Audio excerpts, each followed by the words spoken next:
Imagine receiving a late-night phone call that completely shatters your reality out of nowhere. The kind where your heart drops into your stomach before you even press answer. Standing in a dim, dreary alley behind the restaurant where he slaves away at work, our main guy Minu Seo casually answers his ringing phone, totally unprepared for the news heading his way. The moment the person on the other line speaks, Minus's body twitches in utter shock, a cold sweat breaking out as his mind struggles to process what he's hearing. Out of the blue, the caller cold drops the devastating news. His long-estranged mother, Juhui Lim, has just passed away, and he needs to rush over to the funeral home. Immediately. Standing frozen in that quiet alleyway, as the caller offers condolences, Minu is left completely numb, swallowed whole by the overwhelming silence of the night. Cuts to the next morning at the massive hospital funeral facility, towering high under the bright blue sky where his mother's final send-off is set to take place. Inside the quiet hall, the funeral director steps up and hands Minu a chief mourner armband, officially tasking him with running the whole memorial service. Minu stares down at the black and yellow band with conflicted eyes. How is he supposed to play the dutiful son for a mother who abandoned him years ago? His hand tightens into a heavy fist, a cocktail of raw pain, anger, and deeply buried trauma threatening to spill over right then and there. He looks up at the floral altar where a portrait of his late mother sits smiling warmly amidst burning incense and traditional funeral fruit offerings. A painful memory instantly resurfaces, recalling the exact moment his mother walked away from him as a kid, letting go of his hand without leaving a single explanation. That lonely, fading view of her back as she walked out of his life became the only image left of her in his mind. For over a decade. The flashback shifts to a gentle memory of his frail grandmother, whose rough, wetted hand gently reached out to comfort young Minu in a hospital room. Sitting up in her hospital bed with a sweet smile, his grandma softly urged him to go search for his mother and make peace with her. But young Minu scoffed in frustration, stubbornly asking why he should ever look for a woman who threw him away like trash without a second thought. Grandma patiently reminded him that blood is blood, insisting that his mother must have had her own painful, unavoidable reasons for walking away. Gently patting his trembling hands, the old woman confessed her deepest fear was leaving Minu all alone in this cold world with no family left to lean on. She made him promise that whenever he felt ready in the future, he'd take the step to find his mom, calling it her absolute final wish before her time ran out. Shortly after that talk, his grandmother passed away, leaving her final wish tucked deep inside Minu's heavy heart while he stared on in silence. As the years flew by, Minu grinded nonstop through college, working multiple grueling part-time jobs from delivery work to waiting tables just to survive. Yet through all those years, he never once searched for his mother. He simply lacked the courage and confidence to stand face to face with the woman who dumped him. Back in the present funeral hall, Minu's fist clenches till his knuckles turn white, silently asking the universe what he ever did as a child to deserve being deserted. Shadows cast over his bitter expression as he admits he eventually convinced himself his very existence was a burden, wondering why her shadow had to return to ruin his peace now. Staring directly at her smiling portrait, Minu whispers that even though his grandma begged him to forgive her, he can never grant forgiveness without knowing the truth. And honestly, looking at his cold, stern gaze right now, it feels like even if she had a valid reason, forgiving her is going to be an uphill battle. Suddenly, a voice snaps through the atmospheric tension as the funeral director calls out, "Mr. Seo?" startling Minu right out of his thoughts. Minu flinches hard, his eyes going wide as the solemn mood instantly breaks in a split second. The director casually gestures around the room, offering to finish showing him around the super luxurious VIP memorial hall setup for the 3-day service. Panicking internally, Minu quickly interrupts him, frantically admitting he's totally broke and doesn't have the cash to rent a high-end funeral place like this. But the director drops a complete shocker. The entire venue rental fee was already paid in full, leaving Minu utterly baffled. Right as a confused, "Huh? By who?" leaves Minu's mouth, the director turns to the doorway and mentions that the mysterious donors just walked in. Minu spins around and his jaw drops as an insanely attractive, wealthy couple enters, accompanied by 2 little kids who literally have real cat ears and tails. Stunned into polite mode, Minu stammers out a thank you while his brain desperately tries to process why these stunning strangers paid for his mom's funeral. Glancing down at the kids, Minu's head practically starts displaying a loading icon. Are those actual feline ears twitching on their heads, or is he losing his mind? The artist really popped off with this panel. Look at how ridiculously adorable these two hybrid cat kids look in their little funeral outfits holding a teddy bear. A faint memory clicks in Minu's mind, remembering a rumor that his late mother used to run some kind of specialized kindergarten back in the day. Wondering if these animal-eared kids are connected to her past work, he watches as the little cat boy steps up and respectfully lays a white flower down. The little cat boy gives Minu a sharp, remarkably mature side-eye glance that carries way too much sass for a kid that tiny. Both cat kids line up and offer a formal bow to honor his mother, making Minu internally compliment them for being surprisingly polite and well-mannered. With a soft swish of their tails, the two little hybrids drop down onto the floor mats to perform a traditional Korean deep bow. But mid-bow, the cat boy leans over and whispers to the blonde cat girl that girls are actually supposed to cross their hands the opposite way during a bow. Realizing she made a mistake, the little cat girl instantly freezes up in utter terror, staring down at her tiny paws in a panic. Sweating profusely with dizzy swirl eyes, the poor little girl completely spirals over, ruining the proper bow etiquette. With a sudden dramatic swoosh, she panics and face plants directly onto the floor mat in a hilarious full-body plop. From a top-down view, Minu stands there in complete disbelief, staring at the face-planted cat child while internally questioning if she's begging for mercy or throwing a tantrum. Breaking the absurdly funny tension, the handsome adult man turns to Minu and warmly remarks that his mother was truly an extraordinary woman. Still trying to make sense of everything, Minu blinks in confusion and politely asks the gentleman how he and his family even knew his mom. The distinguished man slowly turns around with an intense, movie star aura radiating off him as dramatic sound effects hit the panel. Minu's brain completely explodes as he finally recognizes their faces. These two aren't just random rich people, they're literally the most famous celebrity power couple in the entire nation. Before Minu can even wrap his head around why top-tier A-list superstars are at his mom's funeral, the husband steps up, grabs Minu's hand in a tight handshake, and says he looks forward to his guidance. Just when you think a celebrity power couple paying for your estranged mom's funeral is weird enough, the husband drops a line asking for your guidance. And honestly, Minu's face here says it all. Like, bro, guidance on what? Setting up the funeral buffet? Look at this guy's smug movie star grin, though. He's radiating that typical top-tier manhwa protagonist confidence, while poor Minu is over here internally short-circuiting. Before Minu can even ask for a translation, the superstar couple hits him with a formal bow, dropping a polite farewell and leaving our boy standing there completely lost in the sauce. As the room goes quiet, Minu gazes over at the altar, feeling the heavy reality setting in. He came here expecting answers about why his mother abandoned him, but all he's left with is a pile of fresh mysteries. Minu takes a deep breath and tells himself that surely the next guest to walk through that door will be totally normal, average human beings, right? Wrong. Boom! Right on cue, the atmospheric lighting snaps as if the universe heard his wish and immediately decided to mock him. You've gotta love Minu's deadpan, soul-drained expression here. The artist nailed that exact look of a guy who knows deep down his day is about to get 10 times weirder. Thud! Heavy footsteps echo across the hardwood floor, instantly killing whatever piece was left in the room. In walks a towering, stern-looking old man who looks like he commands entire armies, except he's literally carrying a tiny tiger hybrid toddler piggyback style on his shoulder. Talk about an absolute power move. The intimidating elder greets Minu directly, asking if he's the director's son, while the little tiger kid on his back gives a little pouty wave. Bzzzt. The guy starts emitting such an intense, screen-shaking aura that Minus knees literally wobble. Our boy stammers out a polite question, desperately trying to figure out who this living military weapon is. The old legend introduces himself as Hyunwon Baek, offering his condolences and praising Minu's mother as an incredible woman. Minu's brain instantly connects the dots. This guy isn't just anybody, he's a legendary retired 3-star army general who now runs the biggest defense corporation in the country. Manhwa side characters really do spawn in with maximum stats. General Baek asks how her final days were, causing Minu to sweat bullets as he awkwardly confesses he hasn't seen his own mother in over 2 decades. Hearing that, the general's eyes soften with genuine emotion as he processes the tragic distance between them. Meanwhile, the little tiger kid decides protocol is overrated and literally slides down the general's back like a playground slide.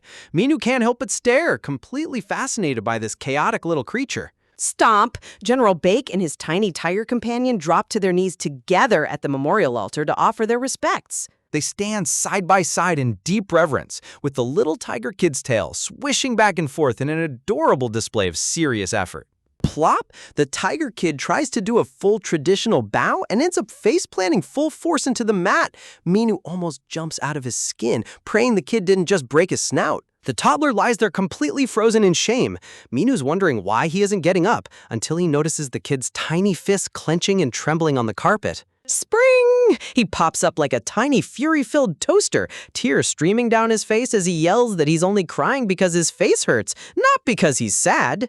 Sniffle! The little guy insists fierce tigers never cry from sadness, but Minu mentally calls cap it immediately. The kid was tearing up from the second he stepped foot in a building. As the hours pass, the funeral dining hall fills up with an absolute parade of prominent figures from every corner of society, all coming to pay tribute to Director Lim. First, a little rabbit-eared girl throws a whole crying fit while her butler and maid panic, and right behind them, wait, is that a giant turtle walking through the doorway?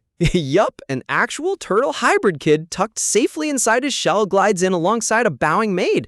Minu nods back in utter bewilderment, wondering if his mom ran a preschool or a low-key mythical creature zoo. Next up, a sharp-looking hospital director steps over to express her deepest gratitude for everything Director Lim did.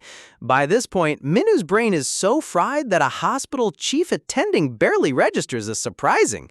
She bows deeply, emphasizing how much their entire medical facility appreciates his mother's selfless dedication to these special kids. Behind her, the little green-haired turtle kid named Bobo clings to her leg, sniffling uncontrollably as he asks if he really can't see his beloved director ever again. Flash! The emotional weight in the hall shoots right through the roof as the sound of distant thunder rumbles through the building. Rumble! Minu glances out the window in confusion, wondering why the weather suddenly flipped a switch from clear skies to a dark storm. Inside, little Bobo completely loses it, sobbing his eyes out as the grief becomes too much for his tiny heart to hold. His mom gently turns around to soothe him, calling out his name and telling him he needs to calm down. Drip, drip. As she tenderly explains that Director Lim went to a beautiful place in heaven and will always watch over him, rain begins pattering against the glass windows outside. Bobo wipes his teary cheeks, innocently asking if that means he can go visit her up there too. Shine! His mom tries to gently explain that it's impossible, and the very second she does, the rain instantly halts and bright sunlight breaks through the clouds outside. People on the street are literally holding their heads in confusion. But when she tells him straight up without sugarcoating that he can't go see her, reality hits the little guy like a freight train. Wah! Bobo bursts into full-blown hysterics, and the moment his tears hit the floor, bam, a massive torrential downpour explodes outside. Minu's standing there sweating like, wait, is this kid literally controlling the weather with his emotions? Flash! Lightning strikes down across the city skyline, perfectly synchronized with the toddler's heartbreak. Pop! Minu covers his ears as the sheer sound volume detonates the room while Bobo screams at the top of his lungs. Seriously, if you ever needed proof that handling magical kids is an extreme sport, this panel is Exhibit A. Drag. His mom swiftly grabs his tiny hand and hauls him down the hallway like a sack of groceries, trying to escape before he causes a localized natural disaster. As Bobo gets dragged across the floor like a squeaky toy, Minu watches on in quiet awe at how deeply all these kids loved his mother. But as he looks down at his own hands, a cold realization settles in. Here are all these non-human children heartbroken over her passing, while he, her actual flesh and blood son, can't even squeeze out a single tear. Shadows fall across his eyes as he stares into the dark distance, genuinely questioning what kind of person his mother truly was. She might have been a cold, distant ghost of a mother who abandoned him as a child, but seeing this crowd, he can't deny she was an idolized, irreplaceable teacher to these kids. Trudge, mentally drained from the emotional roller coaster, Minu decides it's finally time to wrap things up and head home for the night. Clack! Suddenly, the sharp click of high heels echoes right behind him as a mysterious woman calls out his name. Minu turns around on a dime, wondering what kind of wild surprise guest is waiting for him now. Grab! A dignified woman steps forward and hands him an official document, introducing herself as Seryong Kim, the manager of the Kindergarten for Divine Beasts. Look at this immaculate character design. She radiates total professionalism, holding out the paperwork with absolute composure while drop-kicking the plot into overdrive. Minu takes the paper and his jaw hits the floor. Is he really about to inherit his mother's secret academy for mythical beast kids? You guys are not ready for what happens next. Ever wonder what it feels like to go from mourning your estranged mother to instantly being named the sole heir of a secret academy for magical beasts? Well, look at Minu here. His brain is completely fried as he stares at this official document, realizing his life just took a wildly absurd turn. I mean, can you blame him? Seryong Kim hands over the paperwork with the utmost seriousness, leaving poor Minu standing in front of funeral wreaths, questioning why on earth his mother left him a whole kindergarten instead of something normal like a family restaurant. Without missing a beat, Minu hits her with a hard refusal, completely rejecting the inheritance because taking over a mysterious school for mythical kids sounds like a total headache he did not sign up for. But look at Seryong's face right here. She has that deadly unbothered posture of a manager who already knows he doesn't actually have a choice. Honestly, the artist cooked with this lighting and sharp glare. Swish! She hands over her business card, pinned to the file anyway, politely telling him to read it over and call her when he changes his mind. Talk about supreme confidence. Boom! Cut straight to Arcare Hospital, where a sudden blood-curdling scream echoes across the whole building. What could possibly go wrong now? Throb, throb, Minu clutches his head in absolute horror as the hospital staff drops a massive bomb on him. His late mother left behind a remaining medical bill of over 8 million won. And just when he thinks it can't get any worse, the clerk casually corrects him that it's actually 8.17 million won. Bro is literally losing his mind because 6,000 bucks is a massive fortune when you're already broke. Nom nom nom. That's when Minu remembers why the bill is so astronomical. That little tiger-eared kid from earlier was downing bowl after bowl of high-end gourmet beef soup like a vacuum cleaner. Seriously, who let a toddler stack up a $60 soup bill at a funeral buffet? Tash, panicking for his financial survival, Minu asks the clerk for a moment and sprints over to check the condolence money box, praying to the universe for a miracle. Funk, he rushes into the room telling himself that with all those ultra-rich celebrities and three-star generals attending, the donation envelope must be packed with fat stacks of cash. Sparkle! He grabs a thick, glowing envelope with pure excitement written all over his face, believing his financial salvation is finally here. Swish! He tears it open with high hopes, only to pull out, wait, actual beef jerky? Are you serious right now? Whoosh! Minu loses his entire mind, flinging the contents in the air. That little tiger kid didn't leave money. He stuffed the envelope with 2 strips of beef jerky, 2 dead leaves, and 374 pieces of play money. I am officially crying laughing. This kid is a menace. Ah, Minu cries tears of pure anguish, cursing the day kids were allowed to handle official donation envelopes. You really got a feel for the guy. Life has beaten him down from every direction. Plop! On his knees on the cold floor, surrounded by useless leaves and toy bills, Minu wallows in despair, wondering how his life turned into such a tragic comedy. To pay off the hospital debt and cover funeral costs, he had to drain his entire apartment security deposit, turning him completely homeless overnight. Talk about hitting rock bottom in record time. But just as he's venting about his mother leaving him absolutely nothing, his eyes lock onto the document Seryong left on the desk earlier. Glow? The paperwork shines like a literal beam of hope in the dark, reminding him that he technically owns a piece of real estate now. Rattle, rattle. Cut to the foggy night sky where crows caw in the dark. Minu drags his heavy luggage through a sketchy alleyway, admitting he had no other option but to show up here. Creak. Standing outside a rundown brick wall with his suitcase, he admits that after going dead broke, this dilapidated property is literally the only roof he has left over his head. He looks up at the creaky wooden sign attached to the brick wall that reads, "Kindergarten for Divine Beasts," internally cringing at how sketchy everything looks. Trying to keep his pride intact, Minu tells himself he's not accepting an inheritance. He's just legally collecting 20 years of unpaid back child support with interest. He rationalizes he's honoring his grandmother's final wish by visiting, but his real plan is simple. Claim the property, sell the building, cash out, and walk away forever. Tap! He lightly pokes the ancient wooden sign, complaining about how dusty and abandoned the whole place looks, comparing it to a haunted house. Crack, thud. The moment his finger makes contact, the entire wooden sign snaps off the wall and crashes onto the pavement. The comedic timing in this manhwa is top-notch, I swear. Gasp! Minu recoils in total shock, gasping at how fragile and ancient this place actually is. Flashback to his lawyer buddy confidently reassuring him that the property value is 100% guaranteed. Yeah, right, bro. Your lawyer friend definitely scammed you. Loom. Suddenly, a chilling shadow falls over Minu as Seryong Kim appears directly behind him out of nowhere with glowing red eyes. Eek! Minu's soul almost leaves his body. Thump, thump.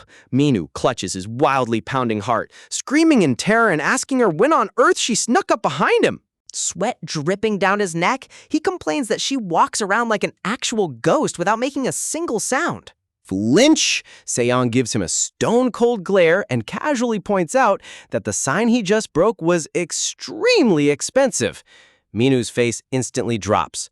Oops. Swish! Panicking about adding more debt to his name, Minu bows profusely and promises to pay for the damage, but Seryong calmly waves it off as fine. Rumble. Seryong turns around and leads the way through the narrow, dark courtyard path, with Minu reluctantly shuffling behind her, carrying all his belongings. Shudder! Minu shudders in fear, complaining that the creaking heavy gate sounds like something pulled straight out of a horror movie soundtrack. Clack, clack. High heels echo against the stone pavement as Seryong walks ahead, while Minu internally screams that coming here was the biggest mistake of his entire life. Caw, caw! Black crows circle overhead as Minu mutters under his breath, desperately trying to convince himself that he isn't terrified and that ghosts aren't real. Swish! He forces a nervous laugh, trying to play it cool, until he turns his head and catches a glimpse of a dark silhouette darting around the corner. Bop! That was the final straw. Minu's knees give out completely and he drops onto his luggage in pure terror, shouting that he's freaking scared out of his mind. Seryong turns around and hits him with the most judgment-filled side-eye in human history, noting how easily frightened he is. You've got to love her unbothered energy compared to his constant panic. Clack, clack! Looking down from an aerial view, crows hover above the overgrown yard, while Seryong nonchalantly explains that the house is just old, so wild animals roam around the courtyard. Clack! She reaches out and grabs the heavy brass handle of the front door, assuring him that despite the scary exterior, the inside is completely clean. Creak! Minu mentally doubts her words, but as the massive double doors slowly swing open, an overwhelming, blinding golden light bursts out into the dark night. Light washes over Minu's face as his eyes widen in pure astonishment, completely caught off guard by what's unfolding before him. Still sitting on the floor with his backpack on, Minu gazes up with his mouth agape, utterly speechless. Shine! The golden aura glows so brightly, it looks like the gateway to heaven itself has opened up right in front of this broke homeless guy. Boom! Look at this spectacular interior reveal. Instead of a dusty, rundown daycare, the doors open up to a breathtaking multi-story royal palace dripping in solid gold, intricate chandeliers, majestic staircases, and marble statues. Seryong stands in the center of the dazzling hall, bathed in sunlight and looking like the grand steward of a mythical kingdom. The artist went all out on this background design. Huh? Minu's face reverts to a hilarious derp expression as his brain completely short-circuits trying to comprehend how a dilapidated kindergarten hides a literal royal palace inside. Seryong turns back with her signature calm glare, calling out his name, and Minu immediately snaps out of his trance, scrambling to follow her inside. Picture stepping through a doorway expecting a quick inheritance check, only to realize you're about to lose every shred of sanity you possess. Minu hesitates right on the threshold as a blinding golden light spills into the room, making him pause before stepping into the unknown. Gulp! Swallowing hard, Minu internally wonders if anyone else has ever fantasized about escaping their bleak, penniless life for something magical, totally unprepared for what destiny has waiting on the other side. Shine! Opening the door reveals a massive cathedral-like palace bathed in warm sunlight, looking less like a kindergarten and more like a grand sanctuary for high nobility. Step! Taking his first tentative step forward, Minu's sneakers make contact with the pristine floor as he steps right across the threshold into this weirdly luxurious dimension. Dragging his heavy black suitcase behind him, Minu steps into the grand hall, completely oblivious to the fact that his normal life is officially over. Step? The moment his foot hits the tiles, a glowing magical circle ignites beneath his shoe, pulsing with a bright yellow hum that would freak out anyone operating on basic human logic. Ding! Out of nowhere, a high-tech blue system window materializes out of thin air right in front of his face, catching him completely off guard as he freezes in his tracks. The floating screen flashes a notification announcing that a full system transfer is currently in progress, making it feel like he just got thrust into a virtual reality RPG. Ding! The interface confirms his identity and drops the bombshell. Minu is officially eligible to become the new director of the Kindergarten for Divine Beasts. Honestly, if a random holographic prompt tried to hand me a management job, I'd assume I was getting pranked by a hidden camera show. Curiosity getting the better of him, Minu slowly reaches out a single finger to tap the glowing screen, trying to figure out if he's having a fever dream or if this sci-fi menu is actually real. Swish! The instant his finger touches the display, the entire system window vanishes into thin air like a burst of mist, leaving Minu staring into empty space in sheer disbelief. Stammer? Minu frantically points at the empty air, loudly asking what on earth that magical interface was, while manager Seryong turns around with a completely blank expression. Seryong simply tilts her head, deadpanning that she has no idea what he's been staring at ever since he walked through the door. Talk about an elite gaslighting tactic. Or maybe normal humans just can't see the system interface. Sweat! Realizing he was the only one who could see the floating holographic screen, Minu internally freaks out, wondering if he's officially losing his mind. Dark thoughts swirl in his mind as he realizes that ever since he stepped foot near this place, bizarre and unexplainable phenomena have been stacking up non-stop. Flash! A sudden bolt of lightning cracks across the stormy sky above the academy, accentuating just how surreal and utterly unnerving this entire setup really is. I mean, come on, floating system windows popping up with Divine Beast job offers? That's classic Webtoon protagonist material right there, whether Minu wants to accept it or not.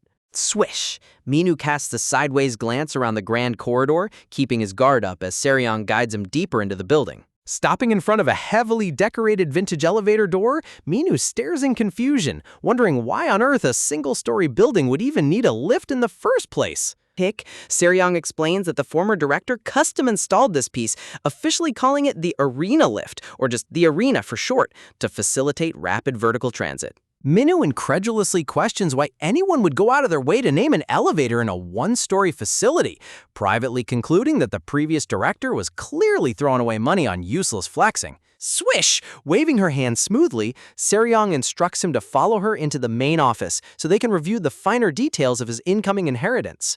Rubbing his chin in deep suspicion, Minu decides to keep a sharp eye out, determined not to fall for whatever elaborate scheme might be playing out here. Clack, clack, her heels echo sharply against the marble floor as Seryong strides toward the executive desk with absolute professional confidence. Reach?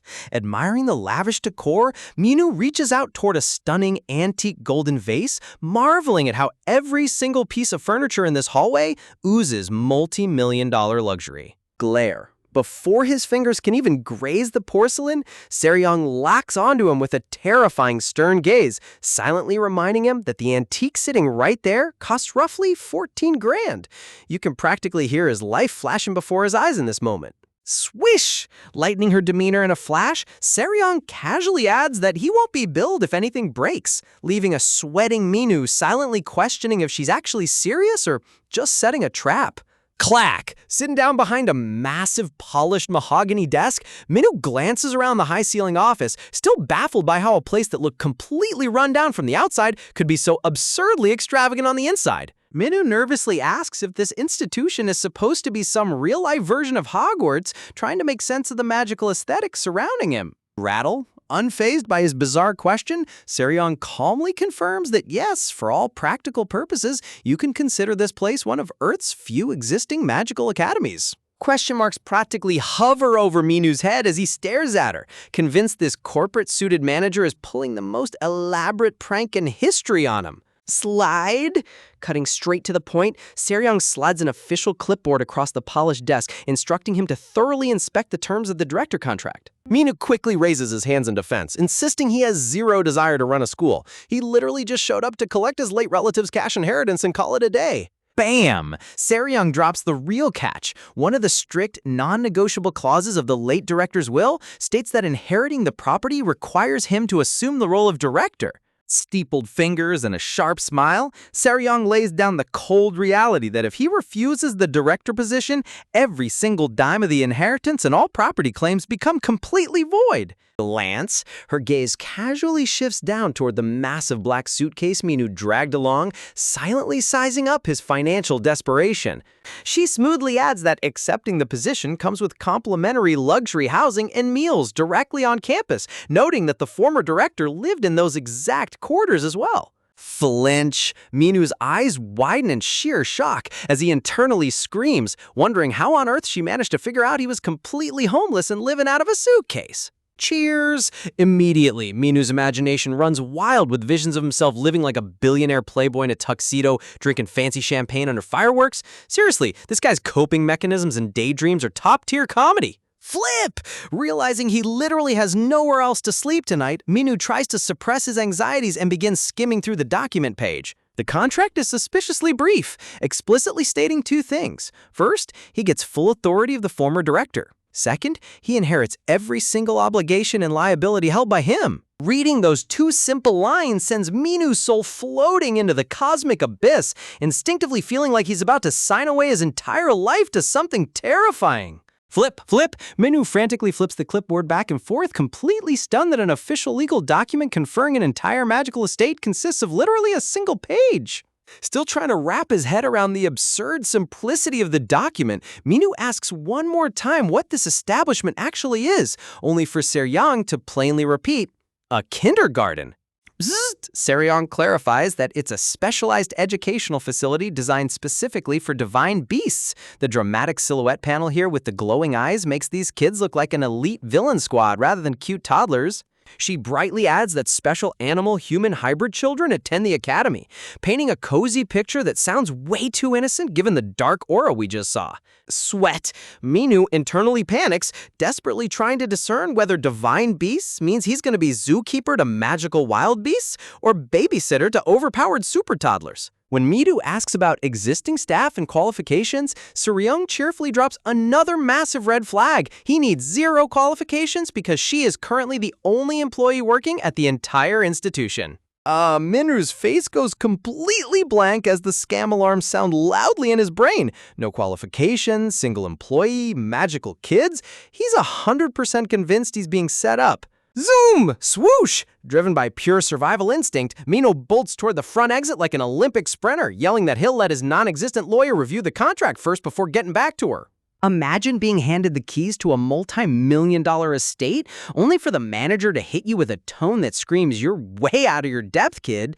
Seryong starts dropping subtle hints, admitting that Minu is definitely going to have a mountain of questions about why on earth they waited until now to contact him. She keeps laying down the mystery, casually bringing up the previous director, Director Lim, and all the bizarre behind-the-scenes stuff he was pulling before he mysteriously vanished. Seryong slowly leans in, explaining that the official contract contains a list of insane authorities and legal obligations that makes standard corporate paperwork look like a middle school pop quiz. And just when you think this whole setup couldn't get any weirder, a glowing clipboard appears with a secret locked will that the former director specifically left behind for Minu. Minu's eyes widen as he mutters a will under his breath, totally caught off guard that a random relative he barely knew left him a top-secret legacy.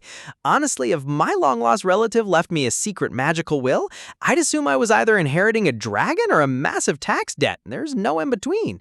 Seryong calmly shuts down his sudden curiosity, closing her eyes with absolute composure as she explains that she's under strict orders not to reveal the contents of that secret will until he spends enough time running the kindergarten. Minu clears his throat with an uneasy ahem, trying to regain his composure while staring at the stacks of antique books in this ridiculously fancy room. Then Seryong drops the real bombshell with a sweet, innocent smile. The tuition fee per single student is a staggering 10 million won, which is over 7 grand in cold hard USD. Minu almost chokes on his own breath, double-checking if he misheard that insane price tag before anxiously asking just how many rich kids are actually enrolled in this place. Hold up, 7,000 bucks per toddler? What are they teaching these kids in preschool? Advanced quantum physics and high-frequency trading? Seryong just sits there smugly with her eyes closed, letting the weight of that absurd number sink right into his money-deprived brain. Doing the quick math in his head, Minu's eyes literally turn into sparkling cash registers as he realizes 7 kids means a mind-blowing 70 million won popping into the bank account every single month. Visions of pure wealth flood his mind as he imagines endless piles of gold coins, figuring these kids' parents must be filthy rich billionaires who won't even notice the tuition. With visual stacks of cash floating around his head, Minu completely forgets all his previous safety concerns and practically demands to know where he needs to sign. Look at how fast his moral survival instincts dissolve the second dollar signs hit the table. He went from "this is a dangerous scam" to "where's the pen" in 0.2 seconds. Chibi Minu smugly shrugs his shoulders, internally convincing himself that making bank like this basically makes him the most dutiful son on the planet. Without reading a single line of the fine print, Minu scribbles a signature onto the clipboard, reasoning that even if things go downhill, he can always just sell the massive estate for instant cash. The exact moment his pen hits the paper, a violent streak of golden light flashes across the contract with a sharp zip. A low vroom hum echoes through the air as his written signature, Minu CEO, starts pulsing with bright magical energy. Vish! Out of nowhere, an intense explosion of blinding yellow magic erupts straight off the clipboard, scaring the absolute daylight out of Minu. Man, signing contracts in webtoons is basically like agreeing to an eternal soul bond with the universe. Always read the terms and conditions, folks. Voom! Giant, intricate magic circles expand across the entire cathedral ceiling, filling the high-vaulted room with an ethereal golden glow. Shine! A sleek blue system window flashes through the blinding light, officially announcing that the contract transfer is complete, and Minu is now locked in. Woom! Swirling magical runes circle around Minu while Seryong sits completely unbothered in her chair, watching the magical binding spell take full effect. The floating energy condenses into a blazing ball of concentrated magic, pulsating like a tiny sun right in the middle of the room. Voom! The sphere ruptures into a massive blinding flash of light that engulfs the entire executive office. Shine! From the outside of the academy, brilliant rays of sunlight cut through the stormy clouds, signaling that the divine ritual has officially bonded the new director. Talk about a dramatic cinematic shot. The art style in this manhwa really knows how to make a basic contract signature look like the birth of a new god. Swish! Paper scatters everywhere as the magical smoke slowly settles, leaving Minu collapsing onto the couch with a heavy plop and a groan of pain. Holding his throbbing forehead, Minu winces as he tries to process whether his soul just got sold or if his brain just took a direct hit from magic overload. Through the lingering dust, a soft hand reaches down toward him, cutting through his dizziness. Seryong offers a warm, professional smile, holding out her hand as she officially welcomes Director So to the team. Minu looks up in sheer, utter bewilderment, staring at her extended hand like he's still trying to figure out if he's awake or dreaming. Grab! Reluctantly reaching up, Minu shakes her hand, weakly muttering that he looks forward to working together too, though his face says he's deeply questioning every life choice that led to this moment. Poor guy looks like he just signed a lease with the devil himself, but hey, at least the manager has great customer service skills. In a hilarious little epilogue panel, we see cute Tiger Boy Ram reaching up over a high counter to drop off his condolence envelope, yelling that he put only the best inside. With a green aura pulsing around him, the reality of the situation sets in. Completely blinded by greed, Minu has officially signed a contract he can never back out of. Now the real question remains, will becoming the director of the Kindergarten for Divine Beasts light a bright path for his future, or drag him straight into the chaotic shadows?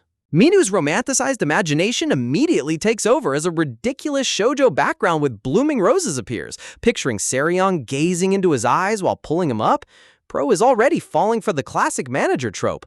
The artist went all out with the sparkly floral filters just to troll us. Stepping back out into the sunlit grand hallway, Seryong breaks the romantic aura, reminding him that things are about to get crazy busy from here on out.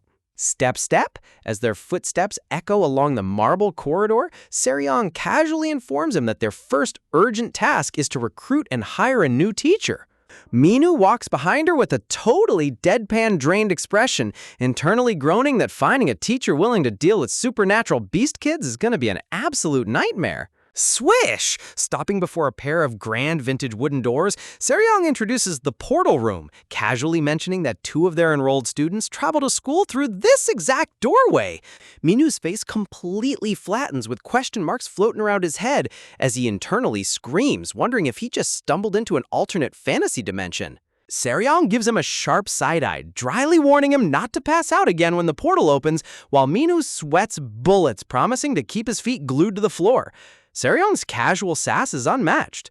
She's treating interdimensional travel like it's just another Tuesday morning bus commute. Pointing at the structure, Minu tries to act cool, observing that the so-called portal honestly looks pretty normal, just like a standard fancy antique door. He stares at the ornate white carvings, mentally reassuring himself that it's way too tame to be any actual sci-fi teleportation device. Muttering to himself, Minu chuckles about how ridiculous the idea of real interdimensional portals sounds, until he suddenly notices a strange glow. Vroom! The white doors suddenly begin to hum with a crackling, purplish, magical aura, pulsing brighter by the second.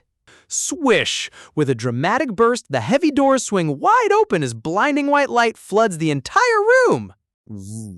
Minu throws his arms up to shield his face as an intense shockwave of purple-white MG blasts right into his eyes. While Seryong stands completely unfazed, Minu winces from the blinding flare as Seryong calmly announces that their students have officially arrived. Out of the shimmering light, a pair of tiny curved ram horns and fluffy brown hair begin to emerge. Pop! Suddenly, an unbelievably adorable toddler with tiny horns leaps straight out of the portal with a joyful giggle, squealing with happiness to see Miss Seryong again. Okay, my heart just melted into a puddle. How can something with demon horns look so outrageously cute and wholesome? Grin! Seryong's professional demeanor completely shatters as she bursts into a giant smile, opening her arms wide to hug little Rakui as he rushes toward her. You know you're in for a wild ride when an adorable kid with literal goat horns leaps out of a magic portal and tackles the manager into a massive hug. Minu stands there completely flabbergasted, staring at those fluffy sheep ears and figuring it's got to be some top-tier cosplay from some ultra-wealthy elite preschool, because honestly, what else could it be? But before his brain can even compute the situation, the antique wooden doors burst open with another surge of crackling magic. Whoom! A massive wave of purple energy erupts from the gateway, lighting up the entire hall like a high-budget fantasy blockbuster. Minu squints through the blinding glare, sweating bullets as he realizes the portal is charging up for yet another magical arrival. Swish! Swirling winds sweep across the floor as another tiny silhouette steps out through the shimmering rift. Out glares a girl with glowing golden reptile eyes and a look that could instantly freeze your blood. And then the full picture hits. Her upper body is a normal schoolgirl, but her lower half is a massive, scaly snake tail. Talk about a mythological plot twist. Forget regular daycare. Minu just took over a sanctuary for actual monster kids. Huh? Midas's soul practically leaves his body as the snake girl Kane swishes her massive tail while stubbornly refusing to greet anyone. Sweat dripping down his face, Minu finally comes to the terrifying realization that these aren't high-end Halloween costumes.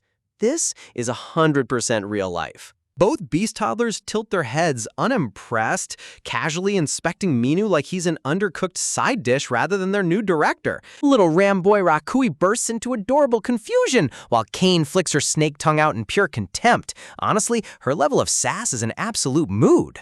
Minu internally loses his mind, screaming at the universe while imagining Seryong giving him a cheerful thumbs up from the heavens. Staring directly at Kane's scaly lower half, Minu tries to process the sheer absurdity of having a half-human, half-python child in his classroom. Da-dan! Kane glides right up to him with zero personal space, completely paralyzing poor Minu on the spot. She lowers her brow, her glowing yellow eye locking onto him like a predator marking its prey as she demands to know who he is. Gulp?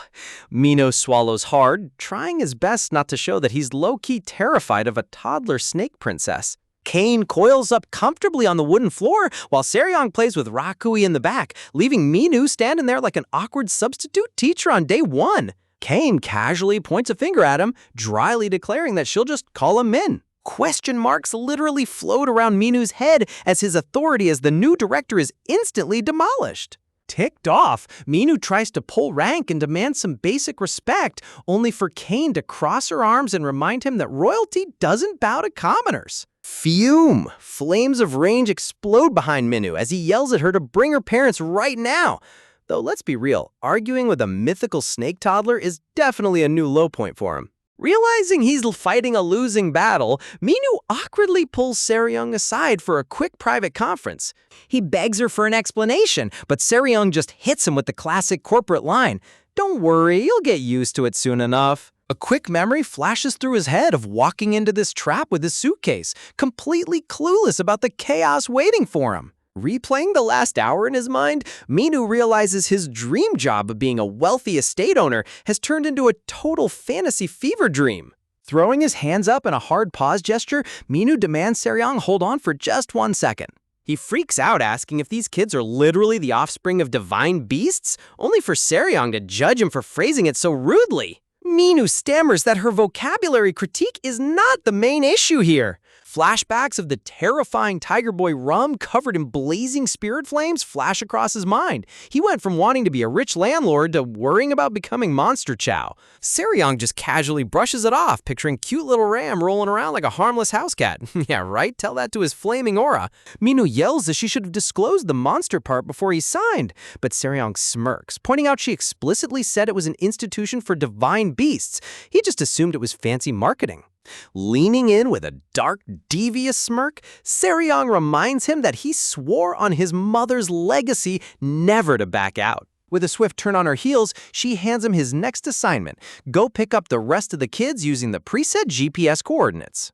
Blam! The massive front door shuts right in his face, locking him out in the courtyard. Minu stands there in total darkness and silence, his soul completely crushed by the realization that he's trapped in this contract.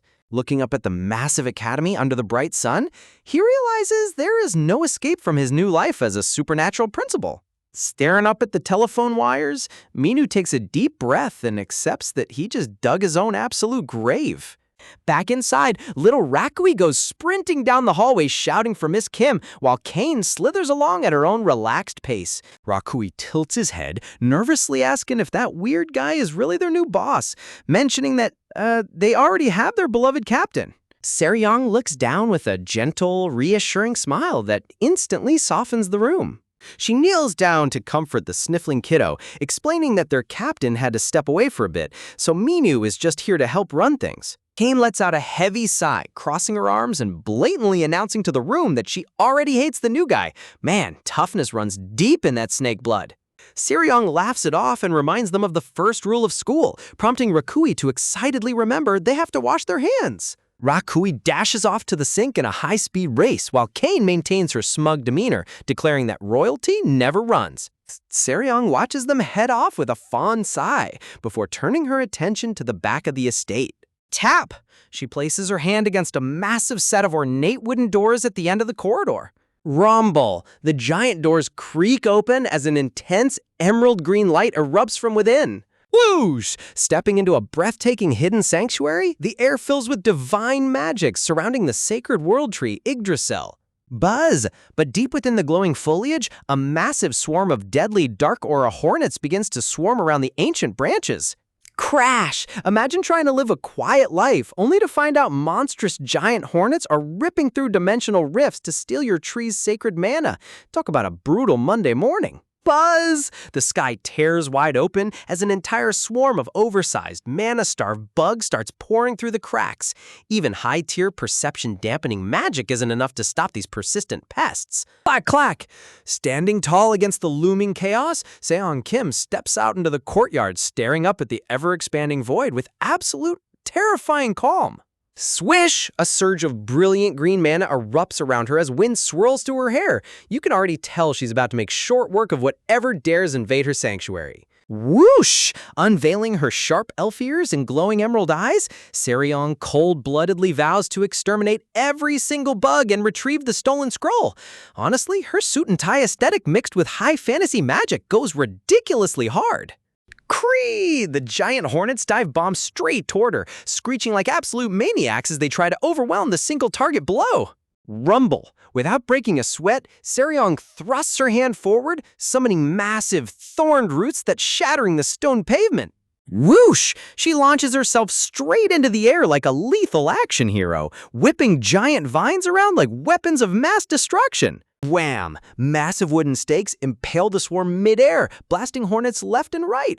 The sheer scale of her elemental power is unbelievable. Swish! But as the dust settles, Seryong winces, realizing the sheer quantity of these pests is way higher than expected.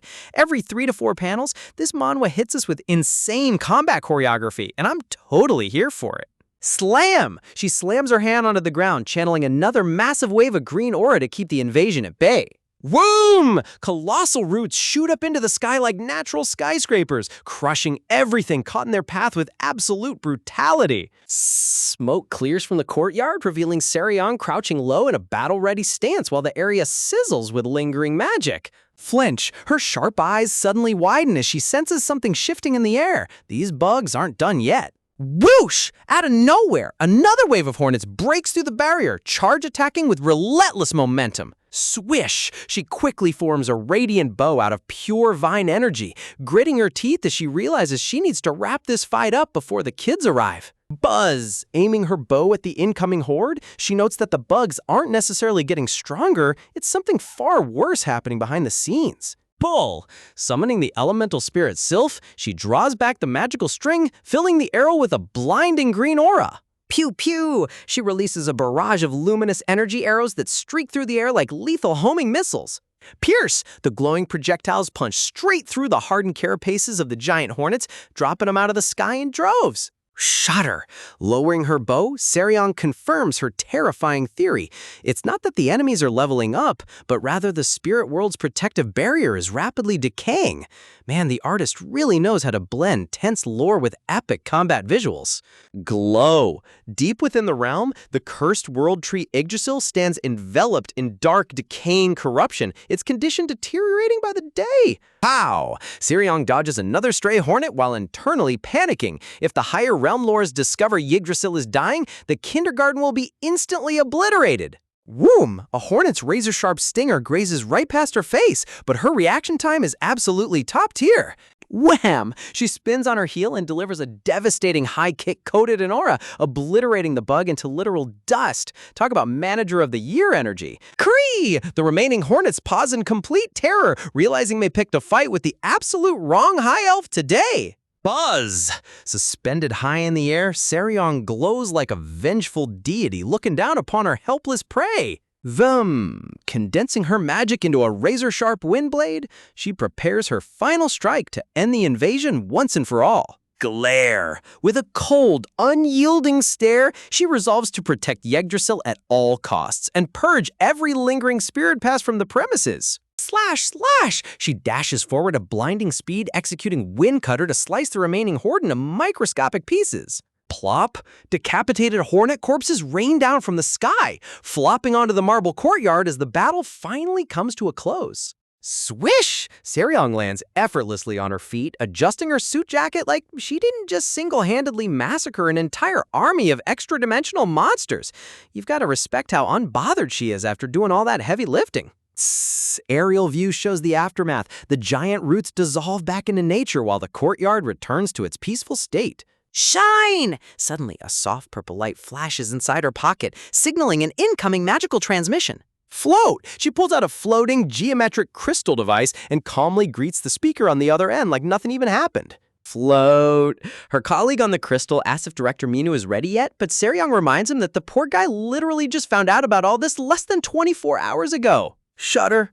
The voice on the other end brings up how previous directors climbed the arena floors a century ago, expressing total doubt about Minu's qualifications. Swish! Seryong gathers the leftover blue mana crystals from the fallen hornets while defending Minu, pointing out that prejudice against regular humans isn't going to help anyone. Plop! Looking down at the glowing core in her palm, she mentally questions whether Minu really has what it takes to activate the legendary arena. Swish! Staring at the massive glowing structure of Yggdrasil towering over the estate, she can't help but wonder if handing this insane responsibility to a broke human will destroy him. Glare! Cut to the bright, sunny streets of modern-day Seoul, where life moves along completely oblivious to the magical realm hidden in plain sight. Dash! Someone is sprinting towards a vehicle while merrily singing a ridiculous nursery rhyme about tigers, mountain kings, and dancing animals. Step! Check out these adorable kids walking down the street, literally toddlers with real rabbit ears and cat ears prancing around in public. Haha, look at this chaotic squad. A tiger kid piggybacking a sleepy green-haired toddler while rabbit and cat kids run around.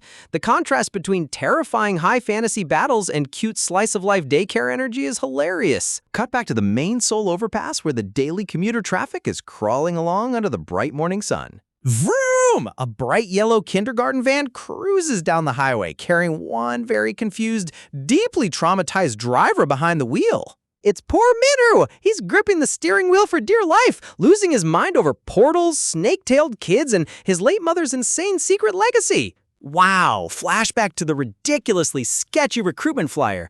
Kindergarten for divine beasts, guaranteed 70 million won a month? Bro really fell for a clickbait flyer like an absolute rookie. The traffic light turns yellow, perfectly matching Minu's agonizing internal crisis as he drives. Scratching his head in deep regret, Minu realizes he signed a binding contract he can't back out of, bitterly admitting he got totally scammed into taking this job. Ever taken a job so sketchy that even the universe warns you to turn back? Minu is out here driving a yellow kindergarten bus, hoping his new gig isn't a total trap. He tries justifying his life choices. Where else can a broke, homeless guy get decent pay, free room and board in today's terrible job market?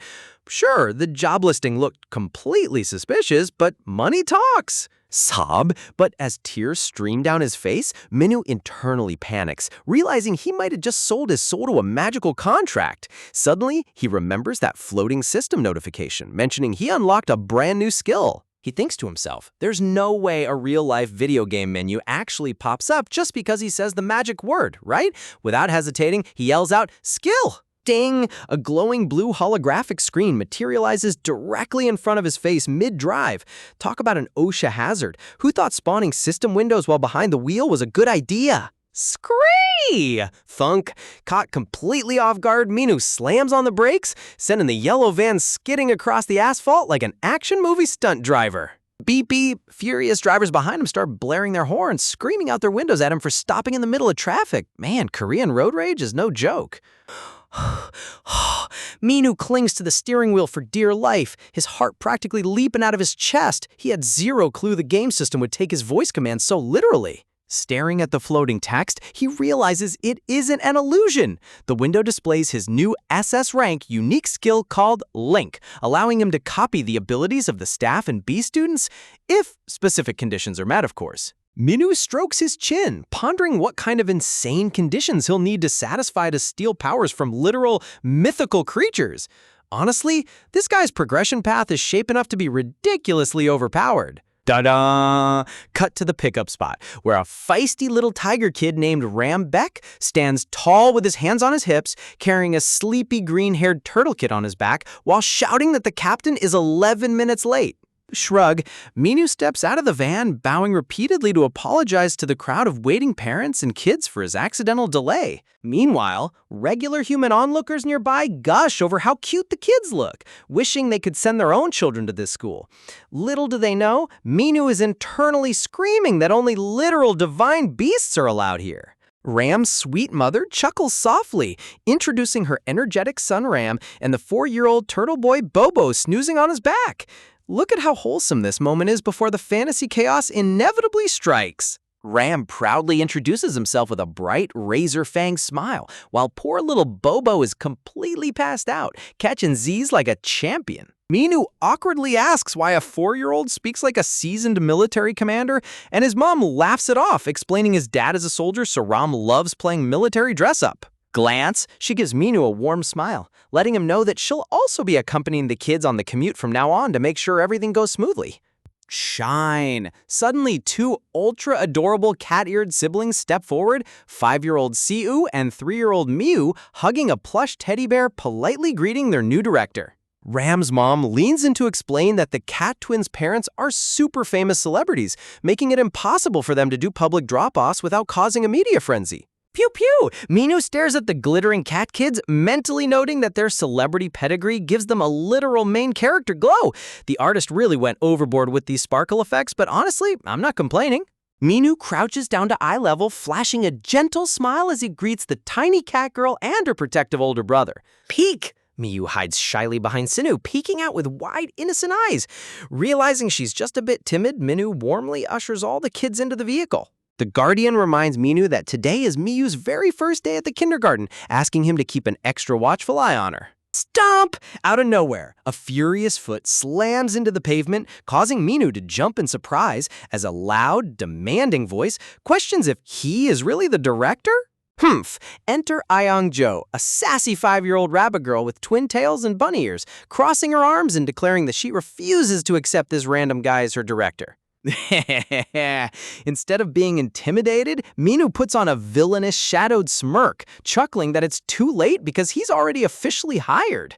Ayang's eyes widen in pure horror. Bro is out here traumatizing toddlers on his first day. Cackle! Minu smugly laughs at Ayang's elderly butler, gloating that the little princess was just a bit too late to stop his appointment, leaving the poor butler sighing in defeat. Stop! Throwing a full-blown temper tantrum, Ayang fumes with rage, shouting that even if he's the director, she's never calling him captain. She smugly turns her head, claiming none of the other kids will ever call him captain either. But Minu calmly points out that Ram literally just called him captain a minute ago. Da-dan! Ayang's entire world shatters into a million pieces as her trash talk instantly backfires on her. Look at her derp expression. This panel is absolute comedy gold. Blaze, consumed by literal flames of fury, Ayang charges into the van, roaring at Ram. Poor Ram just blinks in confusion, innocently asking what's wrong with his big sister. Blaze, the elderly butler tries in vain to calm down the flaming rabbit princess, begging her to refrain from speaking so harshly. Slam, screaming that she'll do whatever she wants, Ayang slams the van door shut in Minu's face. Talk about an aggressive commute. The butler wipes a tear, apologizing profusely for the young lady's difficult temperament. Minu just sweat drops, wondering why not a single person he's met in this fantasy world is remotely normal. Turn. Taking his seat behind the wheel, Minu turns around to remind all the young beasts to buckle their seatbelts before they take off. Ram blinks his yellow tiger eyes, tilting his head in pure, innocent curiosity as he settles into his seat. Whisper. Sitting next to Ram, Ayang points angrily at Minu, whispering that just because he sat in the driver's seat doesn't mean he's their true leader. Minu chuckles to himself as Ram argues back that sitting in the captain's seat usually makes someone the captain, prompting Ayang to yell at him for being a fool. Clack! Minu adjusts his rearview mirror, counting the 5 adorable animal kids riding in the back of his yellow van. He reassures himself that even though they're divine beasts, they're ultimately just little kids who pose zero threat to a grown adult. Boom! But then his overactive imagination kicks in, visualizing terrifying, fire-breathing monster beasts tearing through the bus to devour their helpless teacher alive. Man, his anxiety levels are off the charts. Smile! Shaking off the dark thoughts, Minu turns around with a bright, sparkly smile, holding out a bunch of colorful lollipops to win over the kids. Spring! Ram's eyes light up with pure joy as he bounces in his seat, eagerly shouting that he wants a candy. Snap. But before Ram can grab one, Ayang snaps at him, proudly declaring that divine beasts like them don't eat cheap junk food. Raising her fists in dramatic anger, Ayang vows that they will absolutely never eat his peasant treats. Seriously, this girl's pride as a royal beast is unreal. Minu sweat drops with an awkward smile, completely shot down by a 5-year-old rabbit with an attitude problem. Silence. He looks back at the rest of the kids, noticing the cat twins and Turtle Boy aren't showing any interest in the candy either. Sniffle. Minu stares at the unwanted lollipops in his hand, feeling completely defeated as even the candies themselves look like they're weeping from rejection. Suddenly, a tiny tiger head pops up right behind Minu's headrest, clearing his throat to get the director's attention. Whisper. Leaning in with glowing, intense eyes and serious shadow lighting, Ram whispers softly, asking what flavor they are. Minu stammers out orange, completely startled by the kid's intense sudden craving. Ever wonder how much chaos a single orange-flavored lollipop can cause? The moment Minu mentions the word orange, Tiger Boy Ram's eyes literally turn into blinding sparkles as he begins drooling uncontrollably. Tear! With terrifying speed, the hyperactive little beast unleashes his sharp claws, shredding whatever obstacle stands between him and that sweet citrus reward.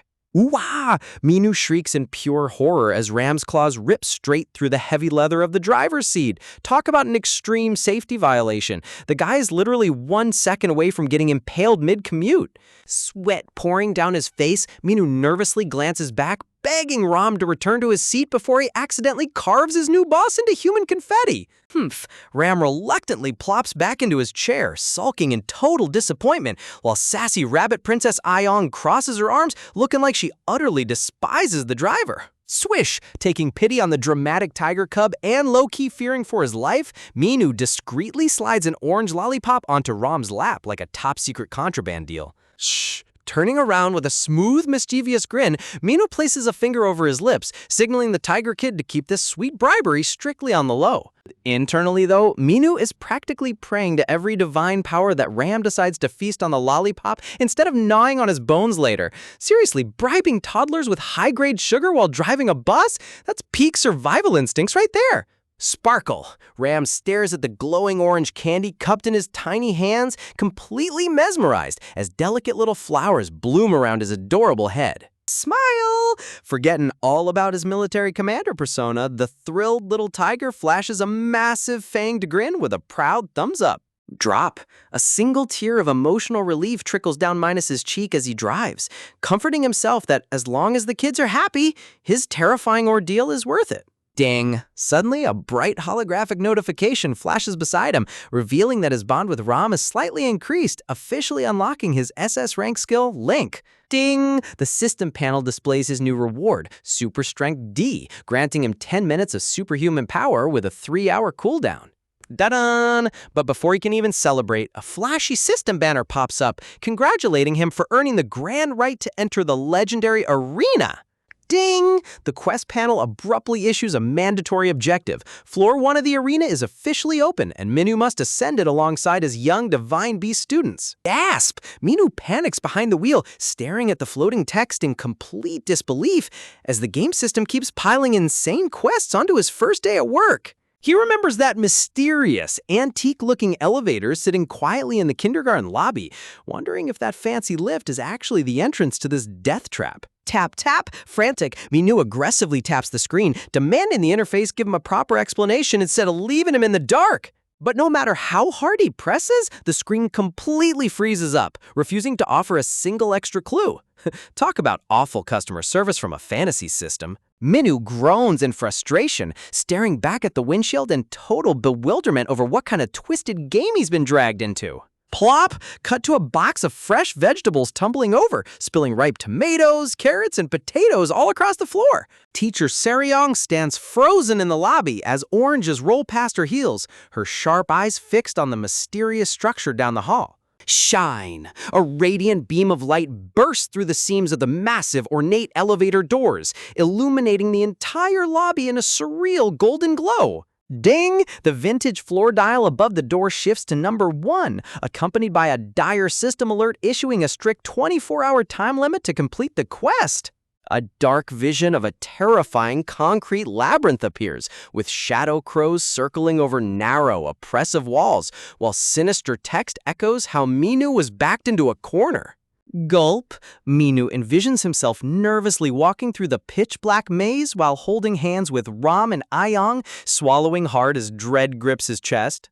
Warning! The blue screen suddenly flashes a blood-red warning, declaring that failing to clear the floor will result in immediate player death. Back in reality, Seryong watches the luminous elevator doors hum with power, realizing that the long-dormant trial has finally reactivated. Ugh. Minu slams his hand onto his face inside the van, deeply regretting the exact moment he signed that sketchy contract to run this kindergarten. Outside, the yellow van is parked as little Ram impatiently bangs on the garage door, shouting for them to open up quickly, while Minu suffers a total existential crisis inside.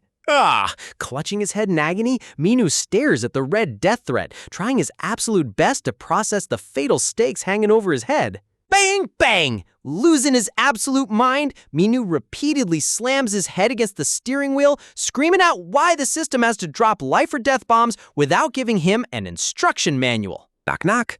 Suddenly, a sharp rap on the driver's side window snaps Minu right back out of his mental breakdown. Turn! He turns his head to find Seryong standing outside, politely calling out to see if the director is all right. She calmly reports that she has already ushered all the Divine Beast kids safely inside the main building. Stepping out of the vehicle, Minu meets her on the quiet street as Suryong notices his distressed expression, asking what on earth has him so deeply lost in thought.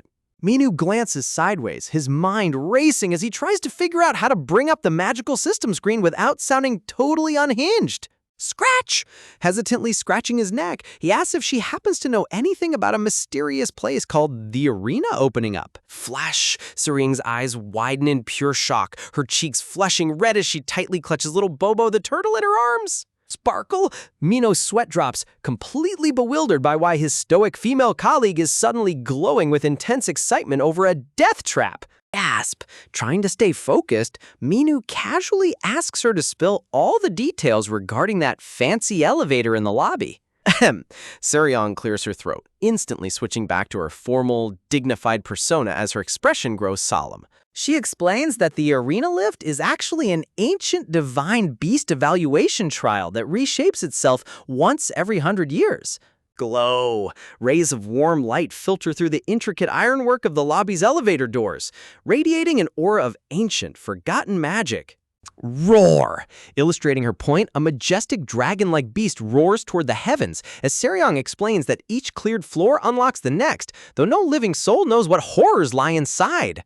Step. Walking through the lush green courtyard together, Minu anxiously questions if a literal kindergarten is actually allowed to host a lethal dungeon on campus. Swish! As tiny Bobo clings to her jacket, Suryong admits that even she has never been inside because the lift refuses to operate for normal staff members. Hugging the sleeping turtle boy close, she reveals that the ancient system only opens for individuals who have been deemed officially qualified. Minu glances at his parade of unruly mythical children running through the hallway, internally sweating over the insane expectation to lead toddlers into a dangerous battleground. Staring at his newly acquired super strength skill, Minu bitterly realizes the system gave him power not to dominate, but just so he'd have a tiny fighting chance to keep himself and his students alive. Imagine panicking about a literal death timer from a game system, only to have your coworker ask if you want to set up a parent-teacher meeting first. Minu is currently losing his absolute mind, clutching his head in pure panic, while teacher Suryong calmly strolls up holding little turtle boy Bobo. Suryong casually drops a massive administrative roadblock, explaining that if he wants to use the magical elevator, she needs to call an emergency assembly with all the Divine Beast parents first. Minus's jaw drops in complete disbelief, because who holds a PTA meeting when your life is literally on the line? Suryong insists that a formal meeting is mandatory to decide which children are allowed to ascend the dangerous arena with them. Minu looks at her in total despair, silently screaming inside since he barely has 24 hours left before the system nukes him out of existence. Suryong firmly states that child safety comes first, so no divine toddler is stepping foot into a supernatural death trap without parental permission. Honestly, you gotta respect her dedication to standard daycare protocols, even when ancient magic is knocking at the door. Trying to keep his composure, Minu anxiously steps closer and asks when this super important emergency meeting is actually gonna take place. Suryong deadpans that she can schedule it for 2 days from now, causing Minu's entire soul to instantly leave his body with a dramatic boom. Minu stands frozen like a literal gray statue, trembling violently in despair, while Suryong calmly walks away with the sleeping turtle boy on her shoulder. Left all alone in the middle of the empty hall, surrounded by dark question marks, Minu realizes that in 2 days, the meeting won't even matter because he'll be 6 feet under. Seriously, the comedic contrast between Suryong's calm administrative duties and Minu's existential dread is pure gold. Cut to a peaceful shot of the Divine Beast Kingdom kindergarten building under a bright blue sky, perfectly mocking the absolute chaos brewing inside. Knowing he can't afford to wait for permission, Minu sneaks back into the lobby and eyes the glowing elevator, realizing he has to make a split-second executive decision to save his own neck. Since the system window explicitly ordered him to ascend alongside his young students, Minu decides his best bet is to kidnap Tiger Cub Ram, making the absolute most of that fresh SS rank super strength skill he just unlocked. But how do you lure a hyperactive mythical toddler into a suspicious elevator? Simple. You drop a tactical orange candy trap right on the polished floor. Minu peeks from behind a door like a stealth master in a video game, clutching a handful of lollipops and waiting patiently for his target to take the bait. A soft wooden creak echoes from the upper balcony, instantly alerting our stealthy director that the trap has been sprung. Sure enough, 4-year-old Tiger Ram pokes his cute head through the balcony railings, eyes sparkling with pure joy as his sharp beast nose catches the sweet scent of citrus sugar. Zooming in on those glowing golden eyes, Ram whispers the magic words, orange candy, completely mesmerized by the sweet treasure down below. Ram scurries down the stairs, following the breadcrumb trail of shiny wrapped candies like a tiny sugar-obsessed detective.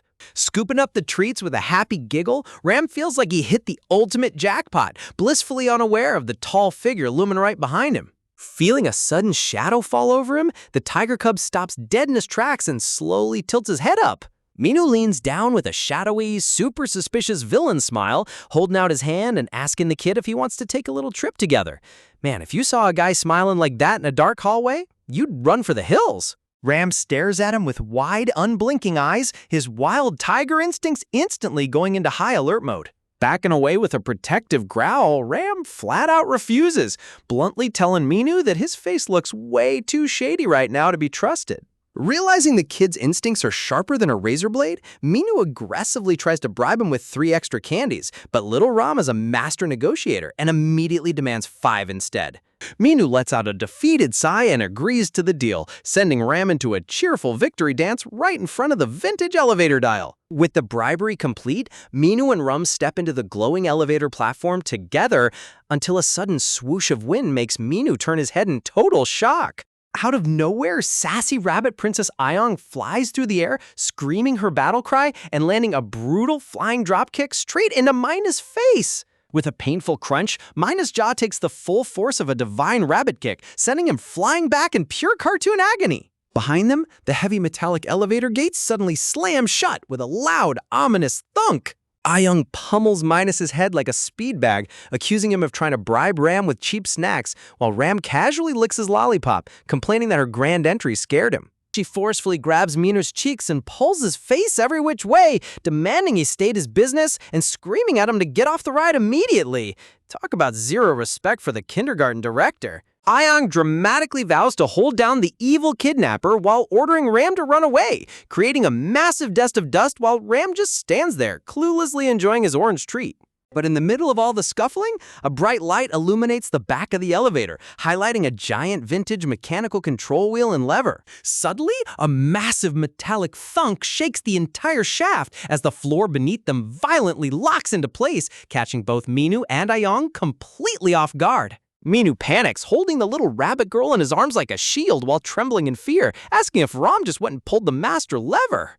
Cut to little Tiger Ram taking a fat, satisfying crunch out of his lollipop without a single care in the world. Ram flashes an adorable fanged grin and proudly gives a thumbs up, admitting that, yeah, he totally pulled the big shiny lever. Before anyone can brace themselves, the elevator mechanism whirs into overdrive, plunging the entire platform down a pitch-black vertical shaft at breakneck speed. The floor dial spins out of control as Minu and Ayong lose their minds, their eyes bulging out in total horror, while Ram just watches the ride with pure curiosity.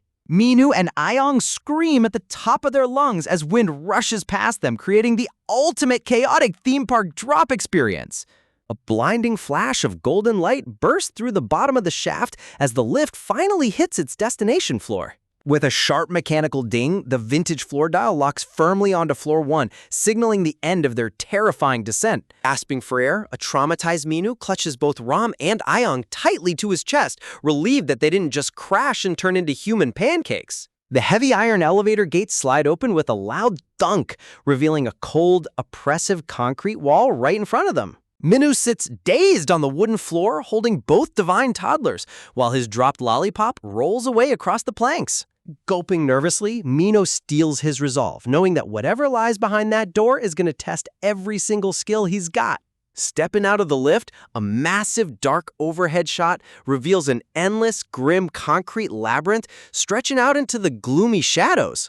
A bright blue system window pops up with a chime, introducing the Shadow Bone Labyrinth and warning them that sinister dancing shadows will consume anyone who moves too slow.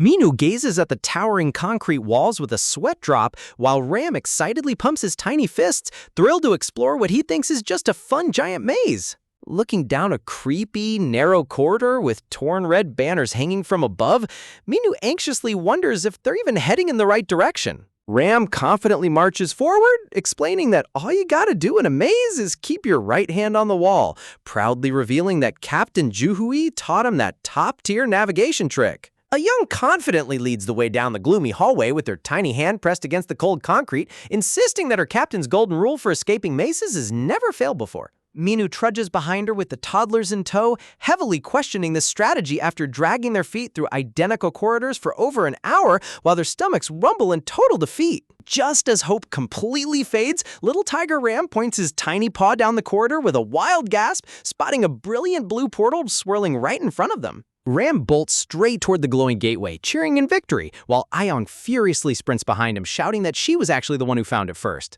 Reaching the shimmering blue portal, Ram happily steps up to the edge, completely convinced that passing through means instant access to a delicious lunch buffet. Watching the kid reach for the light, Minu's face flinches as a sudden wave of dark suspicion hits him right in the gut.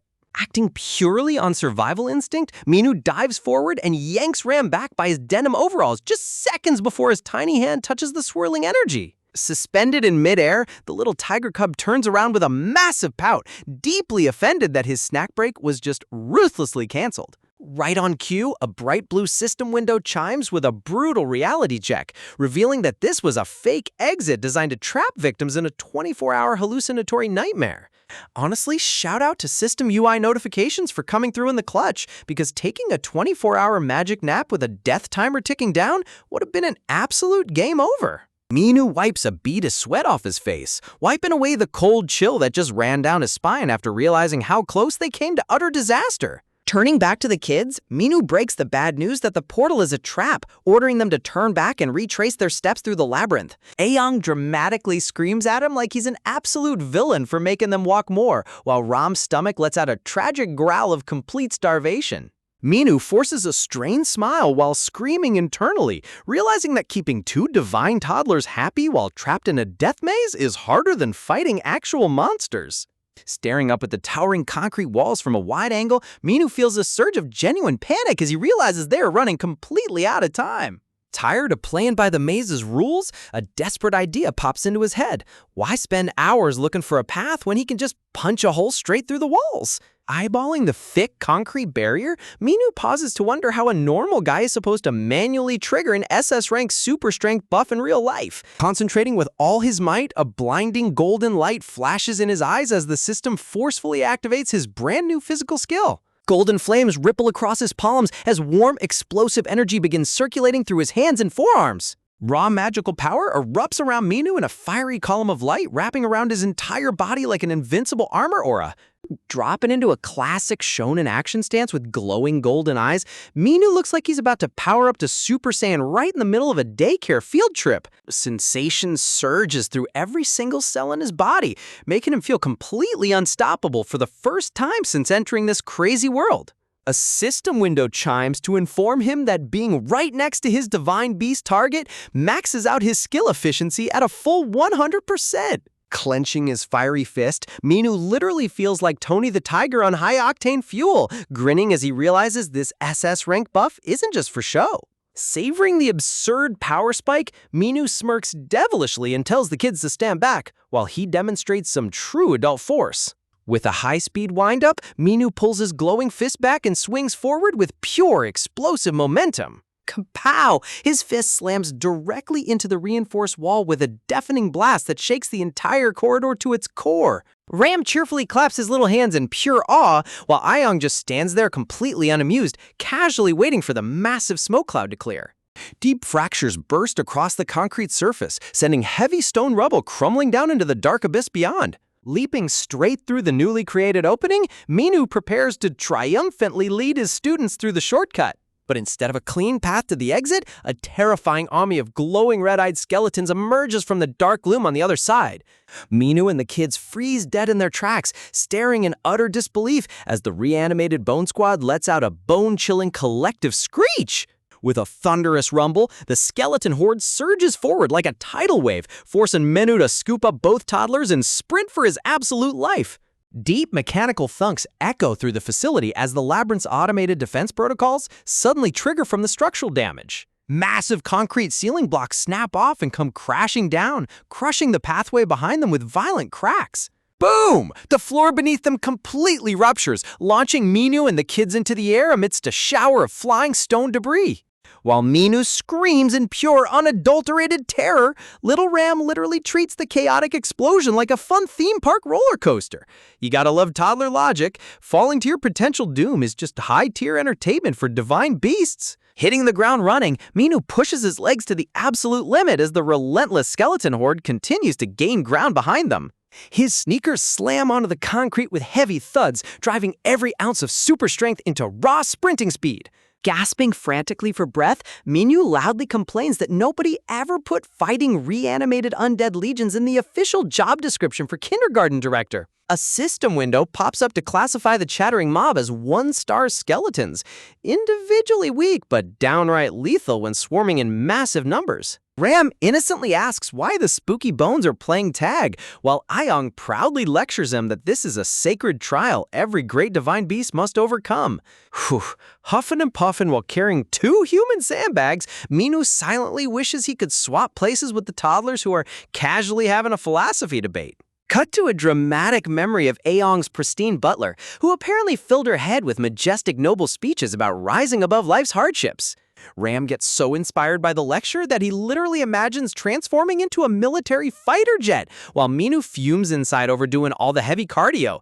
Glancing back at the glowing eyes closing in, Minu realizes with a pit in his stomach that his buffed stamina won't keep him sprinting forever. Stealing his resolve, he digs deep and channels another burst of power to maintain his desperate escape pace. Shine! Bursting through a narrow archway, a blinding glare of light hits them as they finally break out into a massive open chamber.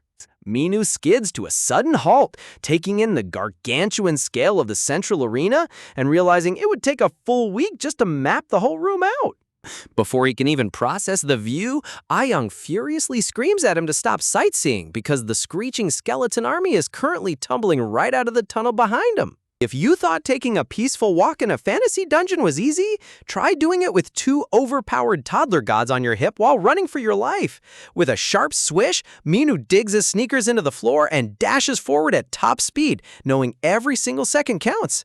Sprinting through the gloomy corridors, Minu desperately searches for a way out, only for a glowing blue system window to hit him with a harsh reality check. He spins on his heel as a swirling portal appears on a nearby staircase. Turns out it's completely fake. Looking around the vast, upside-down labyrinth, Minu realizes the whole place is a twisted funhouse filled with dozens of duplicate illusion doors.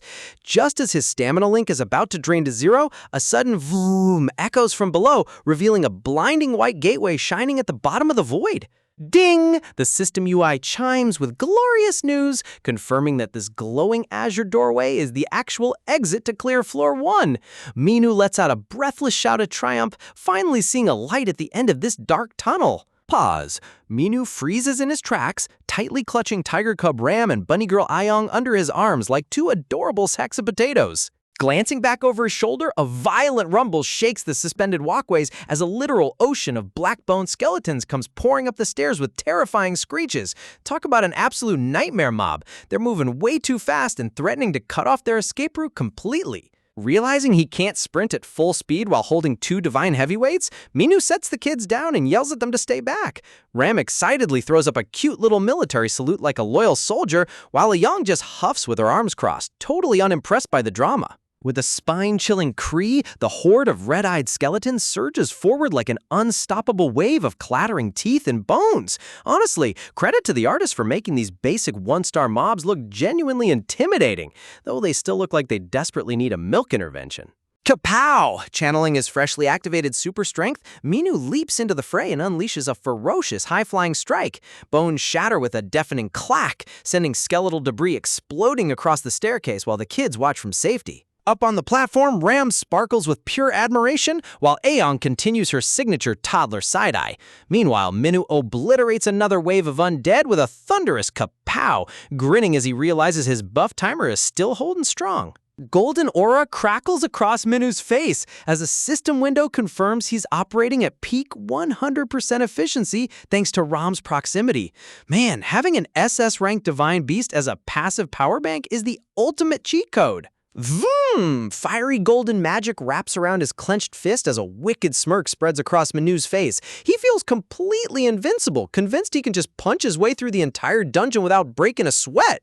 Shouting at the top of his lungs, Minu swings a devastating punch with a mighty BAM! An X-ray shockwave snaps straight through a skeleton's spine, shattering its magical core in an instant. Plop! Karma hits faster than a speeding bullet as Minu suddenly collapses to his knees, clutching his lower back in soul-crushing agony. The kids gasp in utter shock. Classic protagonist overexertion right when he was trying to look cool. Sweating bullets with a deadpan face, Minu internally admits that recklessly throwing SS-rank power around without proper training is a quick ticket to a slipped disc. Always stretch before fighting undead legions, guys. Before he can even catch his breath, Ayong's eyes widen as she spots a stray monster sneaking up on him. With a sharp dash, the tiny bunny girl charges into action, screaming a warning. Pew! Ayong literally uses Minu's head as a launching pad, stomping right onto his face with a sharp ack. Minu rubs his bruised head in disbelief, complaining that stepping on your teacher's head breaks every classroom rule in the book. Pow! Slam! Ayong glides through the air in a flash of pink aura, delivering rapid-fire kicks that obliterate incoming skeletons into fine dust. Seriously, who needs an S-rank hunter when a pink-dressed toddler can pull off martial arts moves like a seasoned action movie star? Minu sits on the ground with his jaw practically touching the floor, utterly dumbfounded as bone fragments rain down around him. Blaze! Turning around with literal flames bursting from her mouth, Ayong aggressively points at Minu and lectures him for losing focus. Minu meekly stammers an apology, while Ram hides behind him, trembling in fear at his scary big sister. Staring blankly at the angry little girl, Minu can't help but marvel at the absurd battle instincts of a divine beast. Wondering if divine toddlers get combat training in the womb, Minu watches in shock as little Ram suddenly gets super competitive. Pow! The tiger cub leaps straight into the chaos, shouting that he's gonna do the saving now. Wham! Crack! Ram lands a solid right hook straight into a giant skeleton's ribcage, sending heavy fractures rippling through its ancient bones. Clunk! A stray skull bounces harmlessly off Ram's head with a goofy bonk. But instead of dusting it off, the little tiger's eyes fill with massive teary bubbles as he lets out a dramatic sniffle. Scurrying back like a frightened kitten, Ram wraps his tiny arms around Ayong's waist with a tight hug, wailing that he got a big boo-boo. Ayong tries to push him off, grunting at his needy toddler clings. Letting out a heavy sigh, Ayong dramatically laments that she definitely picked the wrong divine beast to be her future fiancé. Ram immediately calls her out for saying her embarrassing inner thoughts out loud. Swish! Before they can finish bickering, a massive, fiery-eyed skeleton titan rises from the shadows right behind Ayong. Ram gasps in sheer horror as a towering shadow falls over them. Time slows down as Ayong glances up, her eyes widening in realization as the giant undead monster prepares to strike. Wham! Like a golden streak of lightning, Minu swoops in and delivers a heavy, aura-infused backhand that vaporizes the giant skeleton in a single frame. Heavy dust settles over the staircase as Minu stands tall between the toddlers and danger, shielding them from the collapsing debris. Looking up through the glittering smoke, Ayong stares at Minu's glowing profile in absolute awe. For the very first time, her goofy director actually looks like a dependable protector. Ayong's eyes shimmer like bright stars as a warm blush spreads across her cheeks. Is it possible that this clumsy human is secretly a legendary hero in disguise? Pew! Cut to a hilarious fantasy sequence where Ayong imagines Minu in full hero red Power Ranger gear, complete with cheesy poses and a glowing arrow piercing her heart. Man, the art team really nailed this priceless magical girl parody moment. Snapping back to reality with a blush, Ayong furiously shakes her head, screaming that there's no way her silly director is a hero because her only true idol is Captain Juhui. Minu walks up asking if they're all right, totally unaware of the mental roller coaster she just survived. Pouting with anger, Ayong grabs Minu's shirt and berates him for taking so long to rescue them. Minu twitches in annoyance, complaining internally that she still manages to scold him even after he saved her life. Swish! Without another word, Minu grabs Ayong by her dress collar like a mischievous kitten and hoists her into the air, declaring it's time to evacuate before backup arrives. Dash! Carrying both toddlers under his arms, Minu huffs and puffs as he runs across the endless floating staircases with a relentless army of glowing skeletons trailing behind them. Glancing up into the gloom, Minu wipes the sweat off his brow, desperately trying to gauge how much ground they've covered. Staring into the dark, foggy abyss above, he realizes with a sinking feeling that the exit portal is still miles away at the very top of the structure. Minu visualizes an old-school treasure map with skull hazards and winding paths, wondering if they're even running in the right direction or just walking in circles through this endless maze. Suddenly, Little Ram points his finger straight into the air and shouts at Captain Minu to jump with everything he's got. Looking down the walkway, Minu sees a massive swarm of skeletons charging straight toward them with horrifying screeches. There's no turning back. It's either make a leap of faith or get eaten alive. Minu grits his teeth in sheer panic, realizing that jumping into open air in a vertical labyrinth is borderline suicidal. Vroom! Crouching low onto the stone steps, golden flames erupt around Minu's legs as he channels every drop of magical energy into a desperate launching stance. Crumble! A blue system window pops up, revealing that direct physical contact with Ram boosts his skilling to a staggering 150%. With a violent, ground-shattering rumble, Minu kicks off the staircase with insane explosive force. Boom! A massive column of golden fire erupts from the stone floor, blasting Minu and the kids straight into the air like a human missile. Drop! Soaring high above the crumbling staircases, they leave the screeching skeleton army far below in the shadows. Talk about an epic airborne shortcut. Swish! As their upward momentum begins to stall in midair, Minu looks up at the distant blue portal and panics, realizing they're gonna fall short of the ledge. Whoosh! Acting on pure instinct, Minu winds up his arms and tosses both kids upward. Ram and Ayang go flying through the air with a loud "Yee-wah!" and slide safely onto the upper platform floor with a sharp tiss.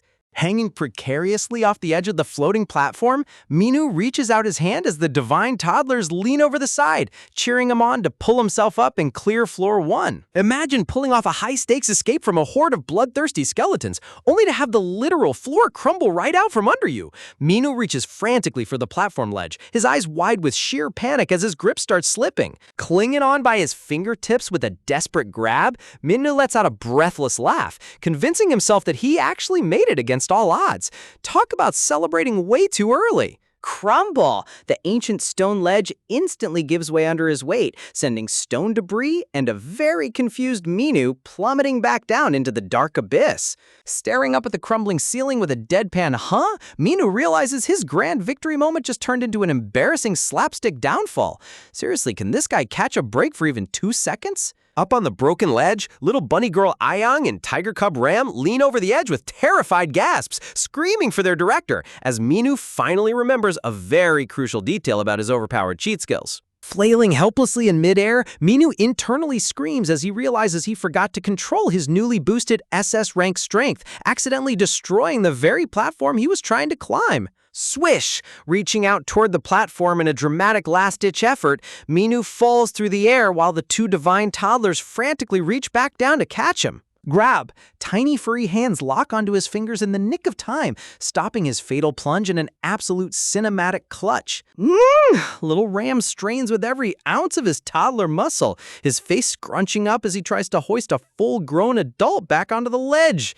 Yelling encouragement at the top of her lungs, Ah-Young grabs onto Ram's tiger tail with a tight tremble, determined to help pull her heavy director up. Da-dun. High above the roaring ocean of black-boned skeletons, Ram babbles in sheer agony, crying out that Ayang is squeezing his tail so hard he can't even activate his divine power. Man, talk about terrible teamwork in a life-or-death scenario. Sweating bullets as the horde of screeching undead comes swarming up the stairs right below his dangling feet, Minu politely begs the kids to stop arguing and just lift him up already. With a heavy huff, Minu finally gets hauled over the edge and collapses on the stone steps right in front of the glowing exit portal, while Ram celebrates their chaotic victory. Ding! A blue system box pops up with terrible news. His super strength skill has officially expired, triggering a brutal 3-hour cooldown that sends waves of agonizing cramps straight through his muscles. Plop! Minu hits the floor like a sack of bricks, groaning in total agony, while the kids tilt their heads, wondering why their fearless leader suddenly looks like a deflated balloon. Wiping the sweat from his brow, Minu winces as every single bone in his body throbs from the ridiculous backlash of using divine-level magic without a proper warm-up.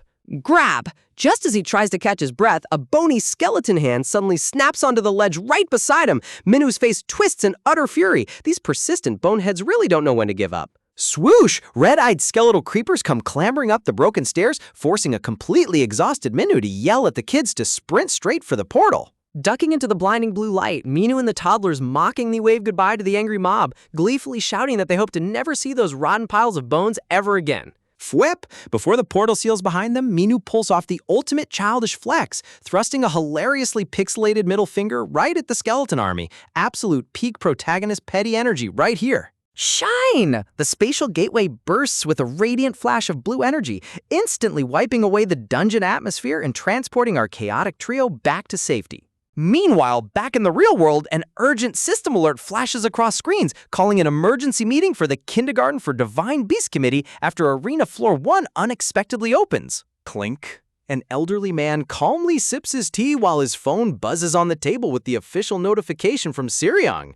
Walking along the balcony with a heavy sigh, the committee member discusses how most parents who oppose the dangerous dungeon trials have already pulled their kids out of the academy. A somber visual shows shadows of frightened divine toddlers being taken away by their parents, leaving the kindergarten looking like a ghost town. Tremble. The old man's hand shakes uncontrollably as he struggles with the crushing reality of what these innocent children are being forced to face. Sniffle! Beside him, a worried mother wipes away tears, regretting that they didn't pull little Ram out of the program before things got out of hand. Stepping toward the glowing grand doors, the committee elder sternly reminds her that the arena lift holds the key to ending this endless war against the monsters. Holding her head in distress, the woman laments that everything is happening way too fast, and none of the children are truly prepared for what lies ahead. The elder stares grimly into the distance, internally admitting that even he never anticipated the lower floors of the arena to unlock this early. Looking down at the peaceful courtyard, he solemnly wonders how many of the remaining kindergarten kids will actually survive the brutal trials ahead. Man, the tonal shift from funny skeleton fighting to grim reality is insane. Down in the yard, an innocent young boy waves his arms excitedly, shouting to his mother that the teacher gave him a gold star today. The child turns around with a bright, pure smile, completely unaware of the horrifying dark fate the adults are planning for his future. Staring down from the balcony, the elder ponders which unlucky child will end up being selected during the upcoming emergency meeting. Realizing that little Ram might actually be forced onto the front lines, the man instructs his assistant to confirm his attendance for Seryong's meeting. Dash! Cut to Seryong sprinting through the academy hallways at full speed, sweat pouring down her face as her phone buzzes wildly. Swish! An adorable Catboy toddler casually tail whips through the hallway, telling Seryong that Ayong and Ram walked into the dangerous elevator with Director Minu a few minutes ago. Seryong's face turns pale with terror as she charges forward, knowing that entering the arena lift without proper gear is basically a guaranteed death sentence. Skid! Sliding to a halt in front of the elevator door, she panics, wondering if Minu accidentally triggered the mechanism and dragged two divine toddlers into a massacre. Staring at the darkened elevator frame, Seryong grips her fists in desperation, praying that the inexperienced director hasn't gotten everyone killed.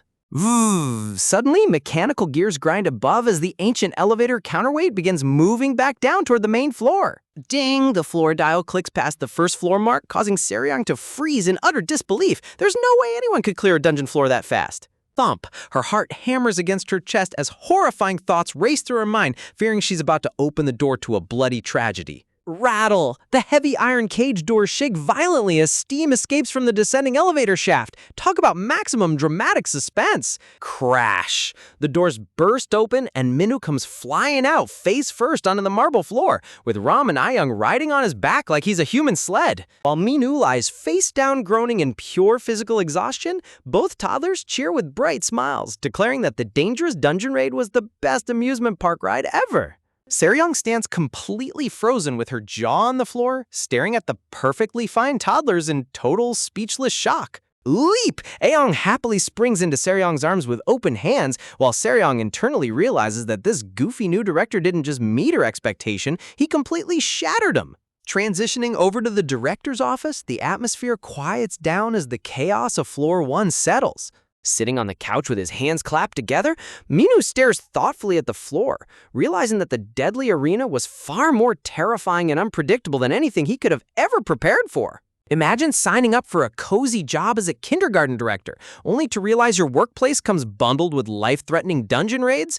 Back in his office, Minu sits in deep reflection, realizing that getting an SS rank super strength skill wasn't just a sweet perk, it was a literal survival requirement. Setting the emergency box down on the table, Seryong explains that she brought some heavy-duty pain relief patches to help ease his crippling muscle cramps from skill backlash. Now that's what I call elite employee benefits. Looking at him with a serious expression, Seryong prepares to address the elephant in the room regarding the deadly dungeon elevator. Seryong blinks in complete bewilderment, looking around the room and wondering where on earth that random dramatic spotlight even came from. Honestly, the artistic lighting budget in this manhwa is off the charts. Shifting the mood instantly, Minu leans forward with a sharp look and asks Seryong if she doesn't think his employment contract is an absolute scam. Glare. Narrowing his eyes, suspecting another secret, Minu points a finger at her, sternly demanding to know how many more dangerous hazards and secret portals she's hiding from him. Minu does some quick mental math, realizing that reaching 100% means he becomes the sole owner of this massive luxury estate. Talk about a life-changing real estate deal. Cut to a dramatic memory of his past life, grinding away as a tired delivery driver, staring longingly at the glowing Gangnam skyline, dreaming of owning a single building in the most expensive city district. Grin. A devious, greedy smirk spreads across Minu's face as he hatches the ultimate plan to act like a selfless hero while secretly chasing the bag. Slam. Striking the table with newfound theatrical rage, Minu points dramatically at manager Kim. With an offended scowl, Minu declares that as the current director, he is deeply disappointed in her suggestions. Shout, waving his arms wildly, Minu yells at the top of his lungs, asking how she could ever suggest he abandon those innocent divine toddlers when he's their director. Seryong stands completely stunned with giant question marks floating around her head as Minu continues his Oscar-worthy performance. Swish! Striking a magnificent hero pose with light rays beaming behind him, Minu proudly proclaims that this academy is an extension of his very soul. Waving his hand passionately through the air, he lectures her on how leaving this place would be like ripping away a piece of his own essence. Done! Screaming with intense protagonist energy, Minu vows that he will never back down from any danger or monster that threatens his kindergarten. Minu stands tall in determined silence while Seryong stares up at him from the sofa, her eyes practically sparkling with pure admiration. Seryong hangs her head in deep shame, realizing she had completely misjudged this man's character from the very start. A wholesome fantasy sequence pops up in her mind, imagining Minu selflessly protecting the cute monster kids and carrying heavy divine turtles without complaining. Clench. Seryong tightens her fists so hard her knuckles turn white, deeply moved by what she believes is pure, unconditional love for the children. If only she knew he was just grinding for a Gangnam high-rise. Whoosh! Fired up with sudden passion, Seryong shouts that she will support his noble vision with everything she has, leaving a sweating Minu nodding along in utter confusion. Seryong resolves internally to tackle the strict board committee and protective parents, promising to grant the director full authority over future dungeon runs without bureaucracy getting in the way. Stand. Dusting off her suit, Seryong stands up and mentions she needs to prepare lunch, instructing Minu to take charge of the kids' next afternoon class. Seryong cheerfully explains that the children will be experiencing nature in the World Tree Garden, while Min's tiny head floating beside her goes completely blank at the words World Tree. Cut to the hallway outside as the announcement echoes through the building, letting the kids know that today's class is heading outdoors. Top-down view shows Minu casually leading a line of adorable animal-eared toddlers down the corridor, thinking it's just a standard stroll into a small backyard playground. Grab. Reaching for the massive wooden doors, Minu sternly warns the toddlers to stay right behind him as they step outside. Minu recalls how run down the exterior of the academy looked from the outside, fully expecting a tiny, patchy lawn with a couple of rusty swings. Rattle! The giant ornate doors creak open as brilliant sunlight streams through the opening gap. Whoosh! Sunlight bathes Minu's face as a gentle breeze carrying the scent of fresh leaves sweeps through the doorway. Chirp, chirp, the doors swing wide open to reveal a breathtaking, colossal fantasy realm filled with towering ancient trees, roaring waterfalls, sparkling rainbows, and majestic marble gazebos. Crash! Little bunny girl Ayong and tiger cub Ram sprint past him with pure joy, laughing hysterically as they charge into the wild green paradise while Minu stands frozen in sheer disbelief. The camera pans back to reveal a limitless, enchanted rainforest ecosystem spanning as far as the eye can see, completely defying all laws of spatial geometry. Sweating bullets with a twitching eye, Minu internally screams, wondering how in the world anyone could possibly call a literal enchanted continent a small backyard. Stepping into the lush outdoor expanse, Minu takes a deep breath of fresh air, but the peaceful vibe instantly vanishes as he looks up and realizes something feels completely off about this place. Taking in a breathtaking aerial view, he gapes at a colossal fantasy realm with sparkling waterfalls, rainbows, and a massive ancient tree resting right in the middle of a grand marble sanctuary. Sweating bullets, Minu lost his mind trying to fathom how anyone in their right mind could call a whole magical realm a simple backyard playground. Looking out over the endless marble pathways and massive greenery, he couldn't help but laugh hysterically at how completely absurd this entire spatial dimension was compared to real-world Korea. Seriously, the real estate market back home would literally collapse if this place had a price tag. Gazing intently at the gigantic, luminous oak towering in the distance, Minu suddenly remembered Manager Kim's earlier explanation about the nature domain. A dramatic realization hits him like a lightning bolt. Could that massive, glowing landmark actually be the mythical world tree itself? Bathed in warm sunlight filtered through thick canopy leaves, the magical tree radiated an incredible, comforting surge of nature energy across the whole courtyard. Bah! Calling out to the little horned toddler nearby, Minu beckoned tiny Rakui over to clarify a few burning questions. Crouching down to eye level, Minu points at the giant landmark and asks if that tree is literally like the legendary world tree from fantasy RPGs, and Rakui cheerfully nods back with a cute bleat. Minu held his aching head in utter disbelief, wondering how many more mind-blowing fantasy tropes were going to get casually dropped on him in a single afternoon. Man's stress levels are spiking higher than a final boss battle. Shout! Waving his arms around, Minu yells why on earth a world-altering divine artifact is casually planted inside a daycare center, while Rakui happily explains that it acts as a shortcut back to Earth. Sunlight glimmers off the ancient bark as Rakui reveals that Manager Kim called it the ultimate source of mana that keeps all the interdimensional portals running smoothly. Little Rakui points up with a bright grin, explaining that without the world tree's raw energy, they'd have to pay astronomical amounts of money for single-use portal scrolls. Adan! A hilarious mental graphic pops into Minu's head, imagining the world tree as a VIP unlimited subscription plan for space travel. You gotta admit, saving on cosmic toll fees is the ultimate budget hack for running an academy. Golden light washes over the foliage as Minu double-checks if this means anyone can warp back and forth whenever they feel like it.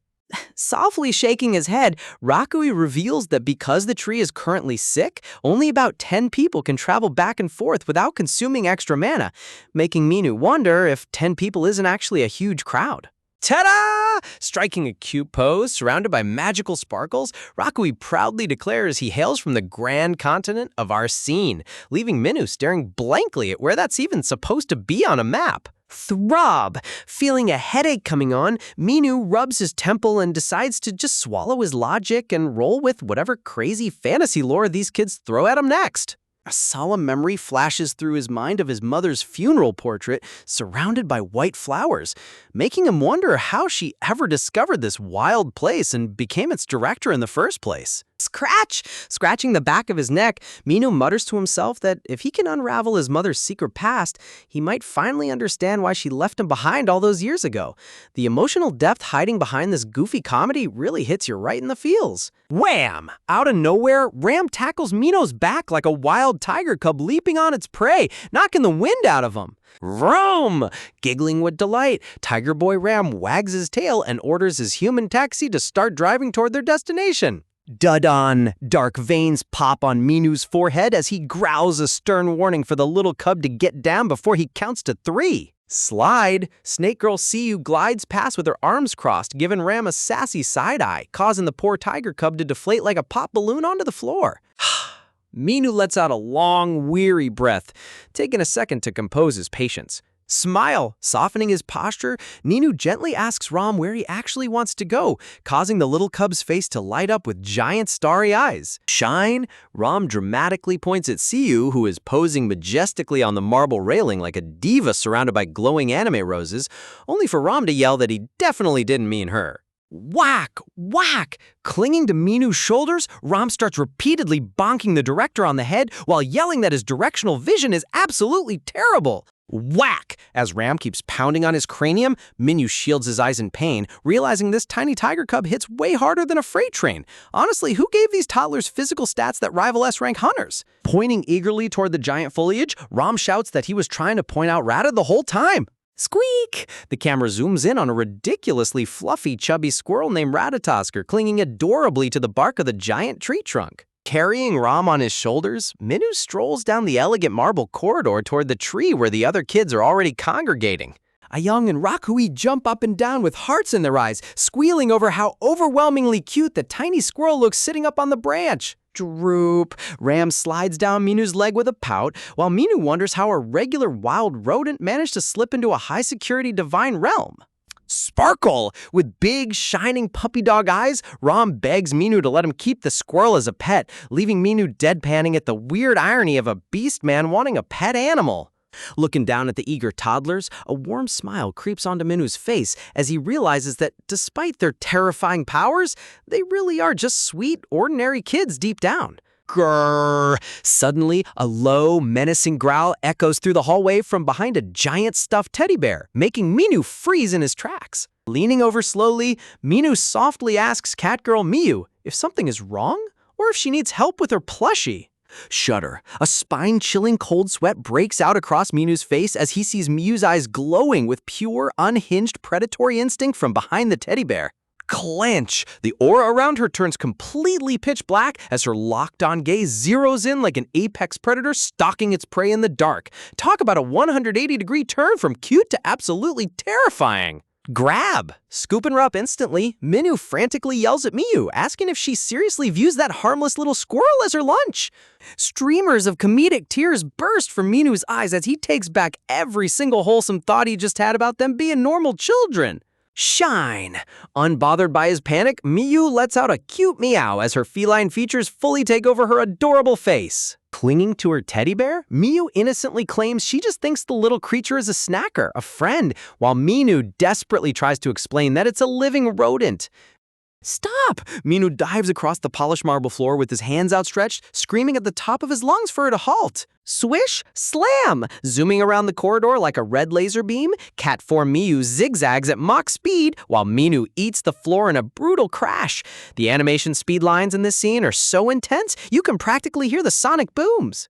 Spring! Scrambling back up, Minu yells across the yard for Ayang and Rakui to intercept the feline missile before she reaches the tree. Foosh! Rabbit Girl Ayang stands completely stunned as a massive pink aura of wind pressure blasts past her, leaving her wondering what on earth just flew by. Whoosh! Rabbit Girl Ayang stands completely stunned as a massive pink gust of wind blasts past her, leaving her utterly bewildered about what on earth just flew by.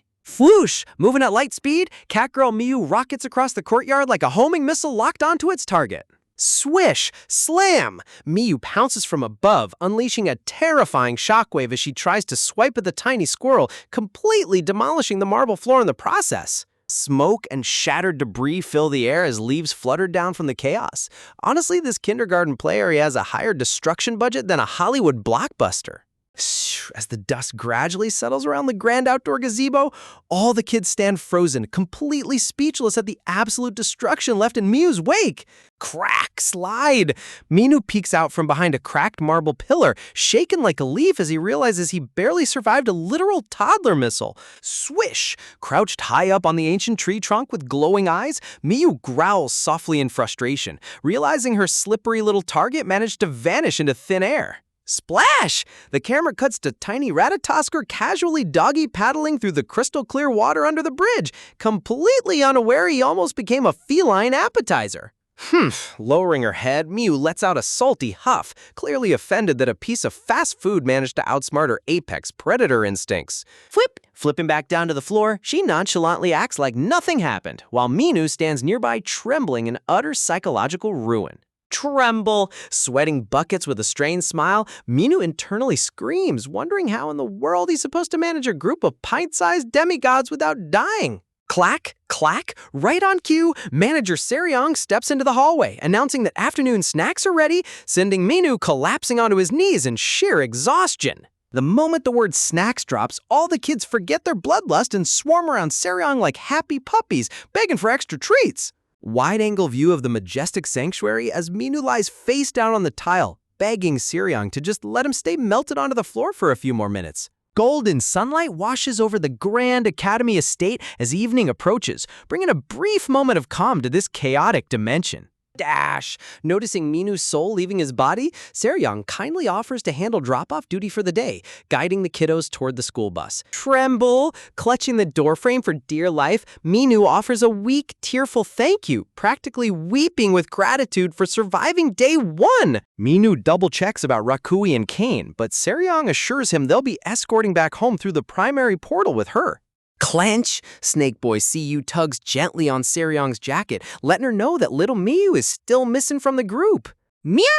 Suddenly, a bright, celestial glow fills the grand entrance hall as Miu stands right in the middle of the room, striking the cutest little pose while Minu peeks nervously around a corner. Covered in dirt and leaves with a smug cat grin, Miu looks like she just got back from doing hard time in the backyard jungle. Minu's spider sense starts tingling like crazy when he notices her backpack twitching and squirming around like it has a mind of its own. Shaking his head, Minu decides that for the sake of his own sanity, he is simply going to pretend he didn't see that suspicious bag moving. Throb! A sweet wave of relief washes over him as he realizes the workday is officially over and he can finally rest his aching bones. Seryong turns back to address the new director, catching Minu peeking out from behind the hallway pillar. Pointing toward the end of the lavish corridor, she casually informs him that his personal living quarters are right down the hall. Waving goodbye with a bright grin, Minu wishes her a great evening, keeping up appearances until she's out of sight. The instant the doors close, Halo angels practically sing around Mina's head as he celebrates surviving his first day as acting director. Squirm! Meanwhile, out by the yellow bus, Miu's backpack begins violently squirming again under the warm sunset light. You just know that poor squirrel is trapped in there. Whip, whip! A fluffy cattail whips around frantically inside the bag as Miu tries to keep her secret hostage contained. Standing in the dramatic shadows, Miu turns around with a cold, intense glare, looking like a tiny anime protagonist harboring a dark secret. Whoosh! Suddenly, the mood shifts to an action-packed imagination sequence as Minu startles at the sight of a monstrous shadow looming over him. Whish! A tiny hand reaches up dramatically toward the fiery sunset sky, shouting out a battle cry. Kaboom! Explosive title card drop. Tiger Cub Ram Red and Bunny Girl Aeong Pink strike dynamic superhero poses amidst massive anime explosions, declaring themselves the legendary Beast Heroes. Da-dun! Aeong dramatically points across the pavement, warning Red that a horde of dangerous skeletons has appeared, while the other kids stand around looking utterly confused. Swish! Vaulting high into the sky with glowing white eyes, Aeong charges forward like an absolute force of nature. Hectopascal kick! Aeong slams into the pavement with a devastating flying kick, sending shockwaves across the ground, while Snake Boy CU casually dodges without breaking a sweat. Hi-ya! Pow! Launching into a rapid-fire combo, Aeong throws a flurry of kicks, but CU dodges every single one with the most deadpan expression imaginable. Pow! Swish! While Aeong is out here exhausting her entire stamina bar throwing rapid martial arts strikes, Rama's over on the side casually tapping on a sleeping turtle shell. Wriggle! Ram begs the Bobo skeleton to wake up and fight, only for a sleepy voice to mumble from inside the shell, asking for 5 more minutes. Pop! The second the sleepy turtle kid hears the word playground, his eyes shoot open like glowing stars as he pops out of his shell with pure excitement. Jolt! Ram flinches back in sheer shock as the turtle boy converts into full speed mode. Zoom! Rolling on his shell like a turbocharged Beyblade, the turtle kid blasts across the playground, leaving a massive smoke trail in his wake. Blank! Ram stands there with empty dot eyes, completely flabbergasted by the absolute absurdity of what just happened. Rubbing the back of his neck, Tiger Boy Ram just bursts out laughing at how ridiculously fast their new buddy slipped away. Psst. Aong's red shoe slides across the asphalt, kicking up friction smoke as she comes to a harsh skid stop. Panting heavily, Ayoung fumes over missing every hit on Captain Skeleton, while Siyu stands nearby looking like a meme dog listening to lo-fi beats. Jump! Dash! Driven to absolute desperation, Ayoung jumps up and down yelling for Red to join forces so they can unleash their ultimate tag team finisher. The camera pans out to a complete, dead silent wide shot onto the playground set, as both Ram and Ayoung stare blankly at each other, realizing neither of them actually knows what ultimate move they were supposed to do. Flail, pink-haired rabbit girl, is frantically trying to explain what the former director used, waving her arms in front of little tiger boy Ram. Before she can even finish her sentence about where they were, a magical gag restriction snaps onto her mouth, cutting her off completely. Ram tilts his head in utter confusion, wondering why his big sister suddenly went dead quiet mid-sentence while she winces in frustration. Determined not to let a silly magic spell stop him, Ram squeezes his eyes shut and tries to force the forbidden words out with all his tiny might. Roar! A massive blazing tiger spirit erupts behind him with a ferocious howl, scaring the rabbit girl so badly she screams she won't say another word. Talk about an explosive temper. Kid literally summoned a mythical beast just because he couldn't gossip. Swish! The scene shifts to the serene school playground at golden hour, bathed in a warm sunset glow. Ram dramatically clenches his tiny fist, lamenting the tragic fate of Red like he's starring in a high-stakes theatrical drama. The rabbit girl smirks and hits him with a reality check, teasing that his cowardly streak makes him way more suited to be blue than Red. A cool, heroic silhouette flashes in her mind as she insists that Red has to be dependable, strong, and totally fearless. Peft! The two toddlers start sticking their tongues out and bickering back and forth while two cat-eared kids watch them like they've lost their last marble. Honestly, watching Divine Beast toddlers fight over Power Ranger colors is the peak entertainment I didn't know I needed today. The cat-eared duo gives them the ultimate side-eye as the screaming match over red and blue escalates to dangerous levels. Crash! A chaotic dust cloud explodes in the background while two ladies peacefully sip their iced coffee on a nearby bench, casually discussing unusual spirit realm movements. Taking a slow sip, the older lady agrees that spirit monsters are crossing over, threatening to spill their supernatural war onto Earth. Ticked, her calm facade twitches violently as the screaming behind them breaks her inner peace for the 100th time. Forcing the sweetest, most terrifying mom smile imaginable, she holds her coffee cup while mentally calculating how much patience she has left. Note to self, never irritate a woman who drinks hot coffee while surrounded by literal monster kids. Shout! In a hilarious cartoonish outburst, the tiger spirit roars Ram's full name across the entire sky. Swish! Meanwhile, a green-haired kid casually zooms down the playground slide, living his best carefree life amid the chaos. Back in his lavish new quarters, Minu rubs his wet hair with a towel, completely awestruck by the insanely luxurious bedroom waiting for him. Plop! He dives face first onto the giant plush bed, sinking into the soft mattress like he just hit the jackpot. Bah! Floating in pure bliss, he feels like he's literally resting on a cloud made of fluffy sheep wool. Memory flashes back to his old, depressing life, a cramped, gloomy basement apartment where even the neighborhood stray dog looked down on him through the window bars. Talk about the ultimate rags to riches glow-up, even if it comes with supernatural fine print. Sinking deeper into the pillows, Minu lets out a blissful sigh, convincing himself that this high-end lifestyle makes everything worth it. Swish! Cool night air blows through the open window as the giant full moon illuminates the luxurious chamber. But as the night settles, dark memories creep back, creepy skeleton armies and terrifying magical forces rising in his thoughts. He reminisces about his missing mother who somehow turned out to be the director of a wild interdimensional kindergarten for divine beasts. Reaching out into his memories, he wonders why she abandoned him all those years ago and what her true motives were. Staring into the dark, Minnie realizes that holding on to hope for answers might just be the last piece of his pride keeping him going. Bzz, bzz. Suddenly, his phone on the nightstand starts buzzing loudly, cutting through the heavy silence. Glancing at the screen, he sees an incoming call from his good buddy Chang Sik-yu. Answering the phone, his friend immediately jokes about whether Minu finally got a real job and if he's buying fried chicken tonight. Swish! Sitting up on the edge of the bed, Minu groans heavily, complaining about getting trapped in a total scam contract. Sway. Moonlight filters through the trees as Minu starts venting through the window about his insane situation. Clink! Wandering over to the closet, he grabs a casual hoodie while explaining the bizarre events of his new job.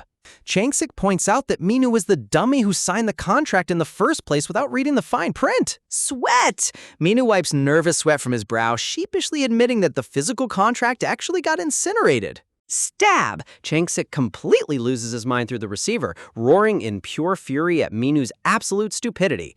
Seriously, who burns the only legal document protecting them? Minu's decision-making skills deserve a gold medal in chaotic energy. Confused, Changsik sarcastically asks if the paper just spontaneously combusted into magic flames or something. Flashback panels show the exact moment the magic contract burst into a fireball, knocking poor Minu out of his chair. Minu sighs softly into his earpiece, asking Changsik why he's getting so unusually serious all of a sudden. Changsik brings up their recent night out over Korean barbecue, reminding him of their drunken pact about owning a building in Gangnam. Minu listens intently as Changsik reminds him that he once swore he'd even do 10 years in prison if it meant owning prime Gangnam real estate. Tapping his arm thoughtfully, Minu pushes the boundary, asking if 30 years of hard labor would still be worth the prize.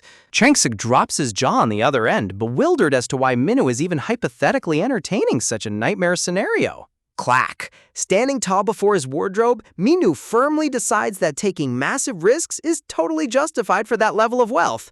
Plop! Flopping back onto the bed, Minu tries to spill the tea about the mysterious elevator called the Arena. The second the word leaves his mouth, a glowing red restriction symbol slams over his lips, choking his voice instantly. Minu rides in panic on the bed, gagging violently while Changsik gets annoyed on the phone, wondering why he went silent. Ding! A blue system window pops up in midair, warning that the Arena Disclosure Restriction Clause has been triggered. Gasping for air as the spell releases him, Minu quickly changes the subject, telling Changsik he'll just work hard and call him later. Click! Minu ends the call, staring into the quiet room as he prepares to face whatever madness this magical academy throws at him next. Sitting on the edge of his bed under the moonlight, Minu stares out at the night sky, realizing that his greedy quest for easy money landed him straight in a chaotic magical nightmare. Imagine signing up for a high-paying job only to realize the elevator down to the arena sends little kids into literal life-or-death battles. Yeah, talk about a toxic workplace environment. He tries to rationalize the madness, thinking that if he wants to borrow their insanely overpowered abilities, he's got no choice but to tag along with them. Pondering over his situation, Minu wonders if this cutthroat survival of the fittest mentality is just how divine beast children are naturally raised. But then, reality hits him like a freight train when he remembers who these kids' parents actually are. We're talking retired generals, billionaires with personal butler armies, and hospital directors. Clang! A hilarious visual of Minu locked behind bars crying for mercy flashes in his head, knowing full well that if a single hair on these VIP kids gets harmed, he'll be sued into oblivion.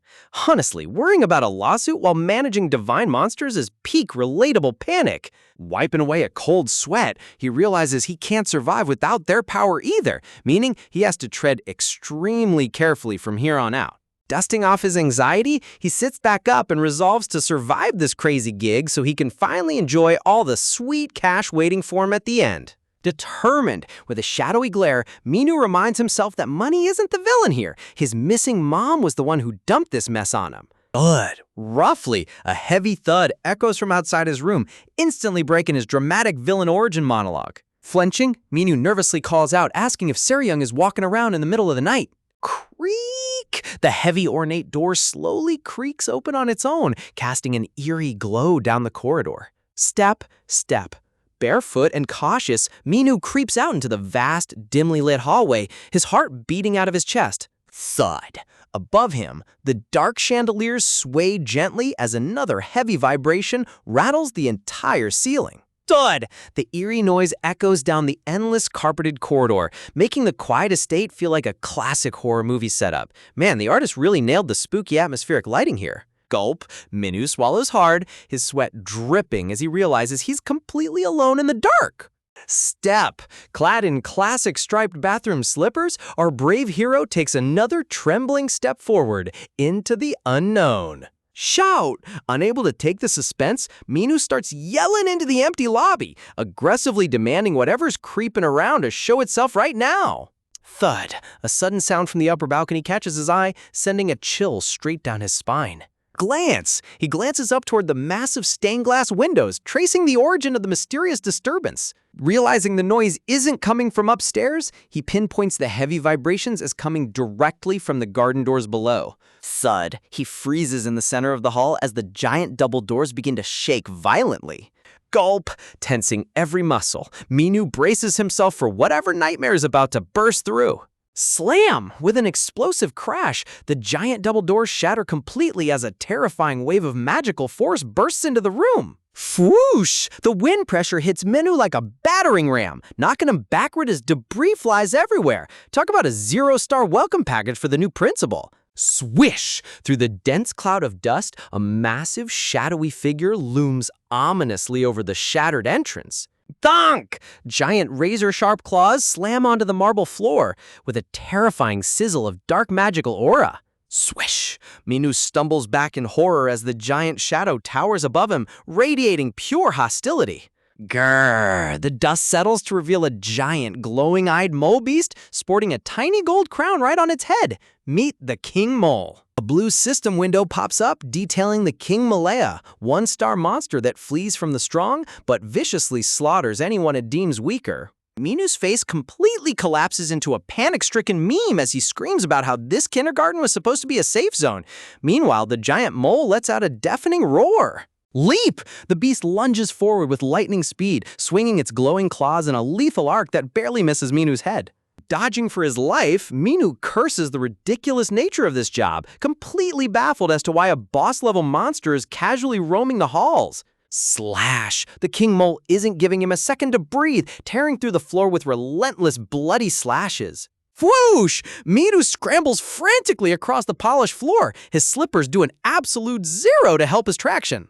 Crash! The beast smashes into the furniture, pulverizing expensive sofas into wooden splinters. You know, if the lawsuit doesn't kill Minu, the property damage bill definitely will. Rumble. Rubble continues to rain down as the entire grand hall gets torn to shreds by the furious beast. Screaming in utter disbelief, Minu's mind completely short-circuits at the sheer absurdity of his situation. Forcing his brain to work under pressure, he realizes he can't fight this thing head-on and needs to lure it outside the building. Swoosh! As the monster swipes at him again, Minu dodges into a sprint, desperately trying to figure out how to bait a giant mole out the door. Swish! Meanwhile, high above the clouds in the tranquil celestial realm, misty mountain peaks surround a majestic ancient temple. High above the mortal realm stands the grand stronghold of the martial god Alliance, bathed in divine sunlight. Scribble. Inside a grand study, a master strategist carefully writes delicate celestial characters onto a scroll with a traditional calligraphy brush. Meet Docian, a revered ancient sage and chief strategist who oversees the cosmic balance of the martial god Alliance. Honestly, the character design on this old sage is peak martial arts fantasy aesthetics. Splash! Reflected in a serene lily pond, a glowing system notification reveals that the arena's first floor has been cleared with the highest score in history. Looking out over the water, Docian mutters in awe, genuinely shocked that someone managed to set an unbeatable record on floor 1. Flashback visuals reveal Minu moving with absolute precision during battle, as Docian notes that Minu fights as if he can read the intrinsic fabric of the arena itself. Swish! A towering column of divine golden script shines bright as Docian explains that much like artificial intelligence, the arena is constantly evolving beyond human comprehension. Staring thoughtfully at his scroll, the wise strategist ponders whether Minu is simply fearless or driven by something far deeper. Clack! Setting his brush down, Docian comes to a dramatic conclusion. Director CO might truly be the chosen one, destined to end this eternal war once and for all. Ever wonder what happens when an ancient martial arts master tries to do a quick check-in on Earth? Well, inside the celestial realm, an elite shadow guard drops onto one knee before the chief strategist, eagerly awaiting his master's next grand command. Master Docian drops a bombshell instructing his guard that Director Minu's record-breaking climb up the arena must remain completely classified, even from their highest celestial authorities. The guard flinches in total disbelief, asking if they're really going to hide such legendary achievements from their own allies? Talk about top-tier trust issues. Done. Dosun's eyes darken as horrific visuals of red-eyed spirit demons fill his mind, warning that if enemy monster realms discover the arena is active, it'll trigger a full-scale cosmic war. Narrowing his eyes, the old sage delivers classic military wisdom. To successfully trick your worst enemies, you've got to deceive your closest friends first. Standing alone in his grand study, Docian resolves that if keeping this secret means silencing loose lips in the celestial court, he'll do whatever it takes to win the war. Bow! The strategist orders his guard to keep the Academy chairman quiet and immediately summon Lord Baco, a high-ranking general who can handle the impending storm. Enter Lord Baco. Earning his title as the White Tiger Lord, this absolute unit ranks among the top 12 warriors in both terrifying battle power and political clout. Honestly, the artist went insanely hard on this burning tiger aura. Dosun taps his chin, knowing that when war breaks out, Baiko's military authority is absolute, making him the one leader he can genuinely trust. But just to be safe, the strategist decides to personally lock down Minu's background files, announcing he's taken a quick portal ride straight down to Earth. Swish! With a flick of his robes, a dark void tears open in midair as Docian vanishes from the celestial realm. Talk about skipping traffic in style! Sparkle, high above the city skyline, stars twinkle over the luxurious estate housing our favorite broke principal. Step! A glowing portal opens inside the grand corridor as Docian steps quietly onto the polished hardwood floor. Glancing around the dimly lit mansion, the old sage notes how nostalgic the building feels, though he's surprised to see the lights still blazing in the middle of the night. Step, step. Walking down the hall with a gentle smile, Docian assumes that since Minu took over the academy, he must be a pure-hearted saint entirely free of worldly greed. Oh boy, if only he knew. He keeps praising Minu in his head, genuinely believing the kid took the job out of noble sacrifice to carry on his mother's legacy. This misunderstanding is going to age like milk. Gasp! Reaching the main balcony, Docian suddenly gasps as his eyes pop out of his head at the chaos below. Wham! Down in the lobby, Minu is throwing absolute hands with a giant glowing-eyed mole beast. Man is literally fighting for his life in matching pajamas. Ack! The king mole lands a mean swipe across Minu's face, making our poor principal scream out in pure horror. Crash! Minu gets sent sliding across the marble floor. His striped bathroom slippers do an absolute zero to stop his momentum. Watching from above, Dosun's jaw hits the floor. He can't believe a regular human is recklessly fighting a vicious monster with nothing but his bare fists. A giant dramatic text box flashes across the screen, questioning just how absurdly overpowered Minu's heroic willpower must be. Slash! The beast leaps through the air with razor claws, barely grazing Minu's sleeve as he scrambles away. Whack! Docian rests his chin on the balcony railing, practically swooning with admiration as he wonders why Minu is fighting so late at night. Swish! The mole beast launches another high-speed dive straight toward Minu's head. Dash! Minu does a desperate slip-and-slide dodge while Docian assumes he's selflessly clearing the estate so the kids won't be in danger tomorrow. Bro, he's literally just trying not to get eaten. Grin! Stroking his beard in deep respect, the sage concludes that Minu is truly a chip off the old block, a born hero inheriting his legendary mother's spirit. Flashback visuals glow with cosmic aura as Docian recalls how Minu's mother retrieved the World Tree Seed and anchored the arena to Earth. Hoo-hoo-ah! As Minu roars in panic, Docian mentally apologizes for ever doubting his passion, feeling ashamed that he brought useless help. Vroom! Raising his glowing hand, the ancient strategist channels a surge of crackling divine lightning from his fingertips. Ding! A beam of divine magic hits Minu, casting mana concealment over his entire body to hide his strength from realm lords. Docian admires his handiwork as the stealth aura wraps around Minu, ensuring no cosmic entity can gauge his level and look down on him. Swish! Turning around satisfied, the old master decides to leave the rest of the fight to our heroic principal while supporting him from the shadows. Pow! Bam! While Minu gets aggressively ragdolled in the background, Docian quietly sneaks back into his portal with a proud smile. You gotta love the comedic timing here. Thud! A massive dust cloud explodes across the lobby as the monster smashes another piece of priceless furniture. Covered in dirt, Minu crouches in utter agony, crying inside that nobody is coming to rescue him from this nightmare rodent. Swish! Watching the mole zoom around like a furry drill bit, Minu realizes his borrowed super strength isn't enough to catch something this fast. Suddenly, the giant mole stops dead in its tracks, tilting its nose into the air and looking completely away from Minu. Glance, Minu freezes, scratching his head in confusion as the crown-wearing beast twitches its snout at the ceiling. Inspecting the monster UI window, Minu notices it's a one-star king mole and remembers real moles are virtually blind, relying entirely on sound and smell. Smirk! The panic instantly leaves Minu's face as a greedy, mischievous grin spreads from ear to ear at the thought of winning a sweet monster reward. Click! A pixelated retro game prompt pops up asking if he'd like to switch the difficulty over to easy mode. Ta-da! In a hilarious pixel art visual, Minu envisions masking his scent, landmine blasting the level 8 mole, and snagging a shiny loot box. Dash! Back in reality, Minu bolts toward the patio doors like an Olympic sprinter, yelling at the giant rodent to follow him into the garden. The scene cuts to a breathtaking wide view of the moonlit estate, where the giant world tree glows magically above the glass pavilion. Donk! Sprinting up the garden steps, Minu hurls his smartphone toward the far wall to set up a clever acoustic distraction. Splash! Taking a leap of faith, our galaxy brain principal dives headfirst into the garden lily pond. Submerged under the crystal water, Minu holds his breath, knowing the water will completely wash away his body odor and hide him from the mole's nose. Ding ding! On the stone steps, his phone alarm blasts at max volume, instantly drawing the blind king mole toward the noise. Slash! The furious mole pulverizes the ringing phone into pieces, while Minu quietly crawls out of the pool behind its back like a sneaky ninja. Man, talk about turning a horror movie into a 200 IQ play. Talk about an absolute tactical genius.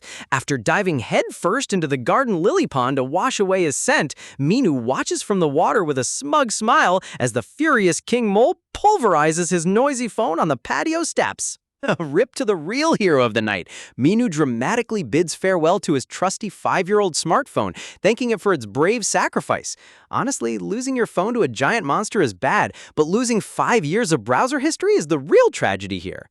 Dripping wet and down one phone, Minu tiptoes along the dark stone path, desperately hunting for anything he can use as an improvised weapon. Squeak! Disaster strikes in the worst possible way as Minu accidentally steps directly on a squeaky plush teddy bear. The loud toy blares out a cute message, instantly alerting the giant mole, who freezes mid-rage and turns right toward him. Minu's face completely drains of color as the horrific reality sets in. The artist captured that signature "I just ruined my own stealth mission" despair so perfectly here. With an ear-splitting screech, the giant rodent opens its massive razor-fanged jaw, targeting our poor hero with full lethal intent. Wham! Minu screams in pure horror as the mole launches a high-speed diving attack, sending him spinning through the air and crashing hard onto the stone floor. Slash! The beast lands a brutal follow-up swipe right across Minu's face, drawing blood and leaving our principal gasping for air. Minu lands flat on his back among the falling leaves, completely battered and wondering how his life turned into a Dark Souls boss fight. Check out the dramatic top-down camera angle here. The artist is really cooking with these combat visual shifts.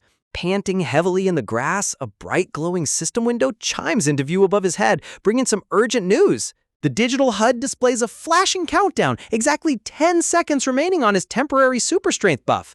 Talk about ultimate crunch time. Clenching his teeth, Minu desperately reaches out and grabs a thick fallen tree branch from the garden lawn. Dragging his bruised body up, Minu reminds himself that he can't die here when he's finally on the verge of making serious cash. You've got to respect a man whose pure financial greed literally keeps him surviving lethal monster attacks. Crack! With a sharp snap, he breaks the wooden branch over his knee, sharpening the jagged end into a makeshift deadly stake. Standing tall with 5 seconds on the clock, Minu yells at the top of his lungs, acting as total bait to draw the blind monster straight into his trap. Cree! The Crown King Mole roars back, locking its glowing red eyes onto Minu for one final decisive clash. Dash! The beast surges forward like a furry missile, tearing up the garden pavement as Minu stands enveloped in a burning golden combat aura. 3 seconds left. As the giant mole leaps into the air, Minu executes a brilliant low slide directly underneath the airborne monster. Flying high above him with 2 seconds remaining, the blind mole realizes too late that it just jumped into a fatal trap. The motion blur in this panel gives the whole action sequence such an epic anime movie feel. Bracing his arms with every ounce of strength he has left, Minu grips the pointed wooden stake firmly with both hands. Channeling all his remaining power into a primal battle cry, Minu thrusts the sharpened stick upward with lethal precision. Boom! With exactly 1 second left on the timer, the wooden spear impales the monster midair, causing a massive explosion of divine aura. Whoosh! The force of the blow sends the defeated King Mole disintegrating into thin air, while Minu tumbles safely across the grass. Ding! A glowing blue system prompt announces that the emergency quest has been officially cleared, leaving floating mana crystals scattered across the garden. Man, look at that majestic trailing particle effect as the monster dissolves into raw magical energy. The visual budget on this chapter is straight up elite level. Clink! A cluster of brilliant blue mana gems rains down on the stone catio, sparkling brightly in the dark night.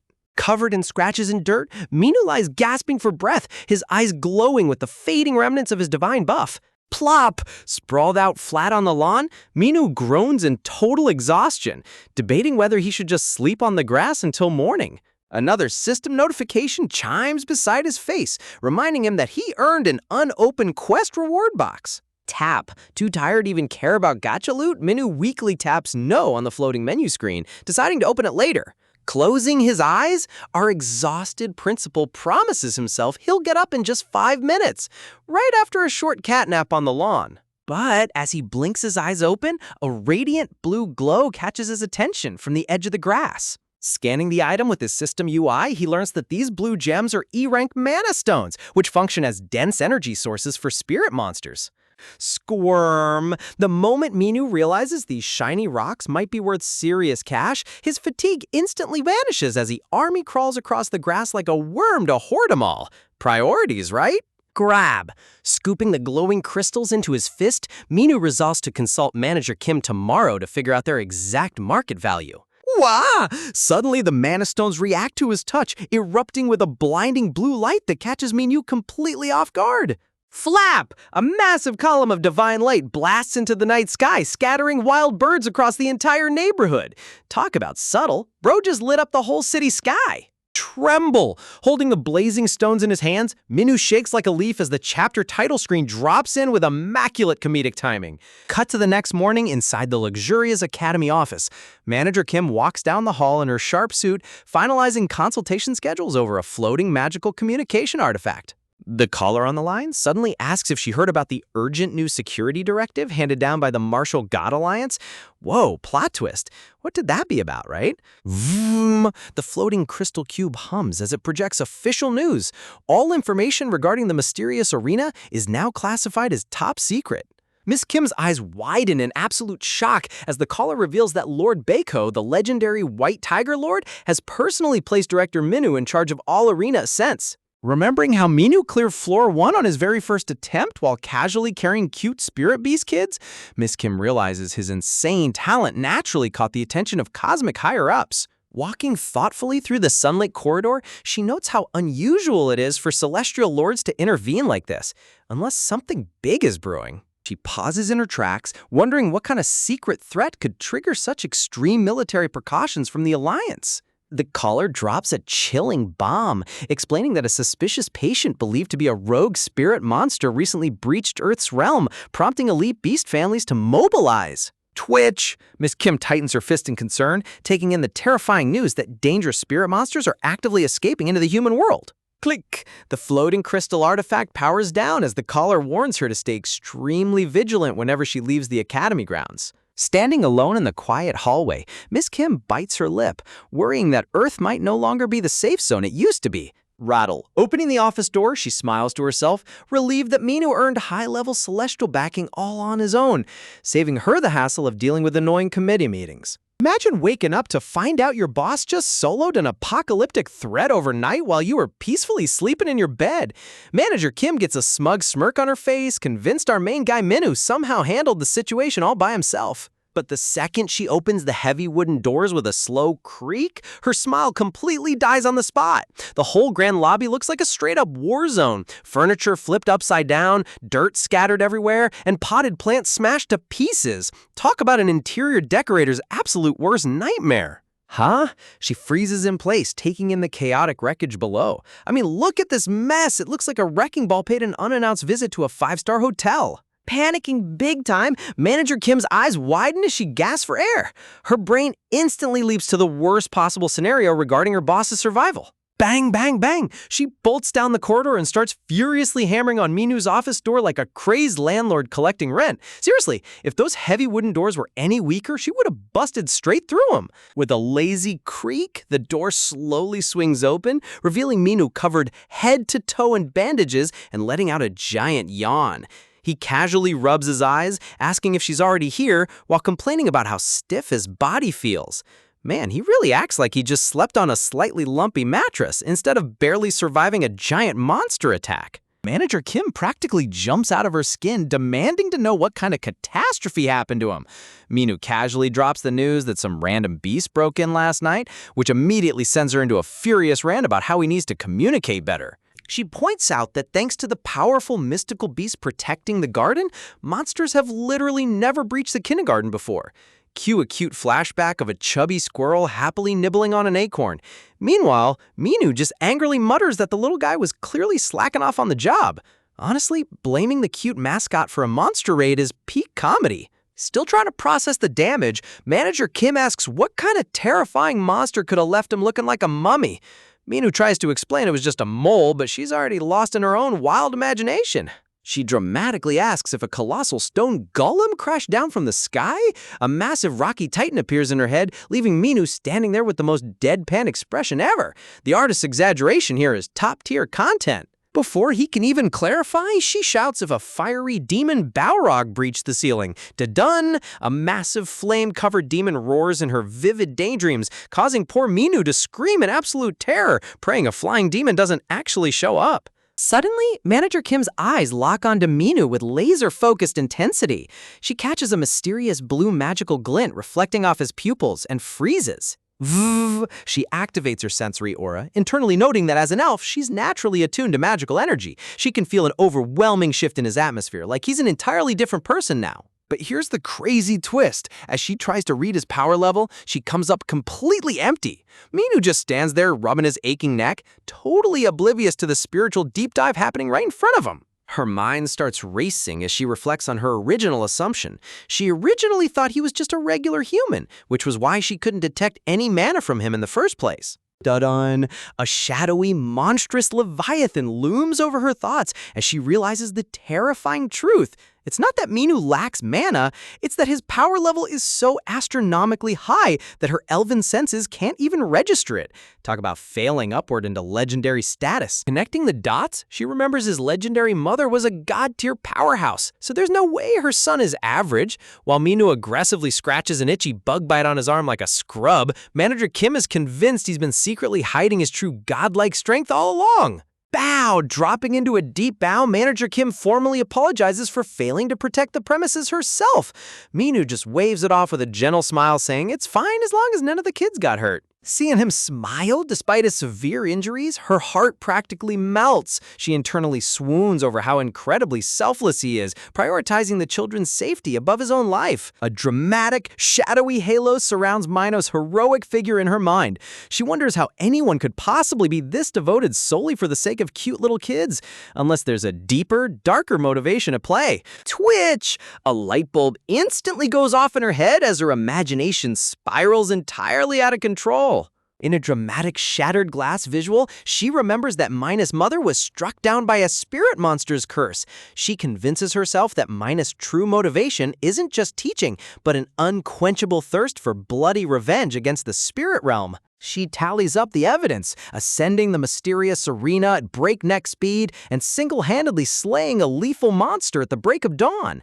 Meanwhile, back in reality, our boy Minu is literally just scratching his itchy armband.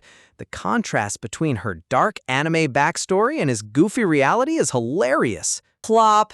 She visualizes Minu dramatically screaming toward the heavens for his mother. She wipes a tear, convincing herself that they are kindred spirits bound by tragic revenge plots. Clench! Tightening her fist with intense determination, Manager Kim vows to support him with everything she's got so he can destroy all spirit monsters. Man, if miscommunication was an Olympic sport, she'd take home the solid gold medal. Fired up with newfound motivation, she turns to Minu and insists they need to hire a qualified head teacher right away to lighten his workload. Minu nods along, agreeing that finding someone who understands their bizarre supernatural situation is an absolute top priority. Letting out a tired yawn, Minu wonders if they'll actually be able to find someone trustworthy, promising to search for candidates as well. Manager Kim assumes he'll use his secret Divine Beast network to recruit high-tier monsters, while Minu just casually agrees to check out some options. Meanwhile, Mina's actual mental application criteria is literally just anyone with a teaching degree who loves animals and won't freak out. He's over here thinking standard job board, while she's thinking Divine Beast summons. Step, Minu announces he's heading out to pick up the kids, and Manager Kim decides to tag along so she can grab some fresh ingredients for lunch. Turn, the moment she asks if he has any food cravings, Minu spins around with literal stars in his eyes and screams beef at maximum volume. A glorious, mouth-watering panel appears with juicy, sizzling steak chunks floating around a drooling Minu drool as he chants prime cuts, while Manager Kim stares at him like he's lost his mind. Seriously, props to the artist for rendering that steak with 4K culinary perfection. Nope. Manager Kim puts her hand up deadpan, flat out stating she's going to pretend she didn't hear that absurdly expensive request. Turn. Minu chases after her, yelling that she definitely heard him, but she just keeps walking with a totally straight face. Clack, clack! As they head down the grand marble stairs, she calmly tells him there's no need to shout, causing Minu to point out that her answering proves she heard him all along. Whoosh! The scene suddenly shifts to a high-rise rooftop in the middle of the city, where a swirling, unstable blue portal erupts out of nowhere. Vroom! The dimensional rift expands with dense, crackling magical energy, signaling the arrival of an uninvited guest from another realm. Vroom! A pair of sleek, elegant black boots steps out from the glowing portal onto the rooftop gravel. Tap. The mystery figure lands gracefully, sending subtle shockwaves through the air. Da-dun! Emerging from the brilliant blue light is a gorgeous nine-tailed fox spirit girl in a stylish outfit, her golden eyes glowing as she wonders if she's finally reached Earth. Talk about a massive plot twist entering the game.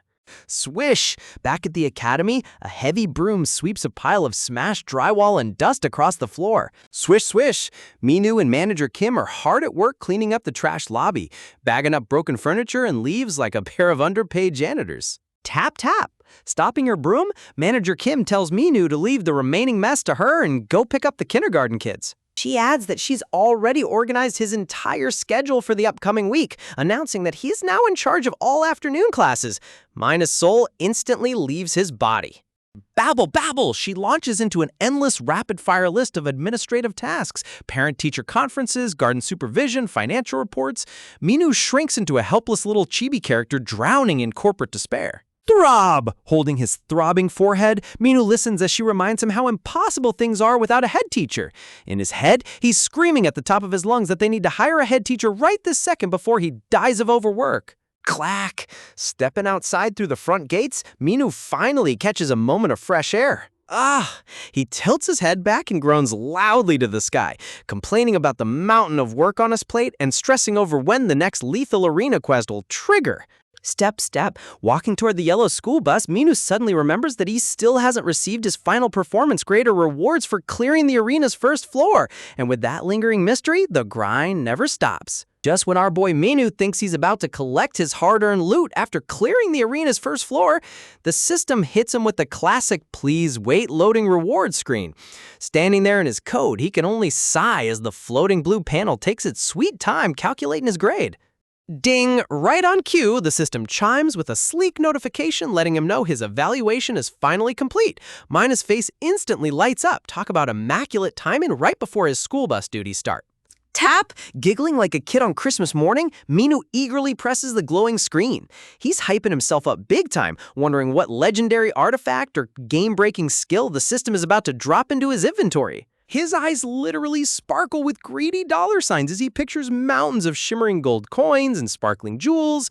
Man, he's already planning how to spend his imaginary fortune before even seeing the reward. Ta-da! The screen flashes with dramatic flair, but Minus's jaw instantly hits the floor in complete shock. The look of sheer disappointment on his face is priceless. Whatever popped up was definitely not a chest full of shiny diamonds. Sweat. Meanwhile, back at the academy, cute pink-haired rabbit girl Ayong is sweating bullets with wide, panicked eyes. She looks like she just witnessed a complete disaster unfold right in front of her. In a dramatic cloud of billowing dust, old martial artist Butler Alfredo strikes an epic stance in his torn karate gi. He strikes a heroic pose while shouting his own name like he's in the climax of a shonen anime. Cough! Alfredo literally starts floating up to heaven with a halo over his head, dramatically claiming he can now pass away in peace after seeing his young lady grow. Ayan loses her mind, screaming at him not to pass out on her. Seriously, the melodrama in this school is off the charts. Chirp, chirp. As birds sing peacefully under the morning sun outside the grand estate, Aeong frantically rallies all the little monster kids together for an emergency meeting. Swish! She flips open her colorful drawing notebook, hiding her face behind it while dropping the ultimate secret announcement. It's time for the Yogurt Drink Club! Ta-da! Holding her adorable handwritten poster above her head, Ayan officially kicks off the inaugural meeting of the Yogurt Drink Club. Down on the rug, Tiger Boy Ram is already chugging his mini yogurt bottle like a champion. Clap, clap! The whole Micro Monster crew is gathered around the luxury velvet couches. Go Girl is clapping happily, Tiger Boy is hyping things up, and Turtle Boy Bobo is already sound asleep on the coffee table. This is peak toddler board meeting energy. Flip! Ayoung turns to a fresh page featuring a hilarious stick figure drawing of Minu. She looks around the room and asks everyone what they honestly think of their silly new director. Goat Girl gives a sweet little bah and says she likes him, while Ram enthusiastically agrees that the captain is awesome. Look at these kids being so wholesome while holding tiny yogurt bottles. Tap, tap, Ayan hops onto the table, trying to convince them that Minu is totally clumsy and constantly walks around with a clueless, blank expression on his face. Swish! She gestures around the living room, trying to build a case against him, but the kids just stare back with completely unfazed expressions. Silver-haired Snake Girl pouts from her corner, bluntly stating she doesn't like Minu either. Ayan turns around in surprise, asking what her issue with him is. Snake Girl scoffs that Minu lacks any real dignity and doesn't look strong at all. Hearing that, Ayan instantly flips her narrative, pouting as she passionately defends Minu, insisting he's actually super strong under his goofy exterior. Snake Girl hits her with the ultimate deadpan stare, surrounded by floating question marks of pure skepticism. Honestly, the artist's comedic timing with these reaction faces is 10 out of 10. Spring! Snake Girl fumes with anger, pointing out that Ayan was the one talking smack about Minu in the first place. Ayan gets defensive, claiming her complaints were totally different from Snake Girl's critique. Crumple. Demanding proof, Snake Girl asks how Ayan even knows if he's strong. Ayan clutches her sketchbook tight, stammering that she saw him in action, only to be flatly called a liar. Swish! Just when Ayan is backed into a corner, Tiger Boy Ram raises his paw high into the air, stepping in as a witness to confirm he saw everything too. Da-dum! Ram puts on an intensely dramatic expression with glowing golden eyes, dropping a serious grievance. The captain doesn't give out enough snacks. Talk about a complete plot twist. Ayan sweat drops in disbelief as Ram casually shifts the blame onto her, claiming she only doesn't care because she doesn't eat as many snacks as the rest of them. Yan, Turtle Boy Bobo pokes his sleepy head out of his shell, rubbing his eyes as he quietly adds that the cafeteria food tastes terrible now too. Ayan's eyes pop out in total disbelief. If the lazy turtle kid actually woke up from his nap just to complain about the food, you know the situation is critical. Ta-da! A full graphic menu pops up showing yesterday's lunch menu. Broccoli rice, vegetable soup, spinach, and cucumbers. Ram and Bobo groan that ever since the old chef left, they've been fed straight rabbit food, while the herbivore goat kid is loving every second of it. Bang, bang! Ram starts aggressively pounding his fists on the table like a mini union leader, screaming at the top of his lungs that he demands meat right now. As Ram keeps chanting, "Meat, meat," poor Ayan stands there completely lost, holding her drawing and wondering how our high-level discussion turned into a cafeteria strike. Trying to regain control of her meeting, Ayan decides to tell them what actually went down during her morning training session. Round 1, fight. She holds up her crayon drawing showing a stick figure battle between herself and Alfredo in full martial arts gear. KO! In the next panel drawing, she depicts herself unleashing a sudden surge of power that sends Alfredo flying across the room into instant defeat. Ram tilts his head in utter confusion, wondering why beating up her butler is relevant to Minu's secret strength. Ayan explains that Alfredo explicitly told her insane power jump wasn't luck, but direct proof that entering the arena under Minu's guidance made her stronger.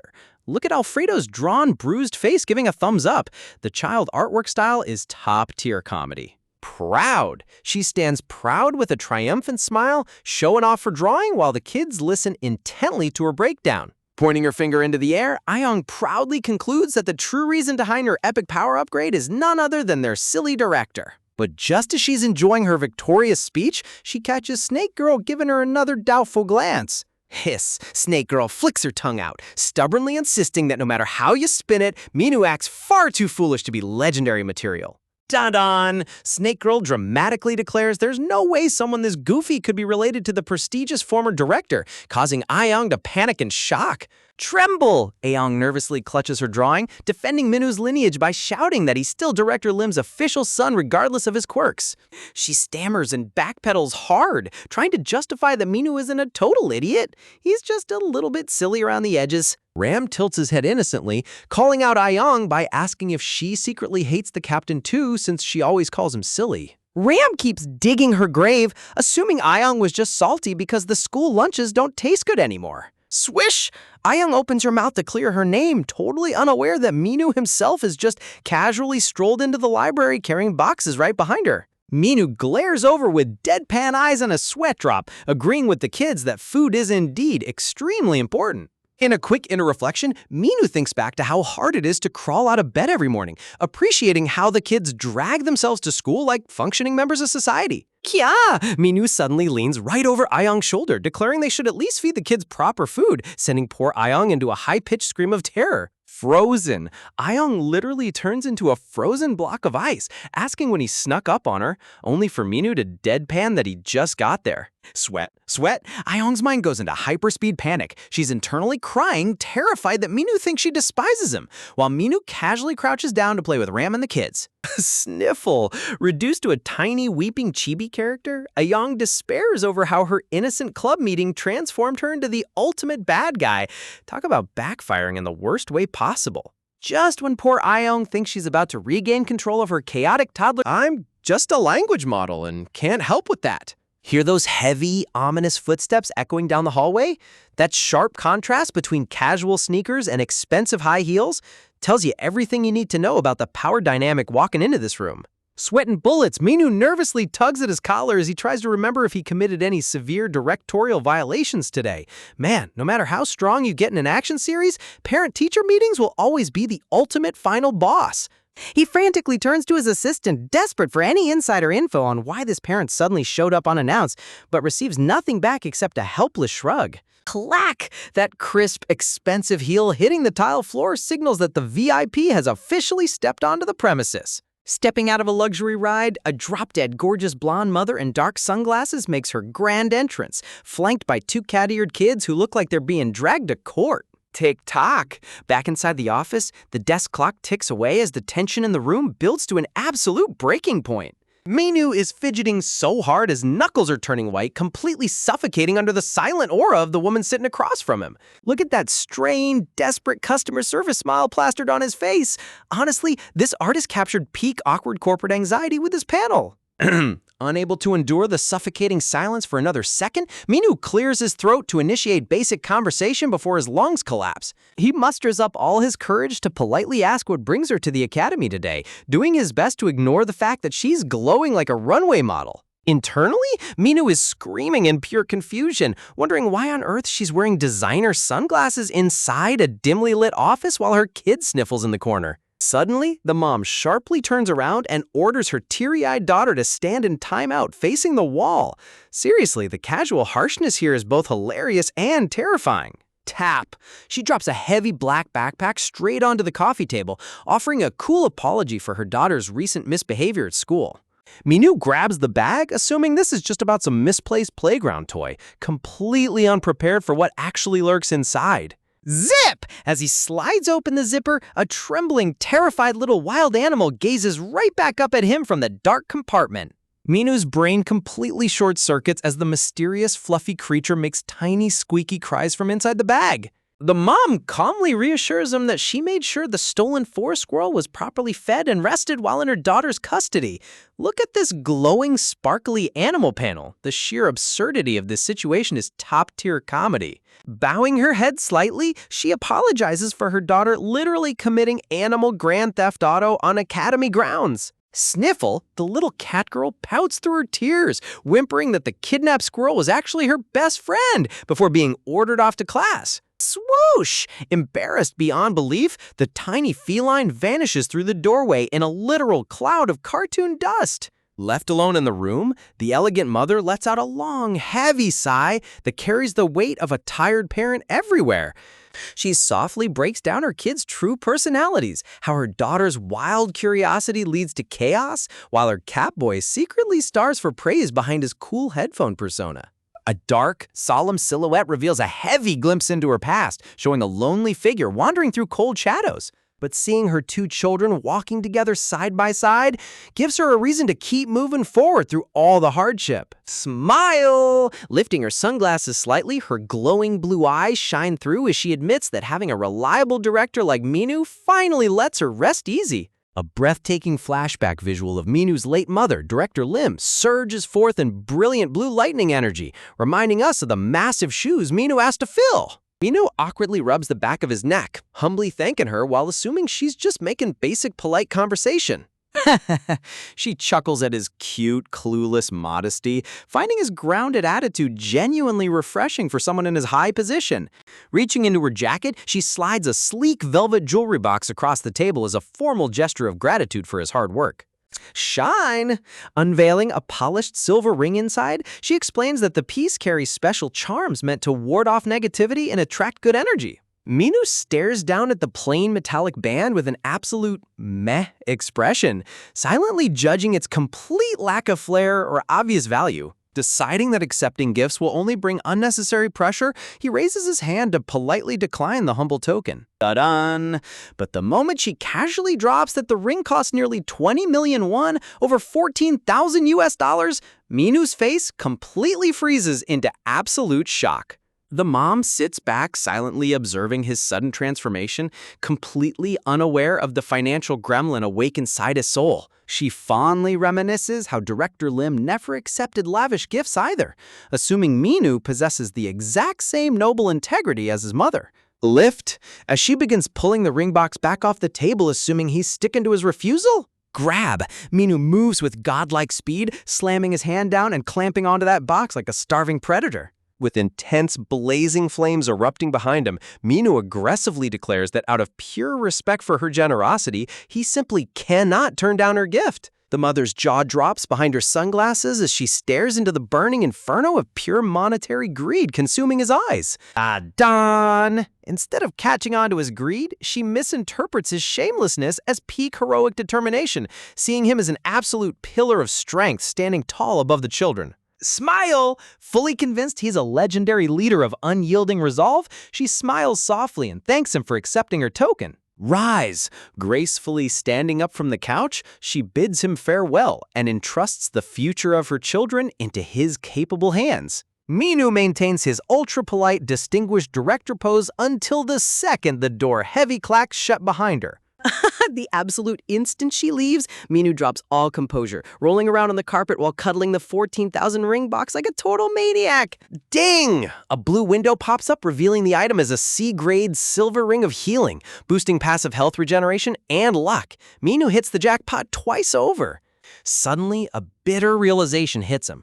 If rich academy parents hand out multi-thousand-dollar gear this easily, why did everyone leave him fake money at his mother's funeral? Shaken off the past trauma, Minu holds the ring against a shoujo anime rose backdrop, swooning as he officially names his new precious treasure, Rumi. Rub, rub, he greedily strokes the velvet box with total villain-level devotion, while the rescued squirrel peeks out from the backpack wondering what kind of asylum it was brought to. Ping! With a loud, crisp impact, colorful marbles shatter across the playmat, shifting the scene right back to the chaotic toddlers in the next room.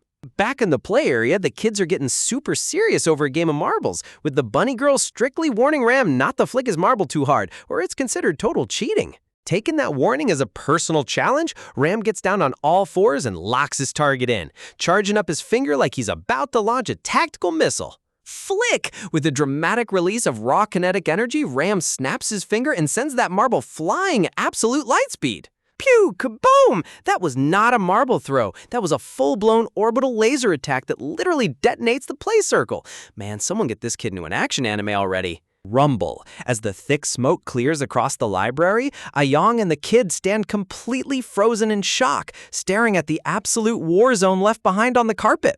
Drop! Shatter! The blue marble falls back down to earth like a meteor, shattering into tiny glowing shards right in front of poor Bobo. Bobo's tiny face turned bright red as tears well up in his eyes before he totally loses his mind and lets out a deafening ooh-wah, screaming over his destroyed favorite marble. Panicking at maximum level, Ram stammers out apologies while Bobo rolls on the floor sobbing, causing the bunny girl to immediately tattle to teacher Ayong. Wah! Hearing the deafening siren of toddler distress echoing off the high-arched windows, Ayong quickly glides over to restore order before the library collapses. Sitting down gracefully with a cat kid in her lap, Ayong gently pets the toddler while coaxing Ram to deliver a genuine, heartfelt apology to his crying buddy. Bobo winces through his tears, complaining about the broken gem, but Ayong softly reminds Ram that taking accountability is step number 1 to being a good friend. Done. But instead of focusing on the lesson, Ram's mind spirals into an existential crisis over Bobo calling him a fool, floating through a cosmic galaxy of pure confusion. Ram starts fuming with anger while Bobo continues weeping, making Ayong internally sweat as she realizes this minor dispute is seconds away from escalating into World War III. Displaying elite daycare diplomacy, Ayong gently explains that losing a prized possession hurts anyone, assuring Ram that nobody believes he broke it on purpose. Staring down at his jacket, Ram nervously twiddles his thumbs as her soft words break through his defensive tiger ego. Looking up with the cutest, most remorseful eyes you've ever seen, Ram softly mutters out a genuine apology for breaking the marble. With the tension broken, Ayong encourages Bobo to do his part, leading the turtle kid to apologize for his harsh words while peace returns to the room.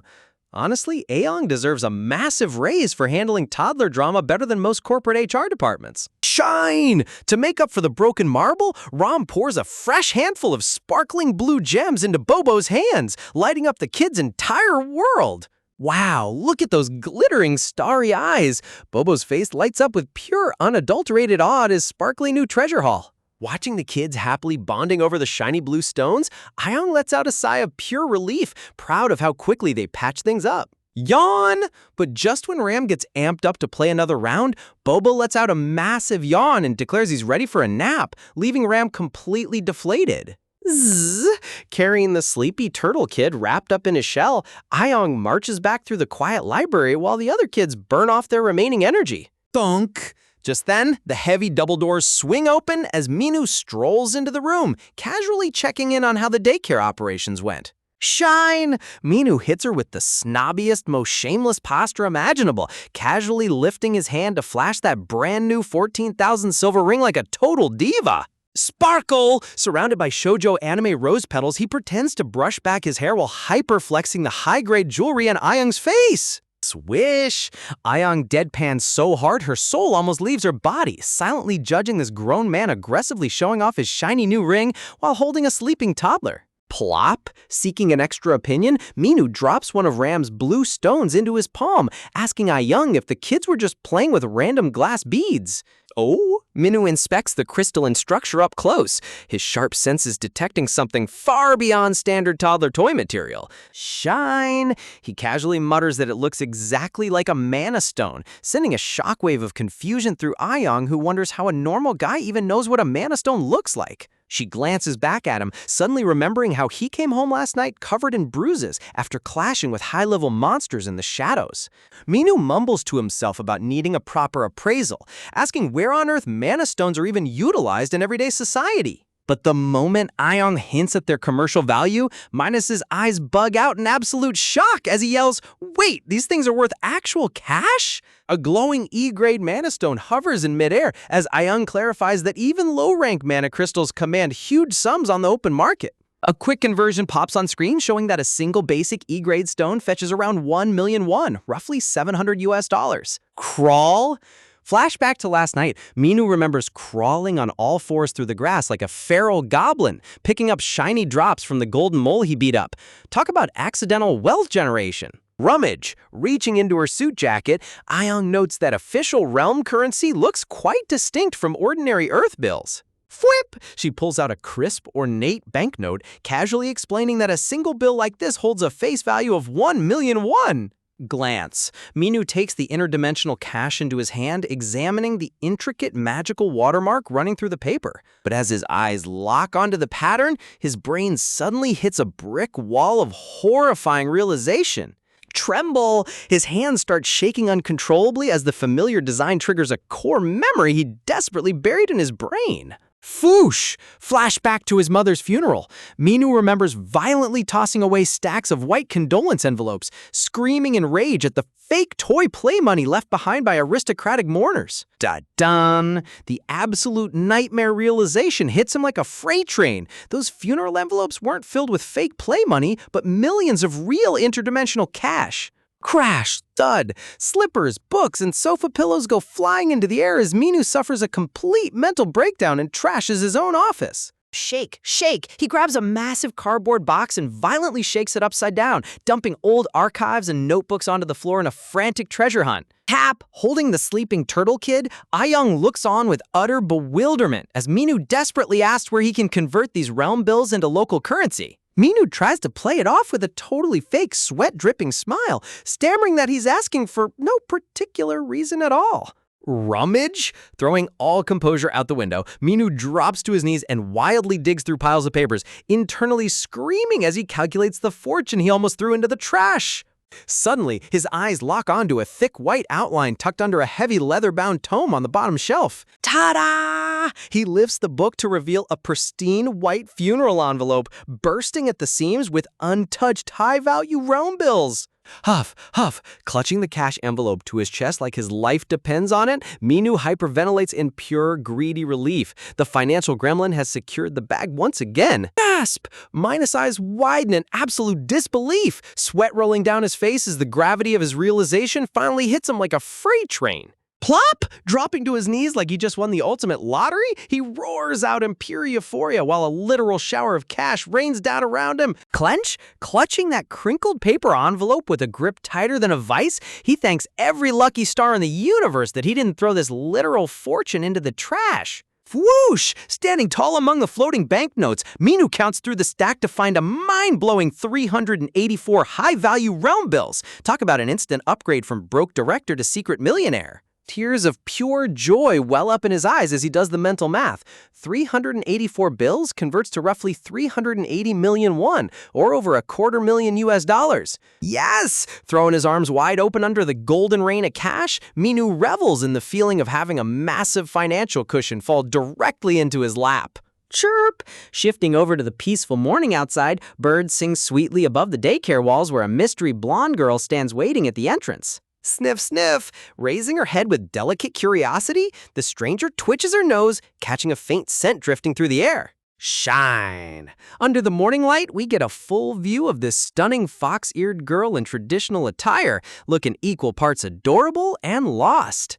Roar! Meanwhile, inside, Minu has completely traded his director suit for a giant green dinosaur onesie, stomping around on plush slippers to entertain the chaotic toddlers. Sparkle! Look at that blindingly pure smile inside the dino hood. The sudden influx of millions in his bank account has completely cured his depression. Dash! Stopping around the high-arched library, Minu happily chases the kids while thinking to himself that the world has never looked more beautiful. Haha, as phantom banknotes sparkle around his mind, Minu realizes the true peace of mind really does come from having extra zeros on your bank statement. I mean, honestly, who can blame him? Money solves 99% of all daycare stress. Messy. But fast forward 2 hours, and the magical high has completely worn off, leaving Minu looking like a drained zombie with his soul escaping out of his mouth. Tremble, shaken in his dino suit, Minu begs the ruthless toddlers for a quick breather, only to be met with relentless boos and tugs. The kids demand to play the train game next, making Minu internally sweat as he realizes toddlers have infinite stamina compared to an out-of-shape adult. Hug. Ram, the tiger kid, grabs Minu's sleeve, promising to transfer more energy so they can keep playing, while Manager Kim observes the hilarious chaos from the background. Smile! Watching Minu throw himself into entertaining the children, Manager Kim offers a soft, genuine smile, impressed by his dedication. Bzzz! Suddenly, a sharp vibration in her suit pocket interrupts the wholesome moment as an urgent signal comes through. Clack. Stepping toward the grand doors, Kim pulls out a glowing blue communication crystal and answers her superior. The chairman's voice echoes from the crystal, lightheartedly asking about Director Seo, while Kim notes he's busy holding class. Flash! The tone turns serious as the chairman reveals that Chong Peng, an operative under Lord Biko, has crossed over to Earth to investigate funeral records. The chairman sternly instructs Kim to warn Director Seo to stay on high alert, to which Kim dutifully agrees. Swish! Ending the call, Kim turns back into the hallway, a trail of glowing spirit particles swirling behind her. Man, this art style knows exactly how to make simple walking look extremely cool. Whisper, as the magical breeze brushes against her cheek, Kim ponders the growing political tension between the realms. Clack! Hearing a sudden sound near the entrance, Kim realizes someone is standing right outside the front gate. Walking briskly down the stone path, Kim wonders who could possibly be visiting without a prior appointment. Clack! She considers whether it's an applicant for the assistant teacher opening she posted just earlier that morning. But shaking off the thought, she doubts anyone could have responded to the job listing that quickly. Creak! Kia! Kim pulls open the heavy wooden gate, sending the poor blonde fox girl into a hilarious panic, shrieking in shock. Swish! The girl flails her arms around awkwardly, trying to compose herself, while Kim coolly asks for her identity. Inspecting her cute, fluffy ears and tail, Kim realizes she's talking to a divine beast and bluntly asks if she's a cat. Shine! Blushing with a shy smile, the golden-haired beauty politely corrects her, revealing that she's actually a fox. Creak? Sensing no hostile spirit energy, Kim assumes the fox girl must be a divine acquaintance sent by Director Seo, warmly inviting her inside. As they walk into the courtyard, Kim internally marvels at how fast Minu managed to recruit a new assistant teacher. Kim looks back with fond expectation, hoping that this new hire will love and protect the children just as passionately as Director Seo does. Whoom! But the moment Kim turns her back, a terrifying dark shadow engulfs the fox girl, her eyes glowing with an eerie, predatory aura. Talk about a 180-degree mood shift. Never judge a book by its fluffy ears. Shine! Holding a sparkling blue drop-shaped pendant, the fox girl secretly chuckles at how easily she bypassed the daycare security. Flashback reveals her true identity. She isn't a simple daycare teacher, but an official diplomatic envoy dispatched by Lord Hua. Foosh! Surrounded by floating spirit wisps, her gentle facade fades to reveal the serious weight of her secret mission. Kneel! We flash back to the spirit realm, where the fox girl bows respectfully before a massive, shrouded crimson throne. Looming behind the curtain is Lord Hoa, number 7 of the 7 lords, manifesting as a legendary giant white fox. Bowing low, the envoy asks what important task her lord requires her to carry out. Lord Hua delivers a heavy command. She must travel to the mortal realm and negotiate a delicate peace treaty with the celestial realm. What? The envoy gasps in utter shock, stunned by the massive political weight dropped onto her shoulders. Lord Hoa explains that their faction is currently in a vulnerable position, ordering her to operate completely in secret away from the other lords' eyes. Her true mission is twofold: prevent an all-out war between the spirit and celestial realms, and secure the legendary forbidden fruit as a token of peace. Tremble? Hearing the mention of the legendary fruit of the world tree, the envoy's expression darkens with worry. Shine! Floating in midair, the fruit of the world tree is a mythical artifact said to possess the power to cure any terminal illness or curse. Realizing that her mother, Lord Hoya, is desperately seeking the fruit because her life force is rapidly fading, the envoy vows that failure is simply not an option. Talk about starting a high-stakes mission. One second you're holding a glowing, tear-shaped crystal pendant, and the next you're tasked with saving an entire dimension. Shine! Kneeling before her mother, our golden fox girl bows deeply and vows to cross realms on a secret diplomatic assignment. No pressure at all, right? Just the weight of her whole clan's survival on her back. Swish! Standing high atop a skyscraper looking down at the bustling city, she sets out to find Ju Hui Lim, the legendary hero of the celestial realm who guarded the world tree's final seed. But then comes a massive wrench in her plans. She discovers the hero already predeceased. Talk about pulling up to the main quest way too late. Following the few remaining clues she managed to dig up, her search leads her straight to a clean, modern estate tucked under a bright blue sky. Honestly, the artist cooked with this background lighting. But wait, a kindergarten for divine beasts? The absolute greatest warrior in celestial history was running a literal toddler nursery on Earth? Step, step, sneaking into the hallway, our fox girl reminds herself to hang tight for her mother's sake. Little does she know what kind of glorious chaos is waiting behind those doors. Creak! Turning the door handle, the grand interior opens up into a blinding display of golden chandeliers and high-end luxury. Shine, shine! Our fox envoy completely freezes in her tracks, her face shaded in total shock at the sight before her. Her eyes widen like saucers. The sheer level of spatial magic baked into this building is straight up absurd. Ta-da! Spatial expansion, high-tier defensive barriers, and even luxury air purification magic. Man, constructing this divine daycare costs more than a small country's annual budget. Eek! Sweat drops roll down her face as panic kicks in. She came here empty-handed to negotiate, but this place screams infinite money cheat code. Manager Kim pops up with a sweet rosy smile, relieved they finished cleaning the halls. Meanwhile, our fox envoy is internally sweating bullets in her traditional outfit. Chibi manager Kim nonchalantly points the way toward the director's office while our girl nods along, completely clueless about what's about to hit her. Approaching the giant wooden double doors, the atmosphere grows tense. It's time to meet the legendary director in person. Slide! Before she can even introduce herself, Manager Kim slides an employment contract across the table. Since she's a Fox Divine Beast, she skipped the resume review entirely. Talk about fast-track hiring. Staring down at the teacher application, our fox girl gets a massive question mark above her head. Wait, is this an interview or a hostile corporate takeover? Kim calmly explains that official teaching certificates don't mean zilch here. All that matters is giving these magical power toddlers a safe space to run wild and play. Our fox envoy sits there with dizzy spiral eyes, wondering why on earth she's getting a full employee orientation speech right now. Clack! Manager Kim steps out to fetch the director, leaving our undercover agent sitting alone with her chaotic overthinking. Lift! Picking up the document, she puts two and two together. The director of this place is actually the hero's son from the funeral records. Glancing at the contract, she wonders what kind of terrifying, legendary powerhouse this guy must be in person. Silhouetted against the light, she imagines a dark, stoic master who holds the secret key to saving the world tree. Thud! Suddenly, loud yelling and chaotic crashing echo straight through the double doors. Noble shouting demands and toddlers throwing tantrums. So much for a professional workplace environment. Crash! Sounds of pure mayhem erupt outside as someone desperately screams for a breather. Man, running a divine daycare is clearly an active war zone. Dunk! The door swings open and Director Minu steps out looking like an overworked zombie, begging the kids to go bother another teacher so he can survive the morning. Clack! Turning around with a sweet cardigan fit and a gentle smile, Minu politely apologizes for keeping her waiting. Hiding behind her clipboard, our fox girl carefully sizes him up.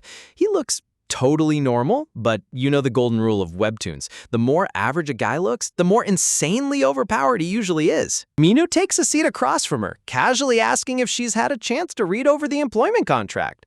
Sweat, sweat! She breaks into a cold sweat. He has zero detectable life force, which means he's suppressing his aura so flawlessly that he must be a god-tier hidden monster. Meanwhile, Minu just wants a 10-minute nap. Classic miscommunication at its finest. Minu gives a warm smile, thanking her for applying to their daycare, but she's sitting there completely stunned like, wait, apply? Flinch! When she stammers that she didn't come to apply for a job, Minu jumps up in pure panic. Don't reject the offer, man is desperately understaffed. Slide. Minu frantically shoves the contract back over, begging her to reconsider while she tries to figure out how to explain her true mission. Leap, leap! Right on cue, the toddler squad pops their cute little heads through the door yelling, hello! Kaboom! An absolute nuclear explosion of hearts and cuteness hits her square in the chest. Her brain instantly short-circuits. Ack! Seeing the tiger kid tumble over in his little green dino onesie, her heart melts into an absolute puddle. Look at those chubby cheeks and squishy round eyes. Cuteness overload! Her internal defense system completely crumbles as she imagines getting to pet these adorable baby animals every single day. She shakes her head frantically, clutching her pendant, trying to force her brain back into serious spy mode. Keep it together, girl. Sitting on the couch, she overthinks her options. If she asks for the forbidden fruit right away, they'll turn her down. Minu sits across thinking, why is she staring into space? Lightbulb moment, the ultimate galaxy brain strategy, take the teaching job to undercover infiltrate the daycare, build their trust, and then snatch the fruit when the time is right. Brilliant plan or total excuse to snuggle toddlers? Da-dan! With fiery determination in her eyes, she grabs the pen and asks where to sign so she can launch her undercover operation. Scribble, scribble, Minu gets a half-shadowed anime villain smirk, instantly pointing to the dotted line. He just trapped another victim into daycare labor. Shake, they seal the deal with a firm handshake, both of them convinced they completely outsmarted the other. Hiya! Flash forward and she's waving her hand with maximum enthusiasm. Shine! Decked out in a bright pink ruffled teacher suit, she introduces herself with full sparkles as Teacher Miho. The kids cheer in pure delight welcoming Teacher Miho, making her heart skip a beat all over again. Bado! A massive pink cloud of pure wholesome cuteness explodes across the entire daycare screen. Kya! Out in the gorgeous sunlit garden gazebo, Miho is already sitting on a bench snuggling the little goat toddler like a plush toy. Plush, plush! Close up on those tiny soft horns and fluffy brown hair. Honestly, can you really blame her for forgetting her secret mission? Rub, rub! She aggressively rubs her cheek against the poor kid, screaming about finding true happiness. The goat kid is literally suffocating in love. But hey, mission accomplished. Sort of. Just when you think you're executing a high-stakes undercover spy operation, you get completely derailed by a toddler who just wants to know how long you're planning to squeeze. I'm just a language model and can't help with that. Teacher Miho is out here experiencing total emotional overload, hugging the poor little goat kid so tight that he literally lets out a panic bleat for his life. The little guy politely reminds her that his parents warned him about making promises he can't keep, but Miho is already lost in the sauce, thinking his internal struggle is the most precious thing in existence. Honestly, can you really blame her? Back in the spirit realm, the kids look like eldritch horrors with 3 eyes, 4 ears, and 5 mouths, so this daycare is basically a paradise of maximum fluff. She clenches her glowing pendant, reminding herself that as long as her disguise holds, nobody will ever uncover her true identity as a secret envoy. But let's be real, secret agent mode gets thrown right out the window the second she rubs her cheek against this squishy kid again. Her mission parameters stand no chance against cute animals. Off in the garden, the tree suddenly starts violently shaking as the tiger kid Ram tries to force the fruit down, prompting Miho to rush over and tell him to leave the poor branches alone. Ram throws a classic toddler pout, grumbling that the delicious oranges are being stubborn and refusing to drop. Miho strolls up with ultimate teacher grace, patiently explaining that fruits need time to ripen before they're ready to eat. Man, look at Ram hitting a crisp military salute. He immediately gets hype and agrees to cheer on the tree so the oranges can grow big and juicy. He starts aggressively yelling at the fruit to hurry up, and the artist literally gave the orange a sweat drop. This panel is absolute comedy gold. But cheering takes serious effort, and before long, tummy rumbles take over the entire group as lunchtime approaches. Spotting a golden opportunity to win some major bonus points, Miho flexes her secret weapon and pulls custom-wrapped candies right out of thin air. The little bunny girl Ayang tries to act all mature, claiming she doesn't touch junk food, but Miho smoothly assures her that making an exception just for her won't hurt. Boom! Critical hit to the heart. Ayang's eyes turn into pure sparkles the second she hears that she's getting special treatment. Hitting us with the ultimate toddler tsundere attitude, Ayang huffs and pretends she's only accepting the candy out of politeness. Classic line. Seeing the candy distribution in full swing, the cat kid rushes over demanding a sweet treat of his own. While Miho is out here living her best life surrounded by adorable divine beasts, director Minu and assistant Kim are watching the whole wholesome scene unfold from the sidelines. Minu lets out a heavy sigh, feeling completely discriminated against because the kids listen to his brand new employee way better than their actual boss. Look at this full-on flex reel of Minu's hidden daycare talents. Snacks, balloon art, nail art, slime making, physical training. Man, mastered every skill in the book and still got sidelined.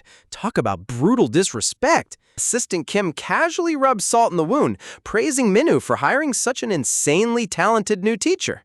She adds that she even hyped him up to the chairman for bringing Miho onto the team, leaving Minu wondering if she's secretly backing him up or just messing with his head.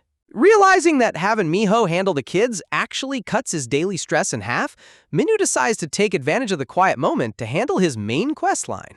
Right on cue, a bright blue system window pops up with a loud ding, announcing that Arena Floor 2 is officially unlocked. But check out those terrifying conditions. He has 12 hours to enter with a divine beast, and failure to clear the floor means instant player death. Talk about zero chill from the system. Minu taps the holographic screen to inspect the fine print, realizing the stakes just got ridiculously high. Dramatic close-up confirms the brutal 12-hour ticking clock, forcing him to assemble a team immediately. To make matters worse, the floor requirements explicitly demand a water element Divine Beast, and the entry limit is strictly capped at 1 companion. Minu scans his options, turning his gaze toward the nearby pond where a massive green turtle shell is floating peacefully. Resting in the shallow water is Bobo, the daycare's resident water element beast, currently fast asleep. The guy is literally floating like a mossy rock with ZZZ bubbles floating out of his shell, pure unbothered energy. Minu walks over and starts knocking on the shell like a front door, pleading with Bobo to wake up. Crouching at the water's edge, he keeps rapping his knuckles against the stubborn turtle armor with zero response. Minu spirals in frustration, realizing he's literally never seen this kid awake for more than 2 seconds in his entire life. Suddenly, a genius memory flashes in his mind. Yesterday, the kids were having a super intense conversation about their ultimate favorite meals. Minu casts a dark shadow over his face, lowering his voice to drop the ultimate temptation. Today's lunch menu is bulgogi. Instant success! Bobo's cute little green head pops out of the water like a submarine periscope, bubbling out the word meat in pure excitement. Minu narrows his eyes with a terrifying shadow over his face. The trap is officially sprung. Sprouting literal cartoon devil horns and wings, Minu sweetly asks if Bobo wants to visit a super fun place before lunch, and the innocent turtle completely buys into it.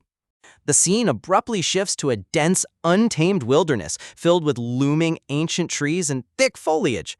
Welcome to Floor 2 of the arena. Sound effects echo through the canopy as high-speed dashes cut across the branches, setting up a dark and dangerous atmosphere. Claws tap against the wood and out pops a tiny squirrel striking a heroic pose, announcing himself as Ratatoskr, the self-proclaimed protector of the forest.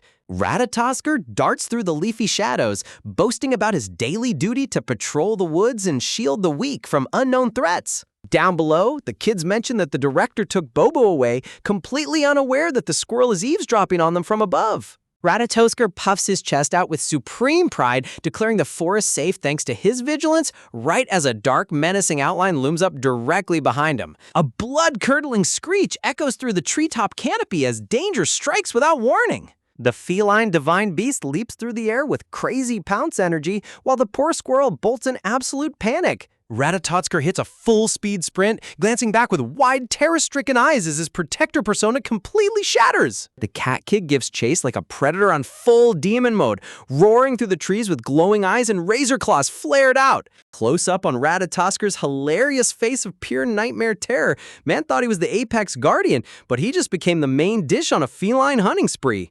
Out of nowhere, a terrified little squirrel goes full supersonic turbo boost, sprinting through the forest foliage like its life literally depends on it.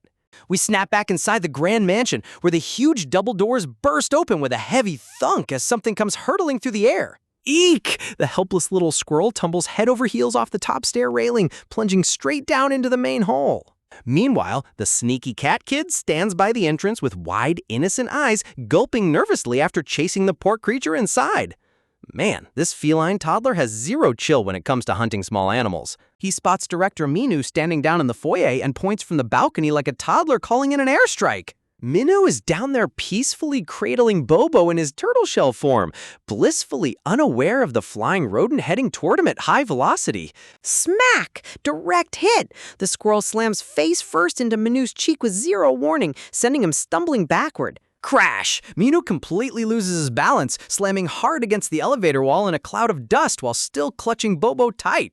Talk about wrong place at the wrong time. The panicked squirrel starts squirming across Minu's face like a miniature face hugger, leaving him choking for air. Trying to regain control of the chaos, Minu reaches over and yanks the heavy elevator lever with a metallic thunk. With a sharp yank, he finally grabs the crazy squirrel by its tail and pulls it off his face, desperate to breathe again. Gasping for air, Minu holds the dazed rodent at arm's length, angrily shouting to know where on earth it just flew in from. Seriously, this man can't get a single peaceful second at his job.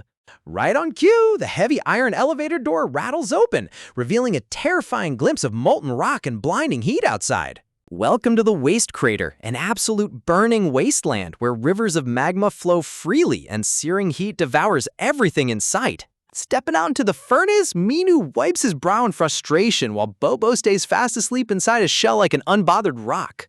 To make matters worse, a blue system window pops up to inform him that his high-grade items are restricted. Talk about the system playing dirty right when he needs top-tier gear the most. Thud! Suddenly the ground violently quakes under intense heat blast as a massive shadow looms over the burning landscape. In the middle of all the shaking, Bobo's turtle form suddenly shifts, transforming into a cute green-haired toddler who rubs his sleepy eyes and complains about the noise. The little guy squints up with sleepy eyes, completely unaware of the monstrous nightmare standing directly in front of him. Minu freezes in his tracks as the quaking abruptly stops, staring up in pure horror at a towering fiery beast. Standing framed between two colossal hound legs, Minu holds Podler Bobo tight as hot embers drop from the sky like rain. Grrr, a massive demonic pit bull with glowing yellow eyes and dripping fangs looms over them, sending Minu into a full-on panic scream. The system identifies the threat as a one-star blazehound, though calling this terrifying giant a simple hound feels like a total scam. Raging fire erupts along its back as the blazehound lets out a terrifying growl, ready to turn our main character into a toasted snack. Close up on those dripping fangs, you can literally feel the intense heat radiating off this panel. The artist went insanely hard on this monster design. While Minu breaks into a cold sweat, toddler Bobo starts aggressively drumming on his turtle shell, complaining that this monster looks nothing like the friendly dogs he's used to. Minu checks his mission screen, which coldly orders him to hunt down all the blazehounds on the floor. He nearly loses his mind, asking if the system is actually serious. Swish! Without warning, the giant hound swipes its massive razor-sharp paw straight down toward Minu's head.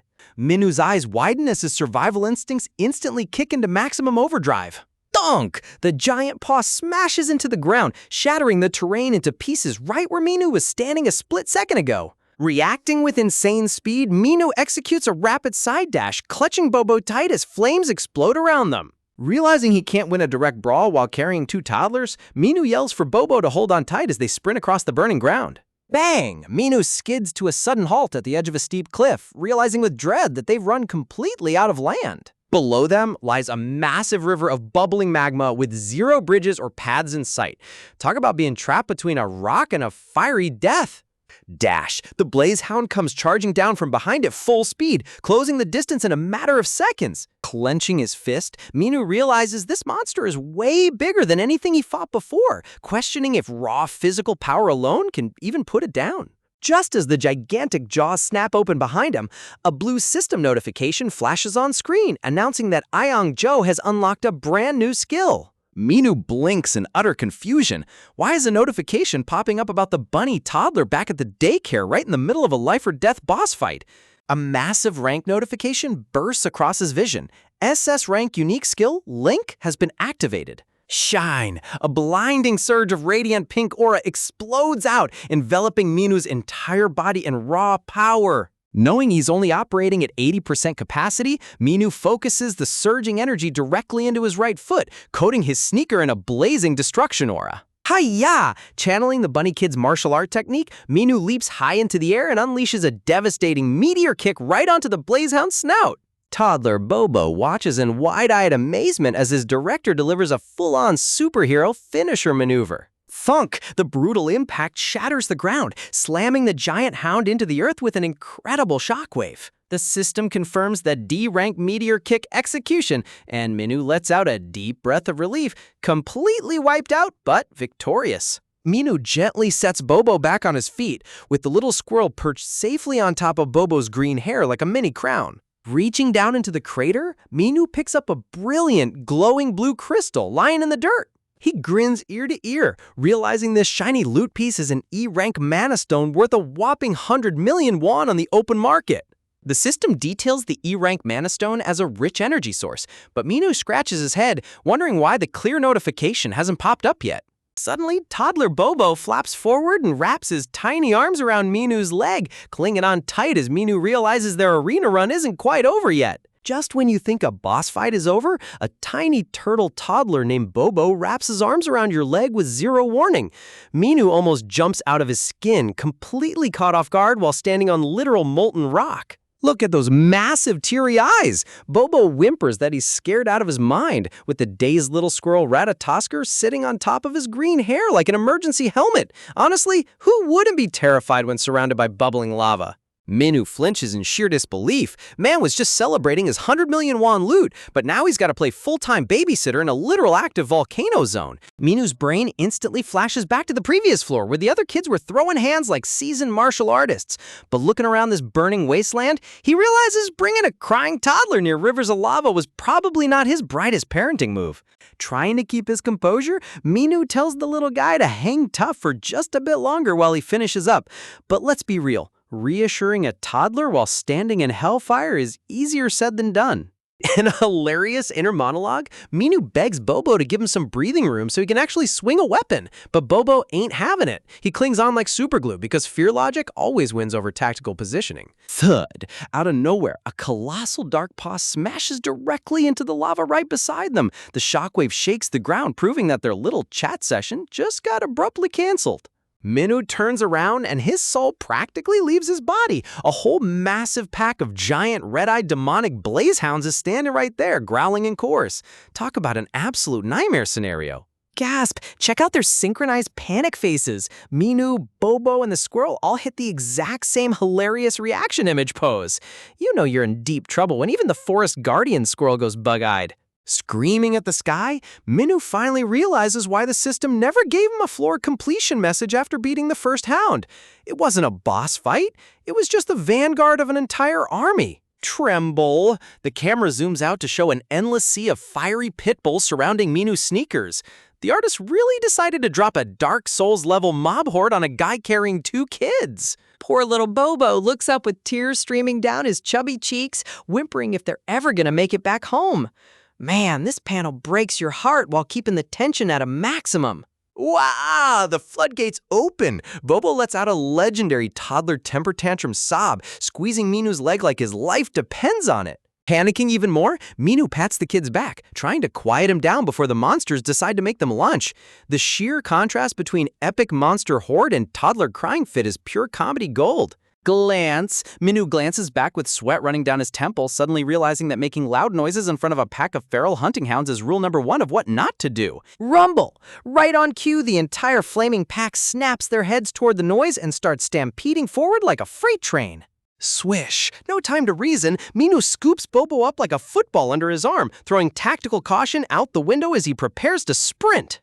Zoom! Minu pulls off a full supersonic sprint across the molten rocks, carrying Bobo and the squirrel, while an army of hellhounds chases right on his heels. Flash! Rumble! Suddenly, the sky above the volcanic crater darkens dramatically, swirling into a massive vortex filled with blinding flashes of lightning.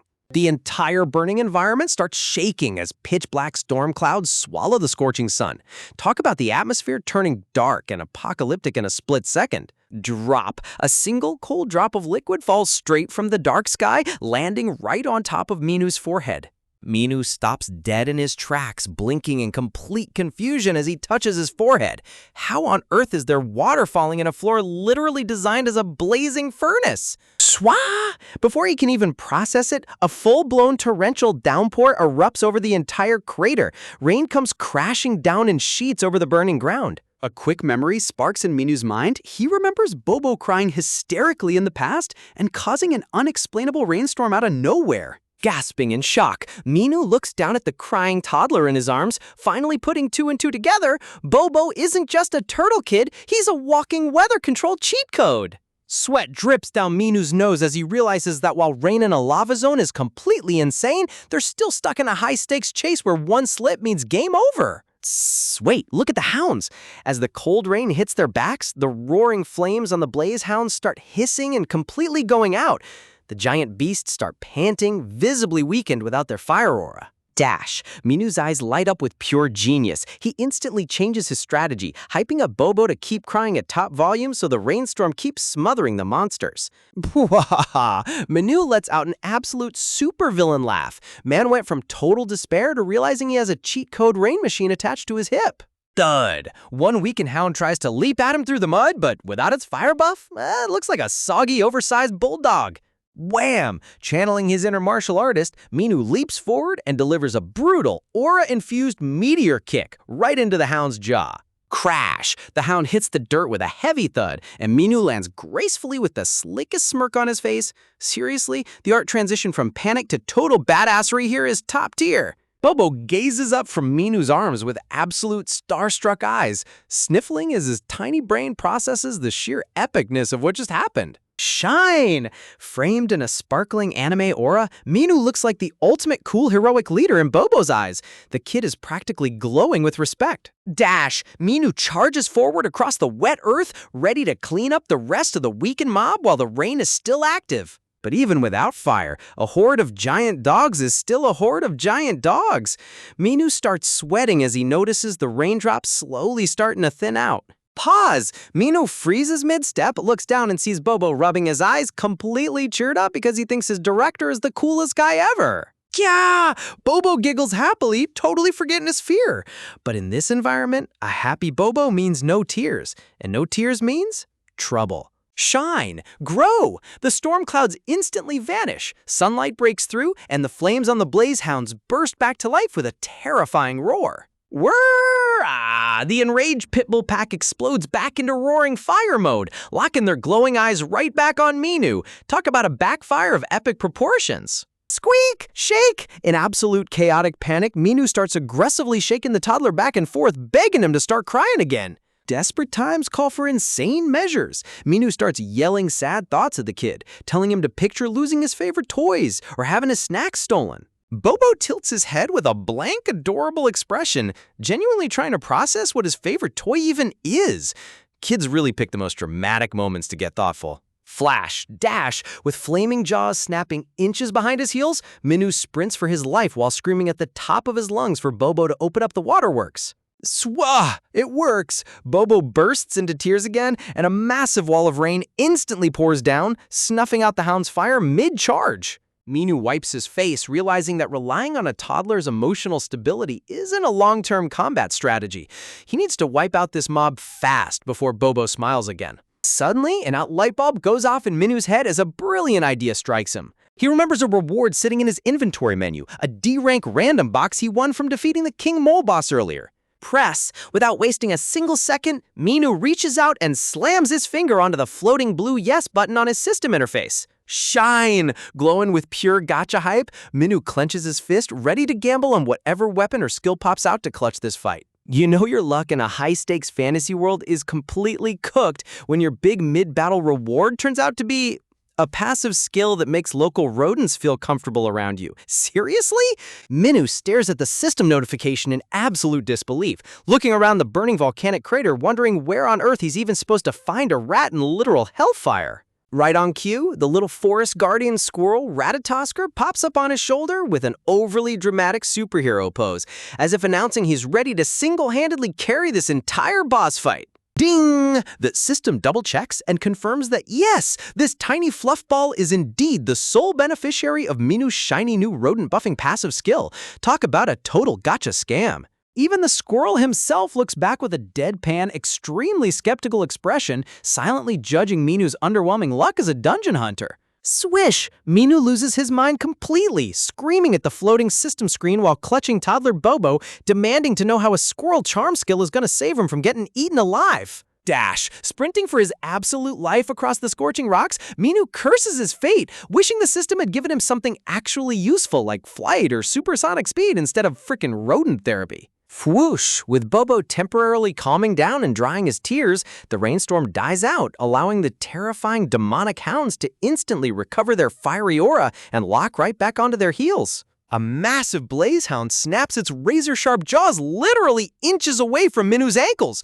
The tension here is insane. One misstep and both he and the toddler are monster food. Thunk! Channeling pure adrenaline, Minu pulls off an insane acrobat leap into the air, barely dodging a brutal snap while keeping Bobo lifted safely above the shockwave. Gasping for breath, Minu's brain goes completely blank as he tries to figure out how a simple floor run spiraled into an absolute Dark Souls survival nightmare. Heat waves rise off the scorched earth as Minu yells in frustration, wondering why he always ends up stuck as a full-time babysitter in the worst possible environments.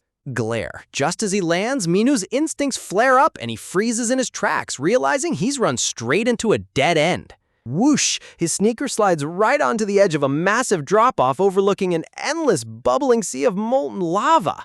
Thud, thud. He turns around to backtrack, only to find the entire pack of glowing-eyed demonic pit bulls cornering him against the cliff edge. Talk about being stuck between a rock and a literal fiery place. The camera zooms out for a dramatic top-down view, highlighting just how completely outnumbered and outmatched Minu really is on this narrow ledge. Drop. A loose pebble tumbles off the edge into the pit below, matching the exact moment Minu's soul tries to leave his body from pure panic. Grrr! The lead hound drools ferociously. Minu calculates his options in a flash, realizing his strongest attack skill is still on cooldown, and raw physical strength won't cut it against a whole horde. To make matters worse, his newest passive skill sits in his menu looking like a complete joke, offering 0 offensive power when he needs it most. Leap! Out of nowhere, Ratatoskr the squirrel suddenly launches himself off Minu's shoulder like a furious furry projectile. Plop! The little guy lands firmly on the dirt right in front of the massive, terrifying hound pack, completely fearless. Ta-dam! Striking a magnificent combat stance, the squirrel acts like he's about to fight the entire army alone, leaving both Minu and Bobo scratching their heads in confusion. Squeak! Ratatoskr turns back with a smug, heroic squeak, flexing his tiny paws as if telling Minu to sit back and watch a master at work. Minu squints at the rodent in utter bewilderment, asking out loud what kind of suicidal play this little guy is actually trying to pull off. Chomp! Before anyone can even react, the giant blazehound opens its massive maw and literally swallows the squirrel whole in a single bite. Nom nom! The hound casually munches down while Minu stands there completely frozen in sheer shock, turning pale white from the absolute absurdity of what just happened. Sweat. Panicking instantly, Minu slaps his hand over toddler Bobo's eyes so the kid doesn't get permanently traumatized by watching their squirrel buddy get eaten alive. Screaming at the top of his lungs, Minu cries out for his fallen rodent friend while a comedic little ghostly halo floats right over the hound's head. The contrast between tragedy and comedy here is top tier. Bzzzt! Minu starts yelling at the monster in pure despair, but suddenly bright yellow electrical sparks begin crackling violently inside the hound's bulging jaw. Bzzz! A blinding column of high-voltage lightning violently erupts right out from inside the monster's throat. The entire giant beast gets transformed into a glowing silhouette of raw electricity as Ratatoskr detonates his latent lightning power from the inside out. Flash! A massive shockwave explosion shatters the ground, unleashing a blinding flash of divine thunder across the volcanic crater. Meanwhile, toddler Bobo, still having his eyes covered by Minu's hand, blinks innocently and asks why everyone is making so much noise during his nap time. Teary, but hearing all the chaotic explosions scares the little turtle toddler, causing massive teardrops to swell up in his adorable eyes once again. Wow! Bobo opens up the floodgates and lets out a legendary crying tantrum, instantly triggering his cheat code weather magic to summon a raging hurricane-force downpour. Crash! The torrential rain combines with the lingering lightning storm, creating an absolute apocalyptic elemental thunderstorm that mercilessly strikes down across the entire area. Minu watches the sky split open in complete awe, staring with his mouth wide open as nature itself goes completely berserk. Bzzz-nint! The deadly combo of Bobo's water domain and Ratatoskr's electricity acts like a giant conductive trap, instantly frying every single blazehound into a smoking, knocked-out pile of fur. As the smoke clears and the monsters sizzle on the wet ground, Minu frantically looks around to see if his crazy little squirrel survived the explosion. Dudum! Tap! A shadowy little paw dramatically taps onto the head of the fallen hound boss. Shine! Framed by literal rays of divine sunlight breaking through the dark clouds, Ratatoskr stands victorious atop the defeated monster like an absolute god of war. Minu shouts out in sheer hype, unable to believe that a basic D-rank rodent just pulled off a legendary floor wipe. Droop! But the moment the hype fades, the squirrel's energy hits rock bottom, and he completely collapses face first into the dirt like a popped balloon. Looking across the quiet, smoking landscape, Minu realizes the rain has cleared and every single threat in the crater has been completely wiped out. Rumble! Yet he pauses in confusion. Despite defeating the entire Hound army, the system still hasn't popped up with the official floor completion message, and dark lightning still rumbles high above. Grab! Deciding not to overthink it, Minu's eyes instantly turn into dollar signs as he notices glowing blue E-rank mana stones scattered across the ground like free money. Shine! He happily hoards every single glowing gem into his inventory, chuckling like a rich villain and planning to use all this loot money to build his own personal weapon armory back in the real world. While Minu is busy counting his hypothetical millions, toddler Bobo tugs on his sleeve and points toward the far side of the lava crater, asking what that weird object over there is. Turn! Minu snaps his head around, instantly dropping his loot-grabbing smirk as his instincts go back on high alert. Flash! Following Bobo's tiny finger, the camera pans across the bubbling lava lake to reveal a mysterious, glowing high-tech metallic structure sitting right in the middle of the volcanic wasteland. Imagine surviving an insane monster horde only to have the entire dungeon literally explode under your feet. Spotting a massive golden gate in the distance, Minu figures this must be the floor's exit structure, realizing the system won't drop his victory pop-up until he actually steps through. Flash, before he can even take a breath, a blinding pillar of fiery plasma erupts into the sky right behind them.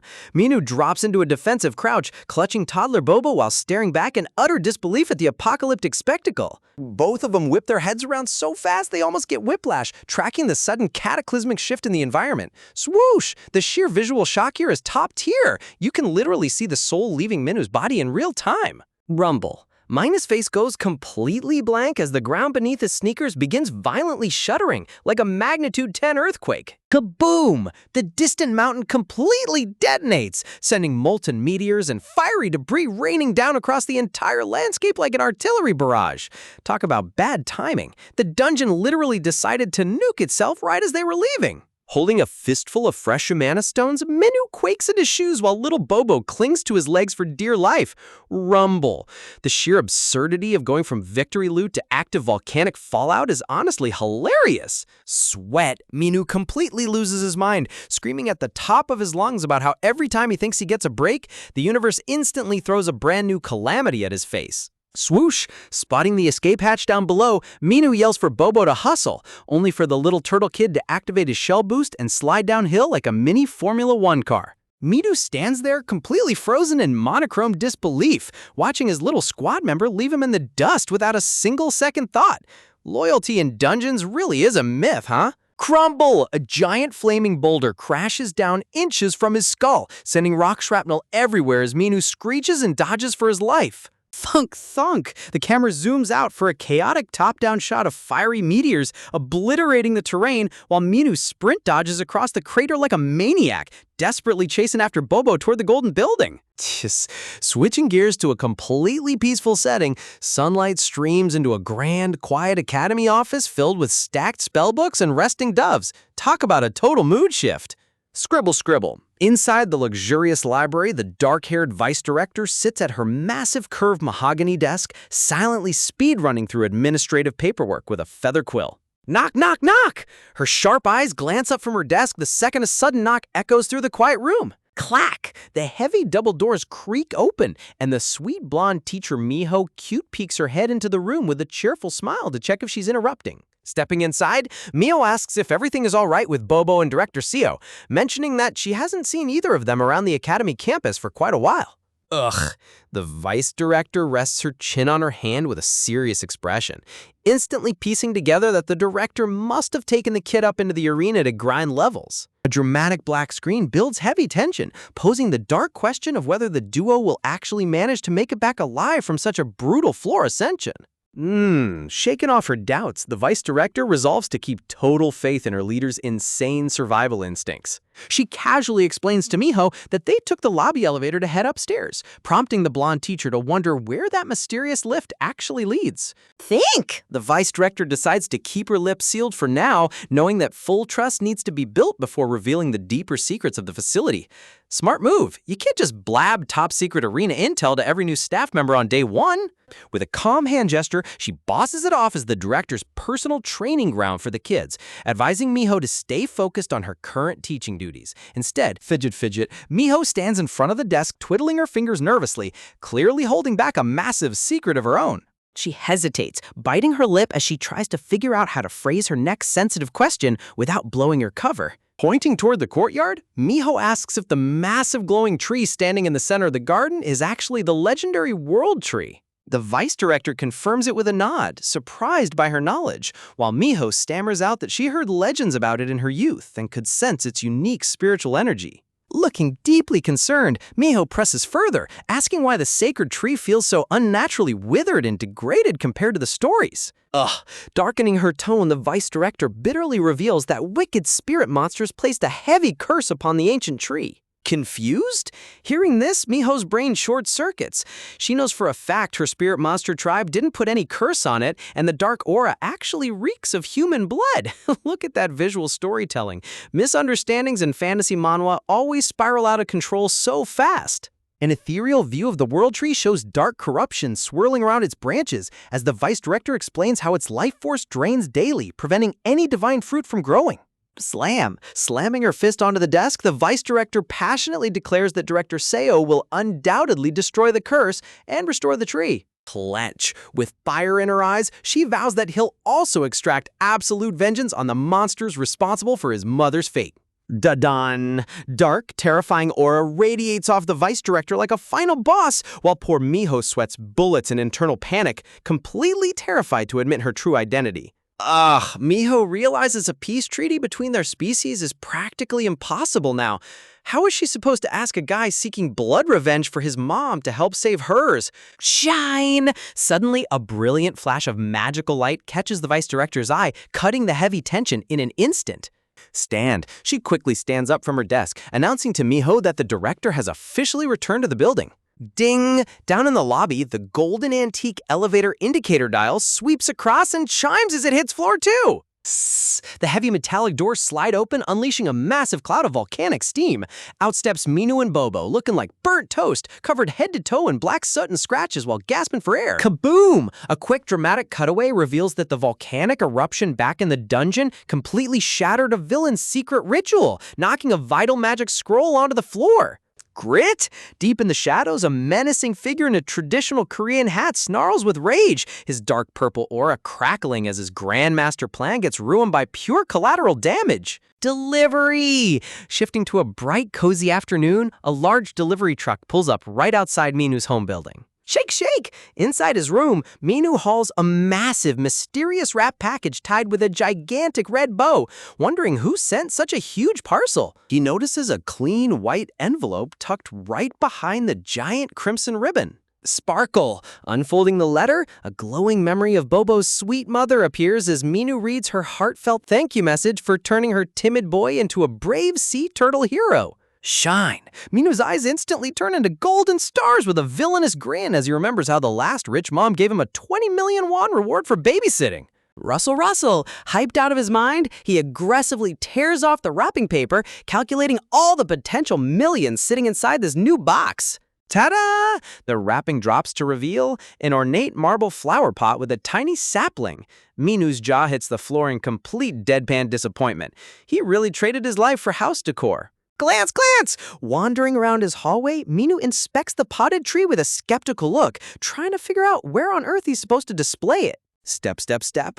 Blonde teacher Miho strolls up behind him with a warm smile, reassuring him that the spot he chose is actually perfect.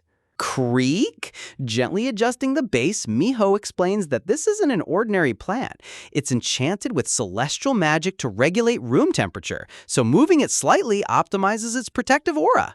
Talk about an extreme domestic hazard. One tiny nudge of this magical flower pot instantly plunges the entire hallway into minus 58 degrees Fahrenheit, leaving poor Minu completely flash frozen like a human popsicle, while teacher Miho innocently asks if that might be a little too chilly. Slide! She quickly tugs the pot the other way, only for the temperature to instantly spike to a sizzling 122 degrees. Flames erupt around Minu as he stands there literally baking in his cardigan, while Miho meekly asks if it's getting too hot. After a few more tweaks, the magic finally settles into a perfectly cozy aura.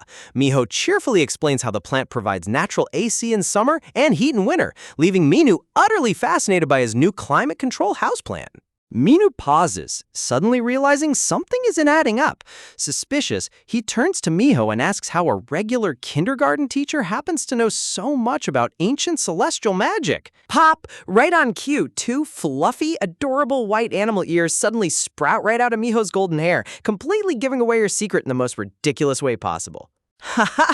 Scratching her head with an embarrassed giggle, Miho admits her true nature, leaving Minu's mind totally blown as he realizes his sweet coworker is actually a high-tier divine beast herself. Smoothly changing the subject, Miho points at the planter and casually remarks on how unbelievably expensive this item must be, asking Minu where on earth he managed to source such a high-grade magical artifact. Minu's jaw drops in shock as Miho confirms that the pot's refined craftsmanship and built-in thermal enchantments make it worth an absolute fortune on the high-end market.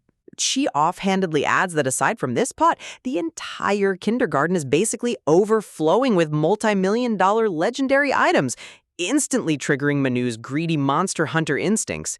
Glance, glance! Minu's eyes lock in as he frantically begs her to point out every single hidden treasure scattered around the property, and Miho happily obliges by gesturing deeper into the mansion. Da-dan! Pointing straight at a creepy, screaming portrait on the wall, Miho reveals it's actually an extremely rare artifact imbued with spatial expansion magic. Minu stands there completely stunned, realizing he spent weeks assuming it was just cheap, ugly decor. Next, she highlights the central indoor fountain, explaining that its built-in protection field shields the entire building from intruders. Meanwhile, Minu sweats bullets internally, remembering he was literally planning to smash it apart because he hated scrubbing the water tiles. Swish, swish! Miho zips around the hall, listing artifact after artifact, completely overwhelming Minu as he stammers out that he honestly had no idea he was sitting on a massive gold mine this whole time. A dramatic realization washes over Minu as the sparkling grandeur of the mansion sets in. Every single piece of furniture around is worth a literal king's ransom. Clench! Fire ignites in Minu's eyes as he tightens his fist with absolute determination. If this kindergarten is stacked with priceless artifacts, he vows that no matter what it takes, he is officially taking complete ownership of this entire facility. Welcome back to Kindergarten for Divine Beasts. Sss. Night falls peacefully over the grand estate, bathed in deep purple moonlight as quiet settles across the academy grounds. Zzz. Up in his cozy bedroom, Minu is fast asleep under his warm blankets, finally getting some well-deserved rest after all the chaotic dungeon grinding. Squirm, squirm. Suddenly, something suspicious starts wriggling around beneath the sheets right at the edge of his mattress. Glare. Two glowing yellow eyes cut through the darkness beneath the blanket, silently glaring up at the sleeping director like a classic horror movie creature. Smirk. A tiny, mischievous, furry snout emerges, flashing a devious grin right next to Minu's face. Dun-dun! A bright blue system window suddenly materializes in the dark. A new passive skill effect has been triggered, granting Minu the unique ability to fluently understand the language of rodent-type creatures. Squeak, squeak! The tiny intruder continues squeaking right into Minu's ear, but the exhausted director remains totally oblivious, fast asleep in his bed. Swoosh! Inside his dream world, Minu floats blissfully on fluffy white clouds surrounded by cute sleeping sheep, until a tiny brown object suddenly comes hurtling straight out of the sky. Swoosh! The mystery projectile accelerates into a high-speed dive right toward his chest. Thunk! A massive, oversized giant squirrel lands directly on top of Minu with a heavy thud, knocking the wind straight out of his lungs with a sharp gasp. Minu struggles to breathe while trying to push the heavy beast off, yelling at the oversized rodent to get its massive weight off his chest, while the cute squirrel just smiles innocently right into his face. Chirp, chirp! Morning light streams into the bedroom as Minu groggily snaps awake, finding the actual small squirrel curled up peacefully right on his duvet. Tap, tap! Annoyed, Minu light taps the squirrel's ears, telling little Rada that morning has arrived and it's time to scram out of his personal quarters. Yawn. Rubbing his sleepy eyes, Minu grumbles about why on earth the small rodent keeps sneaking into his bedroom night after night. Out of nowhere, a sharp voice shouts back that it can go wherever it wants. Minu's eyes instantly snap wide open in sheer disbelief. Glance, glance. Minu bolts upright in bed, frantically scanning the silent room to figure out who in the world just spoke to him in full human sentences. Glance? Slowly lowering his gaze, Minu's eyes lock onto the tiny brown squirrel sitting right in the center of his blanket. Minu nervously asks if that voice literally came from the squirrel, and the little rodent arrogantly crosses its arms, squeaking back a snappy response. Kia! Minu completely loses his cool, screeching in horror as he scrambles backward against his headboard, demanding to know how they can suddenly communicate. Trembling in his pajamas, Minu stares at the tiny creature like it's an alien invader, demanding to know what kind of monster he's dealing with. Sweating profusely, Minu realizes in utter shock that every single squeak coming from the rodent's mouth is instantly translating into crystal clear human dialogue right inside his brain. Tilt, the squirrel cocks its head thoughtfully, remarking that no human has ever been able to understand its language before, clearly intrigued by this sudden turn of events. Minu's face goes completely deadpan as a sinking feeling hits him right in the gut.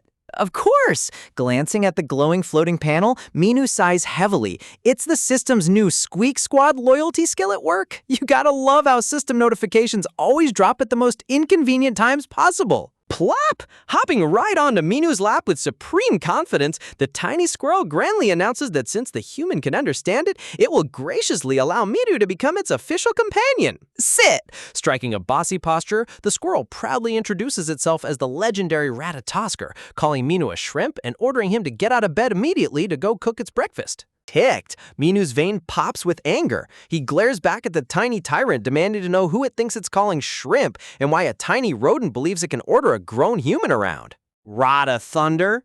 Unfazed by Minu's backtalk, the little squirrel instantly channels a blinding wave of golden divine lightning right inside the bedroom. Talk about zero chill. Bzzzt. Electric arcs crackle wildly across the room as Minu screeches in panic, yelling at the crazy rodent that it can't just throw high-tier magic attacks around inside the house. Squeak! Sitting proud and stoic in front of the grand library bookshelf, Ratatosker folds its tiny arms with complete aura, having thoroughly asserted its dominance over the director. Director?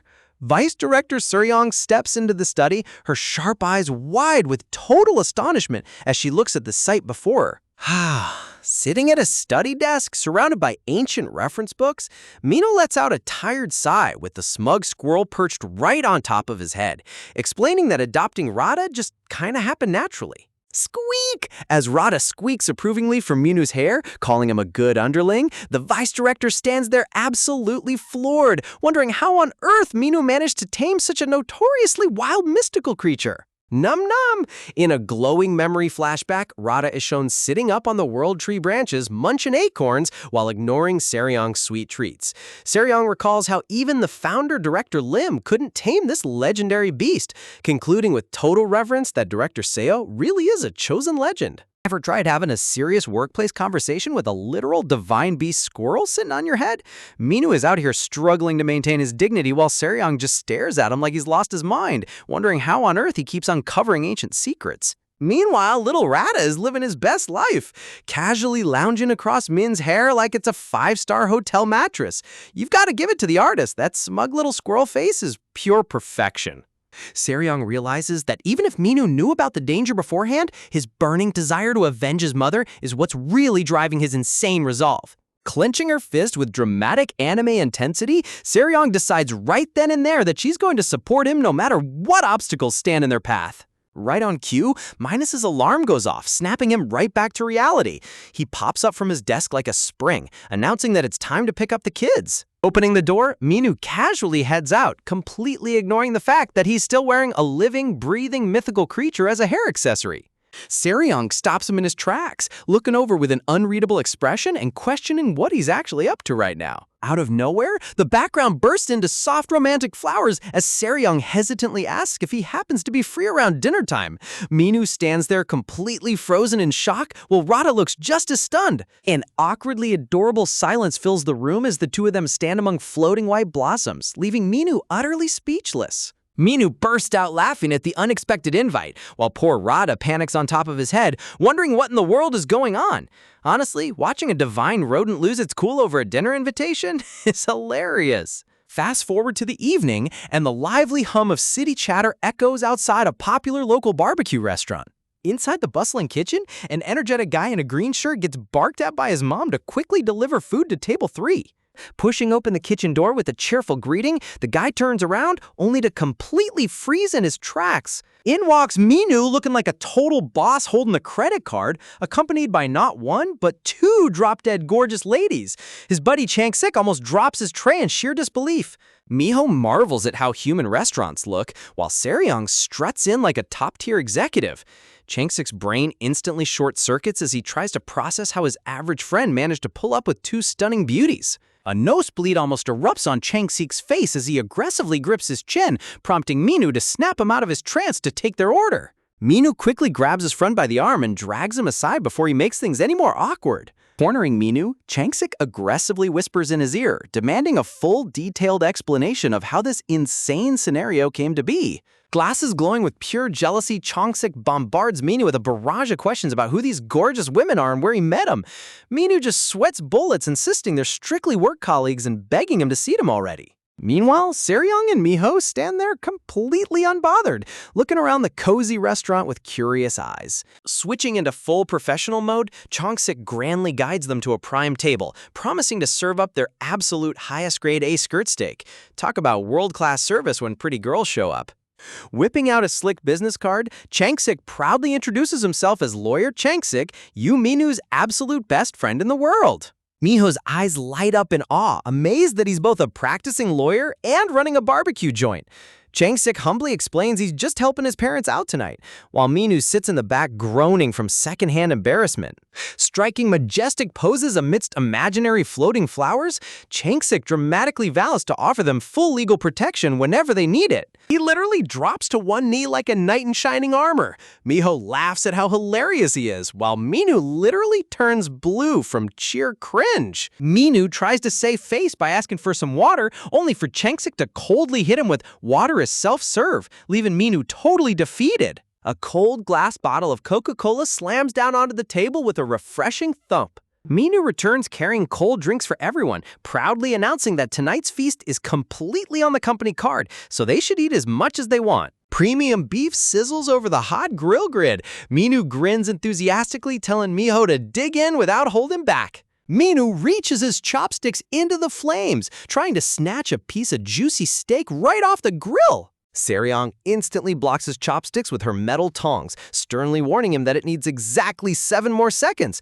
Minu argues back that high-grade beef is best slightly rare, but Seryong isn't having any of it. Minu lets out a deep, defeated sigh, staring longingly at the sizzling meat while asking if he can finally eat it. He tries to go in for another quick swipe with his chopsticks. Seryong shuts him down again. She declares that there is an essential pre-meal ritual that must be performed before anyone takes a single bite. Seryong performs a lightning-fast sequence of precise hand gestures and clinks, leaving Minu completely bewildered while Miho watches in pure amazement.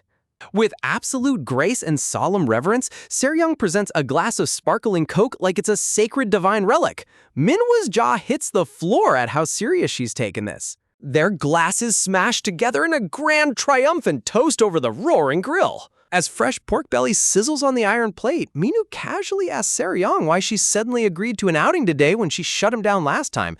Seryong softly explains she wanted to throw a proper welcome dinner for their new teacher. Minu pouts, asking what about when he was new, to which Seryong gently adds that this dinner is to celebrate him as well. Seryong warmly encourages Miho to eat up. Miho happily chews away, offering to take over grilling duties so Seryong can enjoy her meal too. Seryong gives a polite smile, gently admitting that she actually doesn't eat meat at all. Miho's eyes go wide in realization. If Seryong can't eat meat, why in the world did she choose a Korean barbecue restaurant? She turns to see Minu inhaling massive piles of beef at light speed like a ravenous beast wrapped in aura flames. Miho realizes with a warm heart that Seryong specifically chose this place just to make Minu happy. Looking down at her food, a soft, gentle smile spreads across Miho's face as a cozy feeling washes over her. Miho remarks on how unbelievably peaceful this moment feels, admitting that being here with them feels even more comfortable than her home in the spirit realm. A haunting flashback grips her mind, standing amidst a blood-soaked battlefield with her fox ears exposed, remembering how deeply she always craved peace, just so she wouldn't lose any more friends to brutal warfare. Horrifying demon beasts tear each other apart in violent bloodshed as the endless war between the spirit and celestial realms rages on alongside the ruthless infighting of the Seven Lords. Dark shadows envelop the panel as Miho reminds herself why she must complete her secret mission no matter what. Crimson talismans glow ominously through dark curtains as she thinks about how the other terrifying lords would immediately attack if they discovered Lord Hoa had grown weak. Looking over at Minu, happily devouring his food, Miho worries about his intense thirst for vengeance against the spirit realm, knowing that if war breaks out, their peaceful kindergarten will become the prime target. Ever wonder what happens when an undercover spirit monster realizes her boss is a walking, talking weapon of mass destruction? Miho stares into the distance, internally panicking, as she admits to herself that harming innocent kids is a line nobody should cross. Her thoughts race as she pictures Minu standing surrounded by roaring flames and shattered rubble, possessing an unimaginable aura so absurdly massive that she can't even measure his mana level. Talk about an absolute threat level max. Clinking her chopsticks against her plate, Miho realizes with sheer dread that if anything ever happens to the kids at this kindergarten, Minu won't just file a complaint, he'll straight up wipe the entire spirit realm off the map, destroying any chance for peace. Clinch! Bursting into anime motivation flames right at the dining table, Miho pumps her fist with dramatic intensity, swearing to protect both her home realm and the kindergarten at all costs. Nom nom nom, cut to reality where Miho is stuffing her face with food like a chipmunk, while Minu just stares at her in dead silence. You gotta love how fast manhwa characters transition from tragic backstory monologues to aggressively chewing dinner. Meanwhile, Minus' brain is running a whole illegal financial scheme. Glancing around suspiciously, he wonders how on earth he's supposed to launder the massive stack of funeral condolence money he received so he can buy a sweet car and an apartment without raising any red flags. Seryong sits right across from him, calmly flipping sizzling meat on the grill. Minu sweats bullets, knowing that if the vice director finds out he's trying to offload untraceable cash, his life is going to get 10 times more complicated. Closing her eyes with graceful poise, Seryong reflects on how stacked their kindergarten staff has become. With their reputation booming and more kids enrolling, she believes they'll soon have the strength to protect everything from the celestial realm to the world tree itself. Look at this iconic lineup. The elf who despises spirit monsters, the spirit monster secretly praying for world peace, and Minu who's just trying to figure out his bank account while chewing his lettuce wrap. Talk about an elite ragtag team. Pouring fresh drinks over the glowing barbecue grid, Seryong asks Miho if she wants some alcohol to celebrate, and Miho eagerly agrees. Thus, 3 totally chaotic individuals officially kick off their wild journey together. Fast forward to a gorgeous, sunny Saturday afternoon in the middle of the bustling city downtown. A deep, painful sigh echoes through the air as Minu recalls how he was supposed to spend his precious weekend slacking off in bed. Swing! Instead, he's stuck acting as a literal human amusement park ride, swinging a hyperactive tiger kid around in circles while the kid screams with absolute joy. Whoosh! Minu yeets the tiger kid sky high into the air, and the little guy lands directly on the climbing net like a pro parkour athlete. Turning around with literal sparkles in his eyes, the tiger kid begs for another round of high-flying airborne acrobatics. Seriously, where do kids get this infinite energy stamina cheat code? Poor Minu looks like his soul is leaving his body as he groans in exhaustion, only for 2 more kids to dogpile him with puppy dog eyes pleading for a turn. The tiger kid points over to the colorful ball pit, demanding to be thrown right into the middle of it. Defeated, Minu sighs and agrees that this is strictly the final launch of the day. Flashback to yesterday, Minu remembers flexing and boastfully promising Seryong that he'd love to teach weekend classes. Pro tip, never let your ego accept overtime shifts on a Friday. Ding! The system UI flashes bright blue as super strength activates at 150 power upon physical contact with his link target. Hiya! Minu hurls the tiger kid across the room like a rocket, sending him soaring straight toward the ball pit while yelling that he's flying. Swoosh! The kid arcs gracefully through the air like a total superhero. Squirm! Deep within the sea of plastic spheres, something suddenly stirs under the surface. Pop! Up pops little Rakui holding a shiny yellow ball like she just unlocked a legendary item in a gacha game. Crash! Minus eyes bug out of his head as he realizes the tiger kid is about to land head first directly on top of Rakui. Rakui? Minu screams in pure panic, while the innocent goat child just tilts her head in total confusion. Glare! Hold up! Look at Raku's eyes! That innocent look instantly vanishes, replaced by a dark, glowing villain stare that would make a demon lord sweat. The tiger kid hangs suspended in midair for a split second as Minu comes charging in to break the fall. Foosh! Minu dives headfirst across the ball pit like a stuntman, yelling for everyone to watch out. Glare. Rockaway keeps that terrifyingly calm predator glare locked in. The artist went insanely hard on this lighting contrast. Swish! In the flash of an eye, Rockaway casually steps aside at warp speed, letting Minu dive directly into empty space. Crash! Minu and the Tiger Kid go flying upside down, slamming face first into the plastic balls with a loud thud.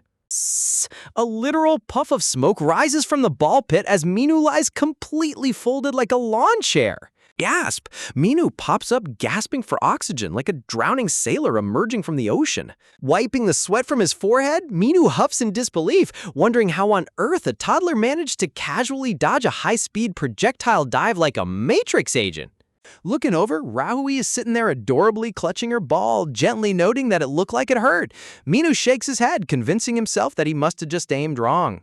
Minu turns around to check up on her, asking if she's all right, while mentally gaslighting himself into thinking it was just an accident. Shake, shake! No rest for the weary! The Tiger Kid aggressively shakes Minu by his hoodie, shouting that the crash landing was epic and begging to do it all over again. A cute cat-eared girl peeks over the edge of the pit, asking the director if he got hurt. Minu reassures her he's fine, secretly wondering why she's suddenly showing so much concern. Ta-da! She points straight toward the ice cream counter with a magical aura, announcing that sweet treats fix everything. Oh, so it was a bribe for dessert all along. Look at Bobo the Turtle Kid sleeping peacefully inside his shell right in the middle of the colorful balls. Man is living his best unbothered life while chaos unfolds around him. The entire playroom turns super wholesome as all the kids gather around happily licking their soft-serve ice cream cones while Bobo takes a cozy floor nap. Minu stands tall in his gray hoodie, watching them with a warm smile and asking if the ice cream tastes good. Tremble! Little Bobo is literally dozing off mid-bite, while the Tiger Kid lurks right behind him trying to lick his melting ice cream. Minu warns Bobo to wake up before his dessert gets stolen. Minu smiles softly, feeling a little guilty for bringing a kid who loves sleeping this much into intense combat training arenas. Well, you gotta do what you gotta do, right? I guess. Tap! Suddenly, a bright holographic notification pops up right in front of Minu's face, announcing that Arena Floor 2 has been successfully cleared. Ding! The system screen flashes to reveal that Bobo has officially unlocked a brand new skill. Grinning like a villain who just pulled an SSS tier drop, Minu checks out the new perk, Stone Shell Rank D. Upon crouching, your body hardens into absolute defense with 0 cooldown time. Minu's eyes sparkle with excitement as he realizes all he has to do is duck down and he becomes totally indestructible instantly. Look at Bobo tucked safely in his little shell, snoozing away like the ultimate defensive king. Minu chuckles to himself, internally declaring that Bobo is officially 1,000,000 times better and less stressful than that crazy electric squirrel. Picture this, you're just trying to enjoy a quiet, sun-kissed weekend morning, watching cute kids clip-clop around on ponies, completely unaware that total absolute chaos is about to rip through your entire schedule. Out on the pristine estate grounds, a poor butler in a crisp suit is already sweating bullets as an enraged toddler screams at the top of her lungs about life being completely unfair. Meet little Aong, who is currently throwing an S-tier temper tantrum right in the dirt, rolling around like a dramatic bowling ball because her morning horse riding lesson kept her away from the kindergarten kid cafe. When Sebastian the butler tries to bribe her with a literal trip to Italy for luxury gelato, Aong shuts it down instantly, roaring that she only cares about seeing the director. Honestly, you gotta respect a kid whose loyalty can't even be bought with European ice cream. Sebastian can't help but smile, realizing that ever since the old director passed, Aong hasn't been this full of life. In fact, she's standing there at 7 in the morning, fully packed and ready for school. With a polite sigh, Sebastian accepts his fate as a dutiful butler, preparing to dump this energetic pink-haired menace straight onto the director's doorstep whether he's ready or not. Cut to a peaceful suburban neighborhood bathed in golden light, where a smartphone suddenly starts buzzing with an incoming call from the last person Minu wanted to hear from on a Saturday morning. Stepping into a sunny courtyard, Minu answers the phone in his hoodie, trying his absolute hardest to sound like a responsible adult while accepting the butler's sudden visit request. On the outside, Minu puts on his most polite customer service voice, but inside his mind, his soul is screaming in agonizing despair as his precious day off completely disintegrates. Man, if customer service fake smiling was a martial art, Minu would be a grandmaster. Click. Minu hangs up the phone, staring down at his completely shattered screen, like a man who knows today is going to test every single thread of his sanity. The moment Minu steps through the opulent front doors of the lobby, complaining about what Aeon could possibly want, a sudden violent explosion shatters the building with a roaring crash. Thick, blinding clouds of gray smoke and pulverized drywall immediately flood the grand entrance as the floor trembles from the blast. Coughing through the dense dust, Minu instinctively activates his newly acquired skill, popping open a glowing blue hexagonal barrier called Stone Shell. Wiping the sweat from his brow inside the blue shield, Minu lets out a massive sigh of relief, realizing that if he hadn't unlocked Bobo's defense perk just hours earlier, he'd be a literal puddle on the floor right now. Thump! Even with the shield up, the impact rattles his entire chest, making him spit up blood as a system screen warns that being away from his link target drops his skill effectiveness to 80%. Talk about a rough handicap! Glare! Narrowing his eyes through the smoke, Minu's protective instincts kick into high gear as he locks onto the source of the attack. Perched right on the upper balcony are 3 sinister green monsters, the Goblin Bombers, complete with a massive brute holding a literal skull-marked bomb like a cheap bowling ball. As the big goblin casually juggles live explosives above his head, Minu sweats bullets, wondering how these fantasy pests keep slipping past the forest defense, furiously questioning what the legendary Guardian Beast is even doing. Cut to the legendary Guardian Beast, a tiny squirrel cozying up under a blanket, sipping hot tea while binge-watching K-dramas on a high-tech tablet. Wow, pay this man millions for security work, and he's literally over here weeping over romance tropes. Unbelievable! Swish! Boom! The giant goblin chucks a fiery bomb right at Minu, sending him diving across the floor as a scorching fireball erupts behind him. Just as Minu starts yelling about who's gonna pay for the property damage, the front doors burst open and little Aeon casually strolls right into the danger zone. Minu's heart drops straight through his sneakers. Foosh! Seeing fresh target practice at the entrance, the big goblin hurls an entire volley of glowing skull bombs directly toward the clueless rabbit kid. Dash! Boom! Minu moves faster than a speeding bullet, diving across the lobby to scoop Aoyang into his arms just as a massive inferno detonates right behind him. Instead of being traumatized, Aoyang stares up with literal cartoon sparkles in her eyes, mentally picturing Minu as a majestic Red Ranger superhero, while Minu just groans from absolute mental fatigue. Step. Minu's feet hit the marble floor, solidifying his stance as he prepares to navigate this total war zone with a toddler in tow. Slinging Aoyang securely onto his back, Minu warns her to hold on tight, and the little kid eagerly grips his hoodie like she's riding a roller coaster. Ding! A blue system window pops right in front of Minu's eyes, revealing that his super strength skill is still stuck on a painful 6-minute cooldown after his earlier antics at the calf. Boom! Another fiery explosion slams against his honeycomb shield, forcing Minu to absorb the shockwaves while realizing he could easily survive on his own, but protecting a child makes this an absolute nightmare. Boom, boom! Flaming debris rains down all around them as Minu frantically tries to figure out why on earth Aoyang decided today of all days was the perfect time to visit. Rumble! Looking around at the burning marble columns, Minu calculates his options, deciding he needs to break through the carnage and retreat toward the safety of the World Tree. Swish! Whoosh! Suddenly, Minu realizes the 2 smaller dagger-wielding goblins have vanished from the balcony, only for them to instantly drop from the smoke above and below like ninja assassins. Ta-da! With twin blades thrusting at him simultaneously, Minu's eyes go wide in total panic as he catches both attacks closing in at point-blank range. Zoom! Poof! A blinding flash of light cuts through the lobby as weapons clash in a split-second blur, kicking up a massive cloud of black dust. Trapped inside the blinding smokescreen, Minu grits his teeth, questioning if sitting in a stationary stone shell posture could even survive another direct hit from these speedy pests. Leap!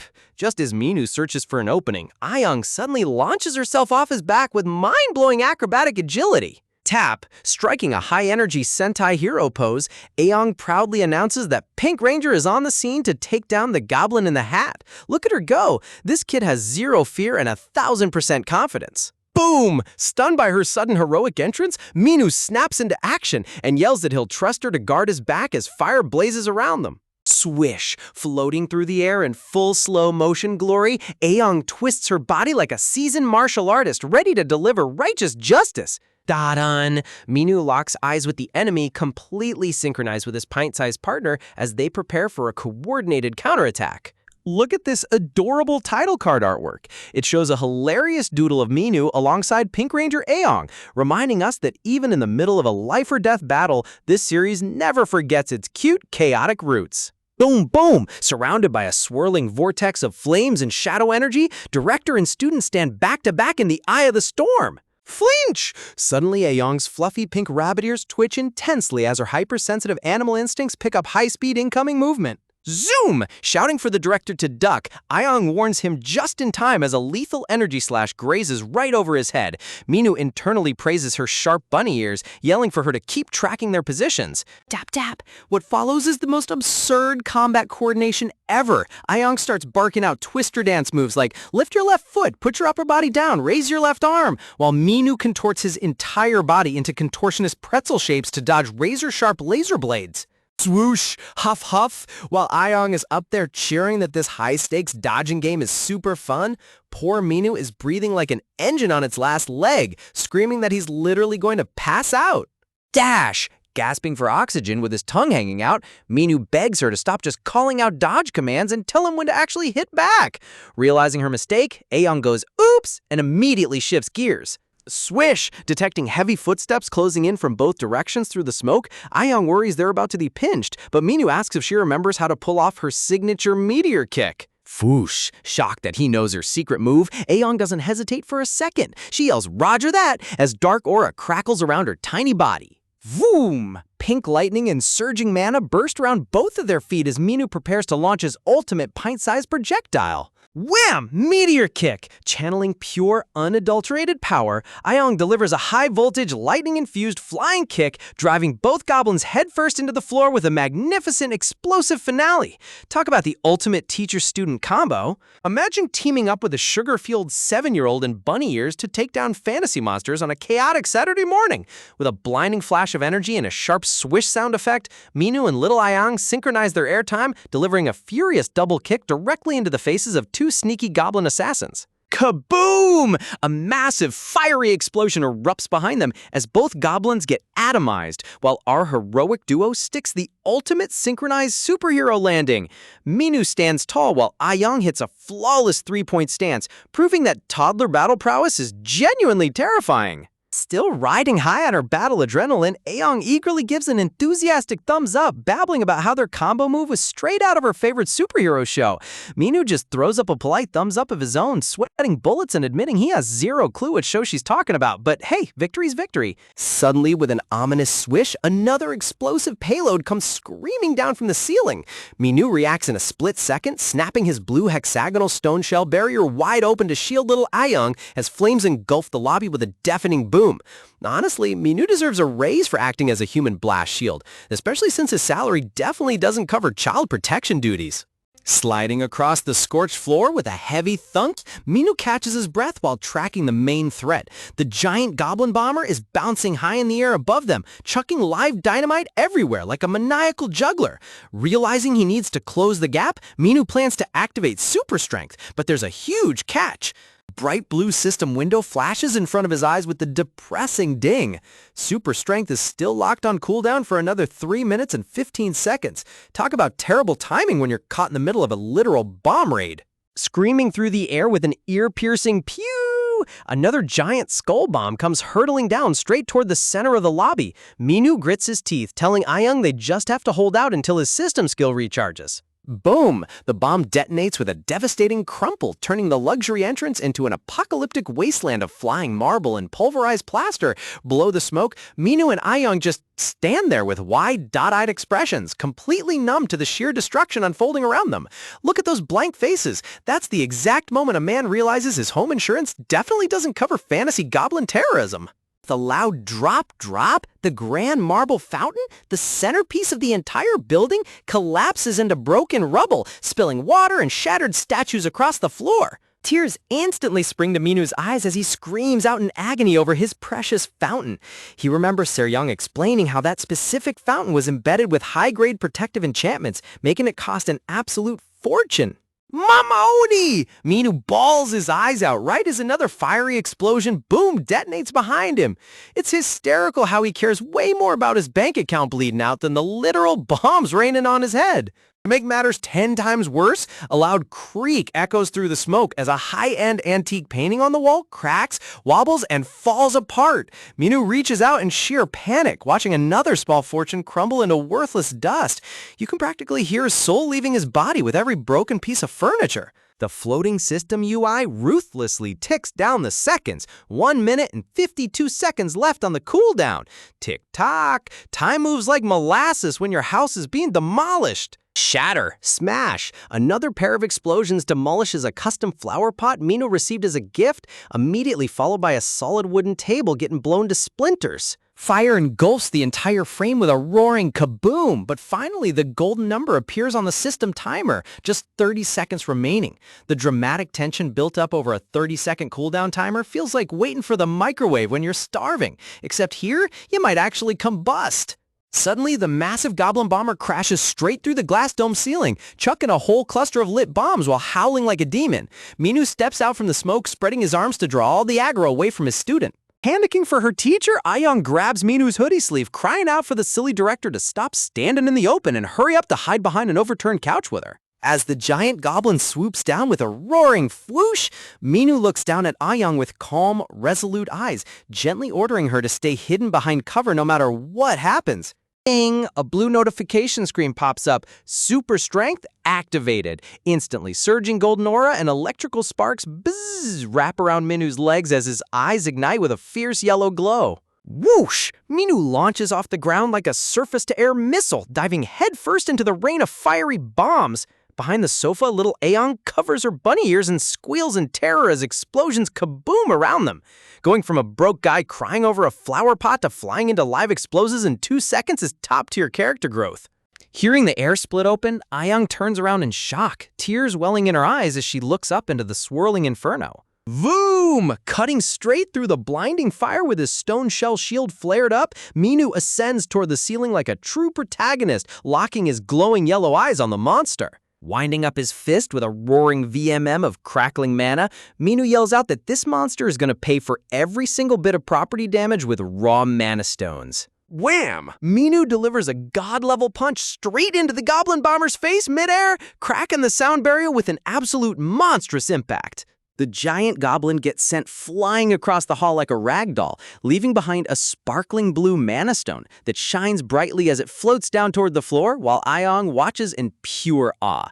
Slaying monsters to collect loot is cool, but slaying monsters because they broke your furniture is unmatched motivation. With a soft tap and a deep exhale, Minu lands gracefully back on the marble floor, wiping the sweat from his brow as the flames settle. Ayong stares in complete silence, her pupils zooming in as she literally visualizes Minu glowing like her idol, the Red Ranger. Whoa! Hearts practically pop out of Ayong's eyes as she clutches her cheeks in absolute adoration, looking at Minu like he's the greatest superhero in existence. Shouting at the top of her lungs that he was completely awesome, Ayong goes sprinting across the ruined lobby to tackle her teacher with a massive hug. Cut to a little while later at the front porch, Sebastian the butler holds a beaming Ayong in his arms as she waves goodbye, sweetly yelling, "Bye, silly director," while Minu waves back from his door. As they walk away, Ayong babbles nonstop to her butler about how the director flew into the air and whacked the monster just like Red Ranger in the finale episode. The moment the gate closes, Minu's cool guy persona completely vanishes. Step, plop. He collapses onto his knees in the middle of his destroyed lobby, weeping in total despair about how he's going to fix this mess. The classic post-battle reality check hitting like a freight train. Heroic victory doesn't pay the renovation bills. Suddenly, a calm voice calls out from the balcony stairs. Seryong, his sharp-suited assistant, appears on the landing, making Minu jump in surprise as he asks why she's at work on a weekend. Seryong starts explaining she came to finish up some paperwork, but then flinch! She freezes in place, taken in the total catastrophe below and stuttering in shock at what happened to the lobby. Dash. Seryong sprints past the wreckage to check the rear exit, letting out a massive sigh of relief upon seeing that the sacred tree of life outside is completely untouched. Meanwhile, Minu gets an angry tick mark on his head, yelling whether she's completely blind to their ruined building. Turning back with complete composure, Seong nonchalantly tells them not to sweat the damaged lobby because they can easily fix everything using restoration magic. Minu's jaw practically hits the floor at those words. She explains that they can hire a specialized merchant from the Arson continent to instantly restore the entire hall. A wave of immense emotional relief washes over Minu as he cries happy tears, picturing their kindergarten back in business. A magic contractor service that reverses property damage in 5 seconds? Modern real estate could never. Raising her hand, Seryong summons a glowing magical butterfly to send out an official request, telling Minu she'll be in the security room and that he can deal with the merchant directly when they arrive. Clack! She hands Minu the official authorization paperwork, reminding him to tell the merchant to send the final repair invoice straight to administration. With a rhythmic clack-clack of her heels, Seryong walks back up the stairs, leaving Minu standing alone in the quiet wreckage. Minu kneels down on the floor, picking up broken fragments while sighing heavily about how he felt rich for, 5 minutes before plunging back into poverty. He shakes his head, looking at the destroyed temperature-regulating flower pot and shattered fountain. Clench? Checking his pockets, he holds up his total spoils, just 3 meager mana stones, muttering curses under his breath at those destructive little goblins. 3 mana stones for a full building overhaul? Talk about a terrible return on investment. Huh? Suddenly, something catches his eye. A dark object glows mysteriously on the carpet where the goblin bomber was defeated. A blue item info screen pops up. Name, Goblin Jumping Shoes. Grade B. Grants incredible jump height and agility, allowing the wearer to double jump in midair. Note, has a slight odor, exclusive to goblins. Close up on the ugly brown leather sandals resting on the rug. Minu stares at them blankly, thinking whether this is some twisted version of Cinderella where the glass slipper is a pair of smelly goblin sandals. Squatting down, Minu fidgets in frustration, complaining about why such a top-tier mobility item is hard-locked to goblins only. Right as he's venting, a blue dimensional portal swishes open behind him with a cheerful greeting asking if anyone's home. Out steps an incredibly cute raccoon merchant carrying a massive wooden backpack stacked with magic potions and gear. He gives an enthusiastic wave, introducing himself as Ropper, the dimensional merchant. Epilogue bonus. In a hilarious chibi side panel, Minu freaks out looking into a mirror held by Ayoung, screaming about his bedhead hair while Ayoung giggles uncontrollably on his shoulders. Ropper beams with an adorable toothy smile surrounded by decorative flowers, welcoming Minu and apologizing for the brief wait with absolute maximum cuteness. With the dimensional merchant officially on the scene, Minu prepares to negotiate the ultimate restoration deal to rebuild his kindergarten from scratch, ready for whatever chaotic adventures lie ahead. Imagine defeating a massive boss, only to realize the real villain is the repair bill. When a tiny talking raccoon pops out of a portal, Minu immediately insults him by calling him a raccoon dog, but the little guy insists he's a purebred raccoon. Ropper lets out a dramatic sigh and explains he's using high-level translation magic. Minu squints in suspicion, realizing the furry merchant's lips aren't even syncing up with his voice. Setting his oversized backpack down with a heavy thunk, Ropper gets straight down to business, asking if this is the disaster site that needs a full magical overhaul. Pushing up his glasses, Ropper takes one look at the shattered marble pillars and obliterated fountain and nearly loses his mind. He asks Minu how on earth someone manages to wreck so many ridiculously expensive luxury items in a single afternoon. Clicking away on his tiny wooden abacus, Ropper warns Minu that total restoration won't come cheap, strictly pointing out that he only takes payment in high-denomination silver notes. Minu pulls out a single paper note, examining the intricate magical patterns stamped across its surface. Doing some quick mental math, Minu realizes one single silver note is worth an eye-watering 1 million won. Meanwhile, Ropper keeps aggressively clicking on his abacus, tallying up space dimensions, custom furniture, and enchanted decor. With a triumphant clack, Ropper drops the bomb. The grand total comes to a soul-crushing 130 million won. Minu gets hit with a literal shockwave of despair. Seriously, 95 grand for lobby repairs? That raccoon is definitely charging premium surge pricing. Sweat dripping down his face, Minu opens up the company bank book praying for a miracle, only to see a pathetic remaining balance of just 20 million won. Realizing he's over 100 million won short, Minu screams in pure agony and drops to his knees right in front of the little merchant. Watching his remaining funds evaporate into thin air, Minu fumes internally. He knows parents pay 70 million in tuition every semester, so where in the world did all that cash vanish to? Desperate to lower the price, Minu puts on his best salesman smile, waving his hand at the total wreckage and claiming it's just a few tiny scratches that a quick coat of paint can fix. Ropper stares at the completely pulverized room, utterly speechless at Minu's audacity, questioning if the guy even possesses a shred of conscience. Without flinching, Minu flashes a totally shameless smile, proudly claiming his conscience is pristine and accusing Ropper of wildly overcharging for simple labor. Ropper pierces through Minu's excuses with cold hard facts, listing out the emergency call-out fee, the extreme mana needed for a same-day rebuild, and the custom architectural design costs. On top of that, Ropper grumbles that ongoing wartime conditions have made raw magical supplies stupidly expensive. Poor Minu ends up face down on the floor, weeping over his impending bankruptcy. But just as all hope seems lost, Minu's sharp eyes catch something glinting in the rubble nearby. Crawling across the cracked floorboards, he spots the brown leather sandals dropped by the defeated goblin bomber, glowing with a strange aura. Pinching the straps between two fingers, Minu holds up the stinky footwear like garbage, casually mentioning he just scavenged them off a dead monster. Ropper's eyes light up as he whips out a magnifying glass, leaning in close to inspect the craftsmanship and ignoring the rank goblin stench because it's clearly grade B magic gear. Swept away by the exquisite leatherwork, Ropper admits that even an elite collector like him finds this rare piece completely irresistible.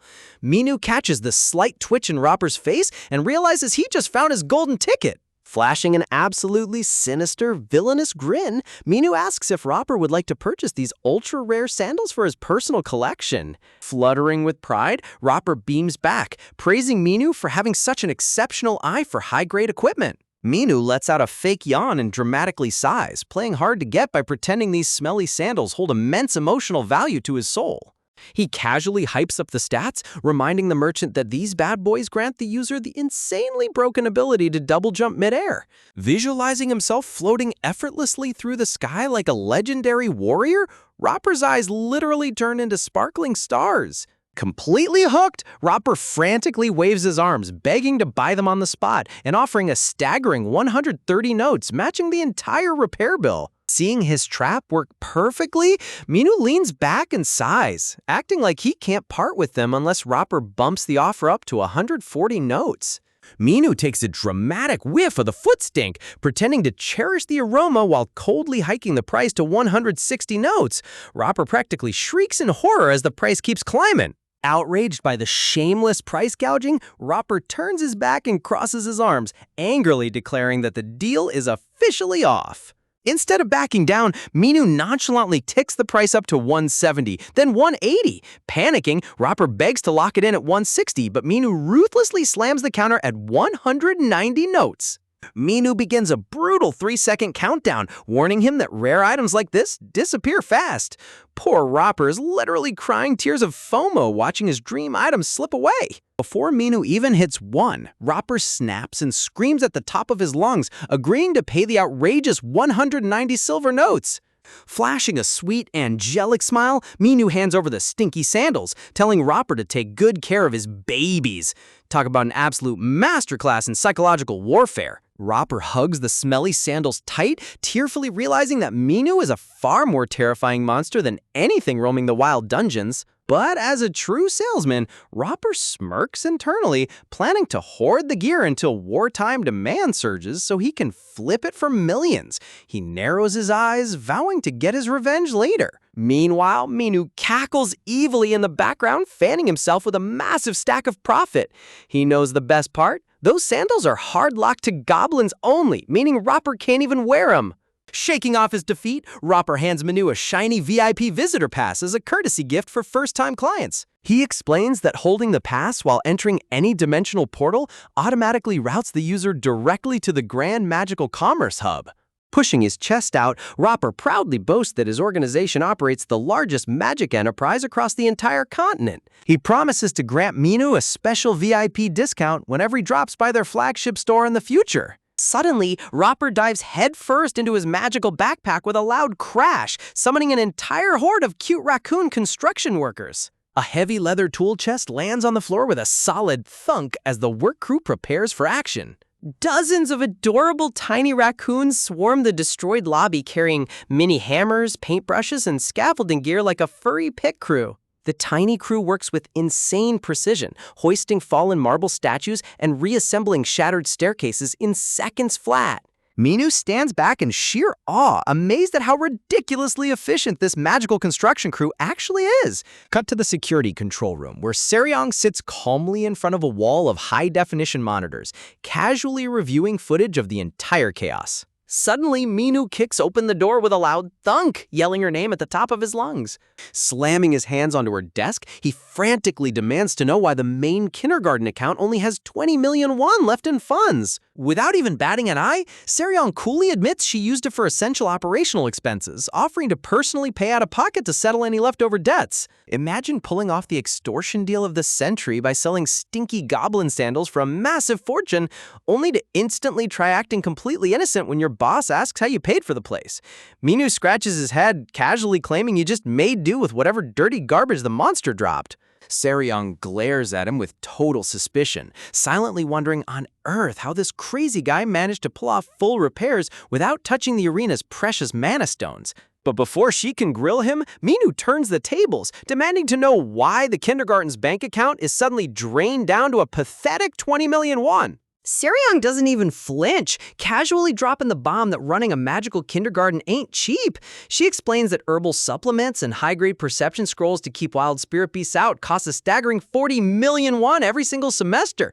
Man, talk about insane property tax. Minu stares at her with totally dead eyes, realizing that this giant world tree is essentially a literal cash vacuum disguised as a plant. Seryong defends the budget, pointing out that without the world tree's natural energy grid, they'd be forced to buy single-use teleportation stones every time anyone wanted to travel anywhere. With a soft shimmer, a single mana crystal shatters into glowing dust, proving just how ridiculously expensive short-range travel really is without the tree. Doing some quick mental math, Minu's head starts spinning. Sure, he's sitting on a secret stash of 400 silver notes right now, but watching money vanish this fast is giving him instant ulcers. Sighing in relief that they're at least not in debt, Minu changes the subject and asks why she called him into the high-tech security room in the first place. Seryong's expression drops into pure seriousness as she reveals she finally figured out how that rogue spirit monster breached the perimeter. Tapping away at her workstation keyboard, she gestures toward the wall of surveillance monitors surrounding them. Minu takes one look at the main camera feed and his jaw completely drops in horror as a red flash washes over the screen. The artistic shift here with that intense reddish shade really amps up the suspense. Leaning forward in absolute shock, he asks what on earth he's looking at, and Seryong coldly confirms it's a dreaded red portal. With a violent crackle of energy, the fiery rift tears open across space, unleashing a massive horde of roaring ogres and dagger-wielding goblins right onto the property. Back in the monitoring hub, Seryong maintains her chilling composure, while Minu struggles to process the sudden demonic invasion on screen. She breaks down the grim lore, explaining that the World Tree is currently decaying under an ancient spirit realm curse. As its protective barrier splits apart, dimensional cracks open up, sparking these aggressive red portals everywhere. Minu slams both hands onto her desk, yelling at the top of his lungs about why she never warned him about literal hellgates opening inside a school. Honestly, you can't even blame the guy for flipping out here. Facepalming in pure frustration, Minu fumes internally, wondering if there is a single normal thing about this completely cursed daycare. Clenching her fist, Seryong admits she was able to suppress the rifts early on using expensive sealing scrolls, but the realm connection is getting way stronger, and portals are popping up way faster now. Minu leans over her desk, asking if the boss monster from earlier slipped through one of those rifts and whether there's any way to shut him down for good. Sweat dripping down his neck, Minu gets hit with the worst possible answer. Unless they purified the World Tree's curse, monsters will keep spawning continuously. Minu completely breaks character, screaming in frantic chibi rage about how his life is constantly on the line and who's going to pay for the endless repair bills. Seryong just sits there calmly, totally unbothered by his existential crisis. Desperate for a solution, Minu asks what happened to the legendary guardian beast that's supposed to protect the grounds, pointing out that the creature hasn't done a single productive thing. Cut to Ratatoskr, the supposed sacred guardian who is literally lying on its belly, binge-watching videos on a tablet and munching on gourmet snacks. Minu shakes with pure fury. Seriously, this little furry freeloading shrimp is supposed to be their ultimate defense system? Seryong stands up with a subtle click of her heels, declaring that she needs to summon an emergency parent-teacher conference and notify the chairman immediately. With a crisp clack, the security door slides shut, leaving Minu standing alone in the quiet control center. Glancing sideways with sweat running down his face, Minu lets out a bitter curse under his breath. Clutching his throat in panic, Minu realizes that staying in this death trap of a kindergarten is a one-way ticket to an early grave, no matter how comfy his staff quarters are. With a sharp glare, he vows to pack his bags and escape before another wave of bloodthirsty monsters turns him into daycare fertilizer. Meanwhile, the scene transitions into a cozy storybook narration showing cute animal-costumed kids playing inside cardboard boxes in a faraway fantasy realm. The story tells of a legendary heroine named Miu, whom everyone thought was just an ordinary neighbor, but who secretly fought shadowy monsters every night to keep the kingdom safe.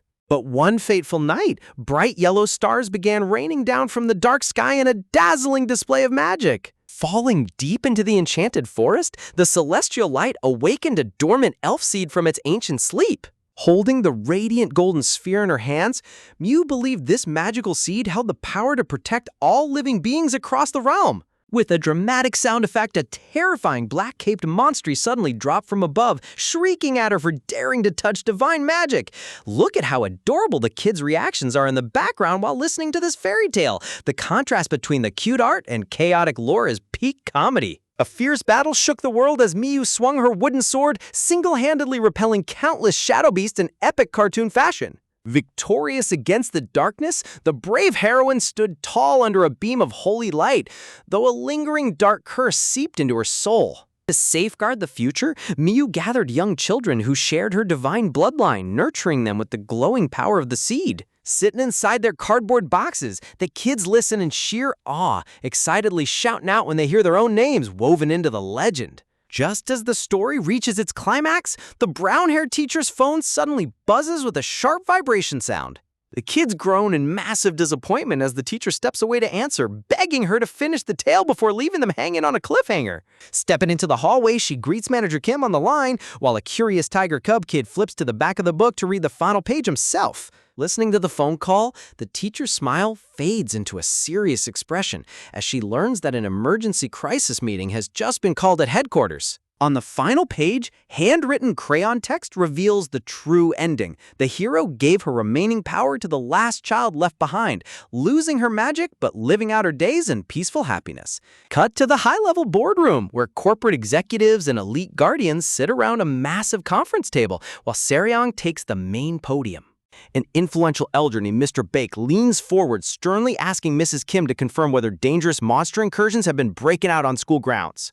Resting his chin on his hands with a worried frown, Mr. Beck presses her on whether the children are going to remain in constant danger moving forward. With a violent slam of his fist against the desk, another executive yells out, demanding to know why administration lets security deteriorate this badly before taking action. Talk about zero chill in this corporate meeting room. Seryong addresses the room calmly, presenting an image of the rotting world tree while outlining their plan to completely overhaul the defensive barriers and establish emergency response protocols. Locking eyes with her sternly, Mr. Bake acknowledges her plan but ominously brings up their previous encounter with former director Lim. Just when you thought the corporate bigwigs were about to throw our hero under the bus, a fiery throwback reveals one legendary mom standing up to the board, daring anyone to challenge her son's recommendation. Meanwhile, the head executive sits back, chewing his tongue off, trying not to explode. Talk about an intense family defense. Suspicion hangs thick in the boardroom air as the executive questions whether they can actually trust Director Seo with the fate of their kids. All they see is the dark silhouette of a mysterious guy in sweatpants. Honestly, who wouldn't be skeptical? But hold on, the blonde high society mom steps up with total swagger, insisting Director Seo is doing everything to keep the children safe. She even drops a wild claim that behind his lazy outfit lies an unstoppable force of magic. Flashing a slick smile behind her dark shades, she completely backs him up, while Mrs. Kim chimes in via video stream, confirming that Minu is climbing the arena ranks faster than anyone in history. She drops the ultimate truth bomb. The kids actually love him. Cut to little green-haired Bobo smiling like an angel while hugging a giant teddy bear, telling his mom he felt completely safe because Director Seo had his back. Honestly, if a toddler's endorsement can't clear your name, nothing will. Seeing the stubborn board member clear his throat with an awkward ahem, it's clear even he can't deny his own kid came home talking about how cool the director was. Looking around the table, the mood turns heavy as they note that Rakawi's parents were a no-show, and Kane's family couldn't care less. In the corner, a hooded figure sits in complete silence, like an edgy anime villain waiting for his cue. The spotlight shifts over to the Armangindi family's sharp-dressed representative, sporting a monocle and a sleek suit, looking like he walks straight out of a Victorian mystery novel. Closing his eyes with total dignity, the butler explains that he barely managed to stop his master from rushing in personally after hearing Lady Ayong was in danger, but he insists on seeing the actual security footage first. With a serious frown, the executive leans over the table and asks if they can play back the CCTV recordings from that chaotic battle. Seryong gives a calm nod, and with a quick click, the glowing projector screen beams the arena fight footage directly onto the boardroom wall. But before the footage even hits the main frame, the monocled butler suddenly leaps out of his seat with a dramatic swish, waving his hands frantically to pause the tape. Man's got no chill whatsoever. On screen, Minu is captured mid-air carrying cute little Ayong in his arms while fiery explosions detonate behind him. The butler uses this exact frame to prove Minu sprinted straight into danger to save her. Slamming his hand down onto the wooden table with a hard swish, the butler demands everyone acknowledge the sheer heroism on display. A literal flame ignites inside the butler's eye as he screams at the top of his lungs that before being a butler to the family, he is Lady Ayong's personal guardian. Talk about top-tier loyal butler energy right here. Behind him, a majestic fantasy visual appears, showing Minu as a glowing winged superhero ascending to heaven with the sound effect "da-dun." The other executives just stare in total shock at this wildly over-the-top tribute. Swirling dark magic panels remind us that the arena used to be a pure nightmare-fueled chamber for these kids, raising the question of how Minu managed to turn a literal death trap into an amusement park. Flashbacks show Minu lugging around crying toddlers through literal fiery battlefields, yet the kids still rated it 10 out of 10. The butler clears his throat with an energetic ahem, declaring Minu always prioritizes safety above all else. Throwing his hands up in defeat, the gray-haired executive finally admits that not just anyone could toss toddlers into the line of fire and have them ask for round 2. Resting his chin thoughtfully, he realizes that since no kids were harmed, Minu must be vastly stronger than anyone assumed, agreeing to observe his progress for now. Seryong wraps up the presentation at the podium, confirming that Minu is currently staying on site in the staff quarters just like the previous director. The executive crosses his arms with a funny chibi smirk, declaring that Minu better stay on campus full-time if he wants his kid Ram to keep attending. The whole boardroom breaks into roaring laughter, bah-ha-ha, as everyone teases him for being overly dramatic, agreeing that Minu is sacrificing luxury living purely out of devotion to the children. Cut back to the school quarters. With a heavy plop and clack, Minu packs his clothes into a suitcase, rubbing his ear in confusion as if he can hear people praising him from miles away. Rolling his luggage across the wooden floor rattle, Minu chuckles to himself about packing up his bags. Sure, he hasn't converted his silver notes yet, but his stash of Mana Stone cash is more than enough to rent a cozy apartment far away from this crazy school. Grabbing the golden doorknob grab, Minu takes one last look at his fancy bedroom with its massive chandelier and scenic forest view, bidding a dramatic farewell to his luxurious room.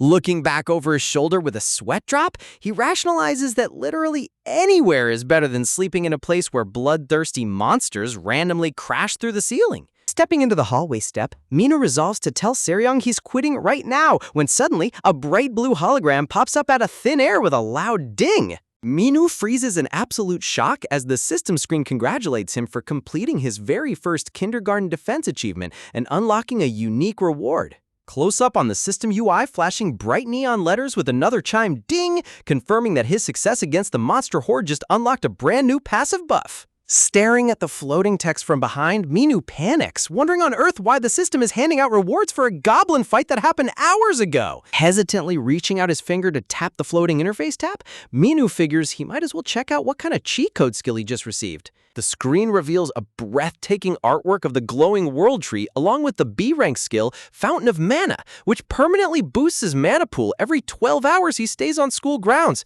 Minu's eyes practically pop out of his head. A permanent stat buff just for existing? With a bright glow, the screen announces the skill is officially active, leaving Minu standing there realizing his hopes of leaving just went up in smoke. Visualizing himself as a chibi superhero striking a victory pose in front of a giant level-up arrow, you can practically hear the RPG leveling music playing in his head. Minu starts waving his arms around, making silly magic gestures, swish, swish, and shouting abracadabra, wondering if he's about to become an overpowered archmage casting giant fireballs. But the brutal reality hits him like a freight train. He only gets this free stat grind if he stays parked inside the dangerous kindergarten grounds. Talk about the ultimate gotcha trap. Shivering in total paranoia, shudder, Minu curses at the system window, convinced the game interface is literally reading his thoughts and manipulating his choices. Suddenly, a dozen translucent blue windows sprout up everywhere with rapid-fire ding sound effects, bombarding his vision with step-by-step instructions on how to channel mana into his fists. Reading through the absurd user manual, the system casually mentions that mana training also flushes out toxins, aids weight loss, and improves skin health. Minu gives a completely deadpan face. Seriously, why is an overpowered magic system offering skincare advice? A giant dramatic thought bubble pops up with intense motion lines as Minu screams internally that this entire magic system is ultra shady. Interrupting his existential crisis, teacher Miho appears down the grand hallway waving her arm frantically, yelling at Minu to hurry on over. Before he can even ask what's up, Mio grabs his wrist with a sudden dash, dragging him along without giving him a single second to breathe. She pulls him into a dazzling, golden sunlit lobby decorated like a billionaire's palace, proudly announcing that the main entrance has been completely remodeled from scratch. Miho zips around the hall like a hyperactive yellow blur, swoosh, while Minu takes a tentative step, blown away by how ridiculous the new decor looks. Running up to a massive sparkling fountain in the center, wow! Miho shouts in excitement that they even repaired the water feature, casually noting the water is warm. Cut to Minu crying hilarious anime tears drip, realizing that warm water came directly out of the main budget he spent hours stressing over. His soul is practically leaving his body right now. Glancing over at the corner, Minu notices a decorative indoor tree display set up in the lobby with round, cute picture frames attached to the branches. Up close, it's a super cute compliment sticker board, showcasing adorable chibi portrait badges for every single kid and staff member at the school. Looking down from above, Miho scratches her head while explaining that the construction crew threw in the board for free, and she personally put up all the cute photos. Ending on such a wholesome note after all that chaotic financial heartbreak is peak comic irony. Just when Minu thought he could finally catch a break from all the chaos, teacher Miho proudly unveils a brand new compliment board, complete with cute empty sticker slots for every kid and staff member. Miho slides up behind Minu with maximum enthusiasm, explaining how these picture badges are going to boost team spirit among the children, while Minu just stands there contemplating his life choices. With a series of satisfying plop sounds, they begin slapping cute little heart stickers directly onto the adorable chibi face badges. Wiping the sweat off her forehead with a relieved sigh, Mio shows off the finished display while Minu secretly realizes she's totally obsessed with this aesthetic. Seriously, who knew managing a daycare required this much arts and crafts effort? Before Minu can even catch his breath, Miho gets right in his face with sparkling eyes, pitching the idea of buying matching duck uniforms for all the toddlers. A vivid fantasy scene instantly pops into her head, featuring all the kids dressed up in bright yellow quacking duck suits, striking her heart like a lightning bolt of sheer cuteness. Miho begs with ultimate puppy dog eyes, but Minu immediately shuts it down with a cold dose of reality, pointing out that luxury costume sets don't come cheap. But just when Minu thinks he's won the debate, Seryong steps into the frame like a final boss, calmly raising her hand to second the motion. Minu lets out a deep groan as his budget dreams crumble right before his eyes. Rejecting one overly excited teacher was hard enough, but turning down Seryong is basically impossible. Miho beams with absolute triumph, while Seryong clears her throat with a classy ahem, completely sealing the deal. Unfurling an insanely long paper catalog with a swift whip, Seryong urges director Minu to pick out the uniform designs right now. Talk about having a full proposal prepped and ready. Shifting gears smoothly, Seryong hands an official clipboard over to Miho, introducing the updated curriculum for the upcoming semester. Miho eagerly snatches the document, assuring everyone that whatever lesson plan Seryong put together shouldn't be too difficult to execute. Oh boy, famous last words if I've ever heard them. Seryong escorts Minu away to finish their administrative meeting, leaving Miho alone to inspect the papers. And that's when her expression instantly darkens into a nervous twitch. With a sudden eerie aura and cat ears popping up in total terror, whip! Miho screams internally as she realizes this simple curriculum is actually an impossible nightmare. Cut to the main lobby where the kids are completely energized, charging around the sparkling polished floors like tiny unbound storm clouds. Minu steps into the grand hall, immediately yelling at the top of his lungs for the kids to stop sprinting through the building before someone breaks a bone.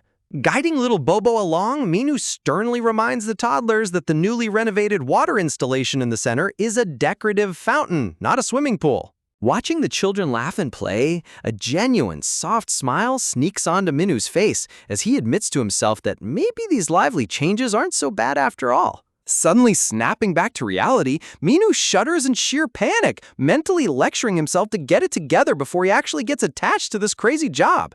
Meanwhile, pink-haired Ayong accidentally bumps straight into Ram's back with a hard bump, sending her tumbling to the floor with an energetic yell. Rubbing her head, Ayong blinks in confusion, wondering why Ram stopped dead in his tracks right in front of her. A dramatic beam of golden light highlights a brand new, intricately carved wooden display cabinet filled with fragile antique vases, which the kids immediately mistake for a massive cat tower. Ram doesn't hesitate for a single microsecond, instantly leaping onto the priceless antique shelf with a loud thunk. Minu turns around in complete horror, screaming at him to get down immediately. The Catboy and bear-toting toddler stare in complete awe as Minu rushes over to prevent an absolute financial catastrophe. Seeing the cute little cat ears twitch, Minu gets a terrifying hit of deja vu, realizing these wild kids are about to wreck the brand new lobby in record time. With a massive crash and thunk, the furniture shakes as the chaos erupts. Minu dashes across the hall yelling at the top of his lungs to save the delicate display pieces. Honestly, give this man a raise already. His stress levels are off the charts. Looking down from the grand second-floor balcony, Snake Girl Caine flicks her long tongue with a cold humph, scoffing at the ridiculous commotion below. Resting her arms on the wooden railing, Caine gazes down with total disdain, questioning why the other kids get so hyped up over childish foolishness. From down on the ground floor, the girls wave their arms enthusiastically, inviting Caine to join in on a game of freeze tag, but she arrogantly shuts them down, claiming she's far too busy. Calling out her obvious bluff, Ayong points up angrily, yelling that Caine has all the free time in the world and should just admit she doesn't want to play. Caine twitches in sheer irritation. Ack! Taking a deep breath to compose herself, Caine decides to take the high road, reminding herself that her ultimate goal is to become strong enough to earn her older sister's respect. A grand fantasy artwork reveals Caine's noble bloodline, Alessandro Draconis Sertoris Maximilian Alicius Caine, showing how her magical prowess has always lived in the shadow of her genius sister. Caine envisions her inner power, channeling a dense, swirling orb of glowing blue magic between her palms in a display of intense concentration. Clenching her small fist tight, Caine vows to grind even harder so that her beloved sister will finally acknowledge her strength. Caine reflects on her disappointing experience at the kindergarten so far, frustrated that being near the mythical world tree hasn't boosted her magic stats as promised. Glancing back down at the lounge where kids are literally sliding off the furniture with loud cheers, "Ka!" she mutters in annoyance about being surrounded by mindless fools. Suddenly, a pair of chubby little hands lose their grip on the display shelf with a sharp slip sound effect. With a dramatic slam, Ram tumbles upside down, landing headfirst directly onto Bobo's ultra-durable turtle shell. Rubbing a massive, swollen bump on his head, Ram winces in pain while Teacher Miho comes sprinting over in absolute panic. Watching from the balcony above, Caine smugly predicts that Bobo is about to erupt into his usual loud crying fit after taking a direct hit. Ram whimpers with teary eyes, proudly insisting he's a tough tiger who doesn't cry, while Bobo sits on the floor with utter confusion floating over his head. Miho scoops up the tearful Ram with a gentle swish, praising Bobo for being so brave and tough today, to which Bobo casually giggles that he didn't feel a thing thanks to his solid turtle shell. Caine's jaw practically hits the floor in complete shock as she realizes the notorious crybaby Bobo didn't shed a single tear. Surrounded by a bright green tough aura, Bobo looks cooler than ever, leaving Caine utterly bewildered by this impossible transformation. Peeking out from behind Minu's leg, Ayong cheerily announces that Bobo managed to overcome a terrifying trial just like the rest of them. Kane's mind flashes back to the mysterious first yogurt drink club meeting banner with a drama-filled "Da Done," suddenly putting two and two together about the legendary arena trials. As the kids celebrate Bobo ranking up to green status, Kane realizes the truth. It wasn't the world tree giving them power, but ascending the ranking arena. Burning with newfound motivation, alongside the fiery ghost of her sister's approval blaze, Kane's eyes ignite with relentless determination. Tightly gripping the wooden balcony railing with a heavy grab, Kane resolves that she's going to enter the arena and conquer it immediately. Talk about an epic anime motivation shift right at the end. Standing on the grand floor, Minu thinks things have finally settled down, completely unaware that Snake Girl Kane is glaring down at him from the balcony like an angry anime villain. A sudden, eerie cold sweat runs down Minu's spine as he shudders, instinctively sensing that his peaceful, quiet moment is about to get violently interrupted. With a dramatic "done," Kane slithers down the stairs and pops up directly behind him, radiating pure, unadulterated attitude. Pointing her little chubby claw right in his face, Kane demands that Director Minu escort her straight to the arena this instant.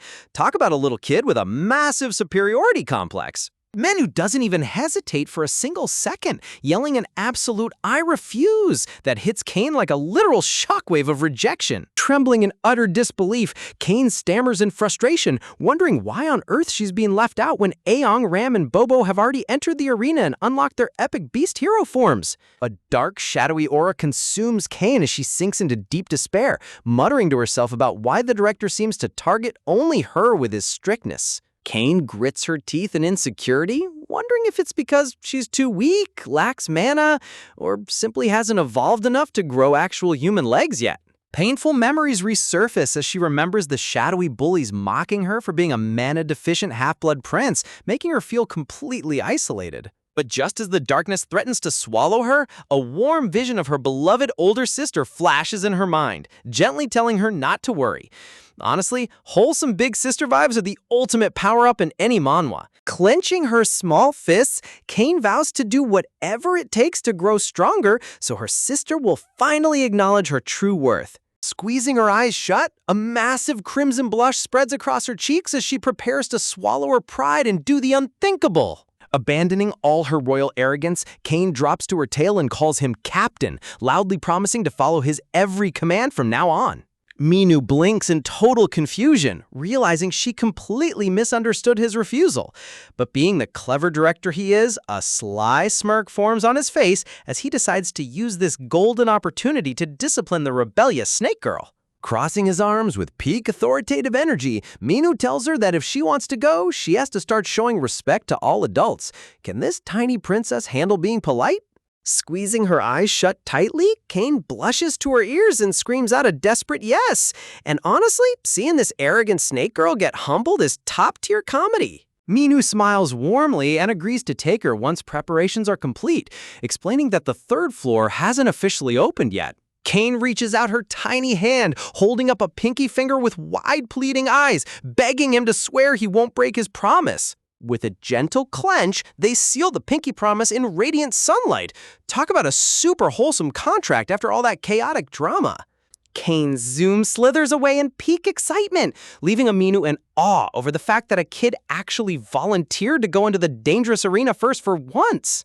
A sudden system ding rings out. Minu realizes that since he doesn't know when the third floor opens, he needs to start prepping right away, joking to himself about whether this game system's reading his mind. A bright blue system notification pops up in midair, instructing Director Minu to head straight to the Goblin's Bazaar in the Magic Shop District. With the loud hum of magical energy, vroom, the ornamental mirror frame crackles to life, transforming into a swirling dimensional portal. Taking a decisive step, Minu crosses through the glowing doorway into the unknown. Stepping out, the blinding sunlight hits his eyes shine as a breathtaking fantasy steampunk metropolis unfolds before him, complete with flying airships and magical trains. Bustling crowds fill the paved streets, where vibrant market vendors loudly shout about their fresh daily catches, including giant golden fish. Looking up as winged humanoids soar through the sky, swish alongside floating pet monsters, Minu takes a deep breath, realizing he really landed right in the middle of the Magic Shop District.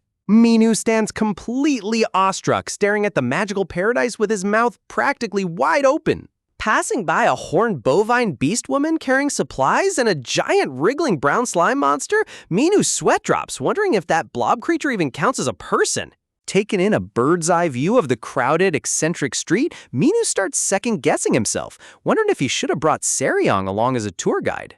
But he instantly shoots down that thought, knowing that World Tree Fanatic would end up spending their entire budget on overpriced plant decorations. Right on cue, a system prompt pings with a loud ding, announcing that a required quest item has finally revealed itself. A full holographic blue map materializes, projecting precise GPS instructions to turn right in 2 blocks. Man, this game interface really has better navigation than Google Maps. Walking down the street, Minu checks his interface, ding, which even highlights active pickpocket danger zones 3 feet ahead. Talk about handy features for a rookie adventurer. A lore map screen pops up, explaining how neutral regions like Guma Fortress managed to stay peaceful amidst the endless war between the celestial and spirit realms. The system lore details how Guma Fortress went from a lawless slum for mercenaries and outlaws to a bustling trade hub governed by 9 major factions to keep the peace. Reading the screen as he walks step, Minu realizes he's casually strolling through a massive historical war market. Coming to a sudden halt, the system confirms he has officially arrived at his destination and shuts down the GPS mode. Minu looks up at a cozy, European-style brick shop with an ornate hanging sign, recognizing it as the Goblin's Bazaar. Pushing the wooden door open with a pleasant chime, ding, Minu decides he might as well head inside and see what kind of high-tier loot they've got. Right at the counter sits a massive one-eyed cyclops wearing fur robes, booming a warm welcome. Minu instantly notices the merchant's mouth movements don't sync up with his voice, realizing he's using the exact same translation spell as that shady raccoon earlier. When the merchant asks if he needs help finding anything, Minu casually replies that he's just browsing, and the big guy happily tells him to take all the time he needs. But as soon as Minu turns his back to browse step, the giant merchant leans over the counter with an intensely creepy, unblinking glare. Seriously, who taught this guy customer service, right? It's terrifying. With a sudden pop, the Cyclops instantly teleports right behind Minu's shoulder, scaring the absolute daylight out of him. Bursting into a full-on salesman pitch, the merchant shows off a glowing fantasy sword, boasting it'll turn him into the world's top swordsman, though Minu immediately passes because it looks way too main character flashy for his taste. Slamming down a colossal 2-handed battle axe with a heavy thunk, the seller claims even mountain giants couldn't survive it. Minu sweats nervously, politely declining because carrying a giant hunk of metal around is totally impractical. Realizing big weapons aren't working, the merchant pulls out a glowing red pouch with a triumphant grin, introducing a magical subspace pocket. A hilarious chibi diagram shows the pouch expanding into a 10-foot spatial pocket that can easily hold swords, axes, and full-size gear without adding any weight. Minu strokes his chin thoughtfully, realizing this spatial storage bag is actually the ultimate quality of life item for exploring dungeons. Even though he knows he's being totally upsold by a master pushy salesman, Minu admits it's way too useful to pass up and asks for the price, ready to pull out his wallet. Imagine dropping your entire life savings on a fantasy spatial bag only for the shopkeeper to hit you with a price tag that almost gives you a heart attack. Minu's jaw literally hits the floor as the Cyclops casually demands 50 silver notes like it's pocket change. Doing some quick mental math, Minu realizes 50 silver notes equals a staggering 50 million won, nearly 37 grand in real money. Talk about getting hit with absolute sticker shock in a foreign market. Desperate to save his wallet, Minu tries his absolute best to haggle, begging the big guy to knock it down to 40 notes. But the Cyclops just hits him with the classic merchant guilt trip, claiming he wouldn't make a single dime of profit at that price. Clutching his head in pure agony, Minu realizes this pushy one-eyed merchant is an even tougher nut to crack than that shady raccoon salesman from earlier, finally caving in and paying the full 50 notes. With a heavy sigh and a crushed soul, Minu clutches the glowing red pouch, tearfully accepting that he just committed the most painful impulse buy of his entire life, while the happy Cyclops counts his fat stack of cash. Staring down at his shiny new spatial bag, Minu suddenly remembers his actual mission. Realizing that as useful as this pouch is, it definitely wasn't the required quest item the system told him to buy. A hilarious light bulb pops above his head as he recalls a random visual prompt, squinting in total confusion as he realizes the system was actually pointing towards a literal broom? Figuring that following the system's weird instructions hasn't killed him yet, Minu turns back around and asks the Cyclops if he happens to have any brooms in stock. The Cyclops blinks in confusion, admitting they don't usually deal in household cleaning supplies, right as a giant holographic system hand, ding, spawns out of nowhere to point straight at a dusty broom leaning near the fireplace. Honestly, this system UI has zero chill when it wants something done. As the glowing blue hand continues pointing aggressively at the corner broom with repeated notifications, Mimu can only stare in disbelief at how ridiculously obvious the game interface is being. Minu points right at the dusty broom in the corner, offering to buy it on the spot, but the merchant quickly hesitates, mentioning it's just a personal item and not for sale. Scratching his beard in confusion, the Cyclops gives Minu a suspicious look, wondering why on earth a customer would be so desperate to buy a totally ordinary cleaning tool. But then, the merchant's single eye gleams with pure villainous greed as a dark smirk forms on his face, realizing he can squeeze even more money out of this gullible tourist. With a heavy slam on the counter, the greedy Cyclops holds up 3 fingers and demands a whopping 3 silver notes.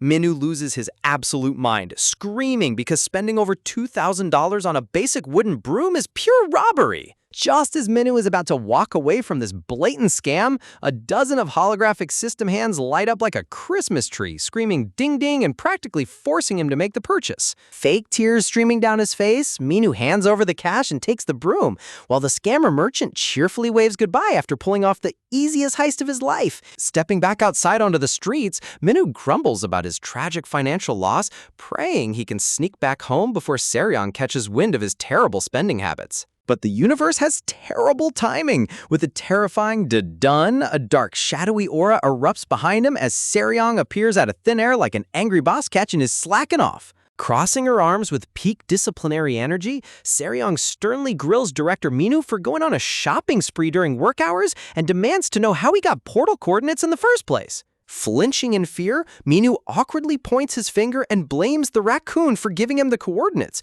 leaving Seryong face-palming in utter disappointment over his chaotic behavior. Seryong lets out a tired sigh, warning him that the neutral market district is far too dangerous for a novice, strictly ordering him to bring her as a bodyguard next time, which Minu eagerly agrees to with a quick salute. Back inside the safety of the Grand Estate, Minu slumps onto the sofa holding his newly bought broom, letting out a massive breath of relief after narrowly surviving Seryong's terrifying interrogation.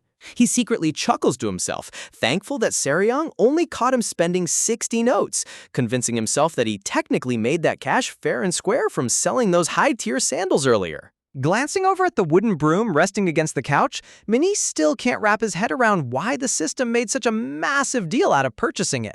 Inspecting the bristles closely, Minu concludes that without any special flavor text or magical aura, it really just looks like an everyday, run-of-the-mill cleaning broom. Minu facepalms as he vividly remembers his past life where sweeping floors was his easiest chore, groaning in embarrassment over becoming the type of guy who drops thousands of dollars on a basic stick.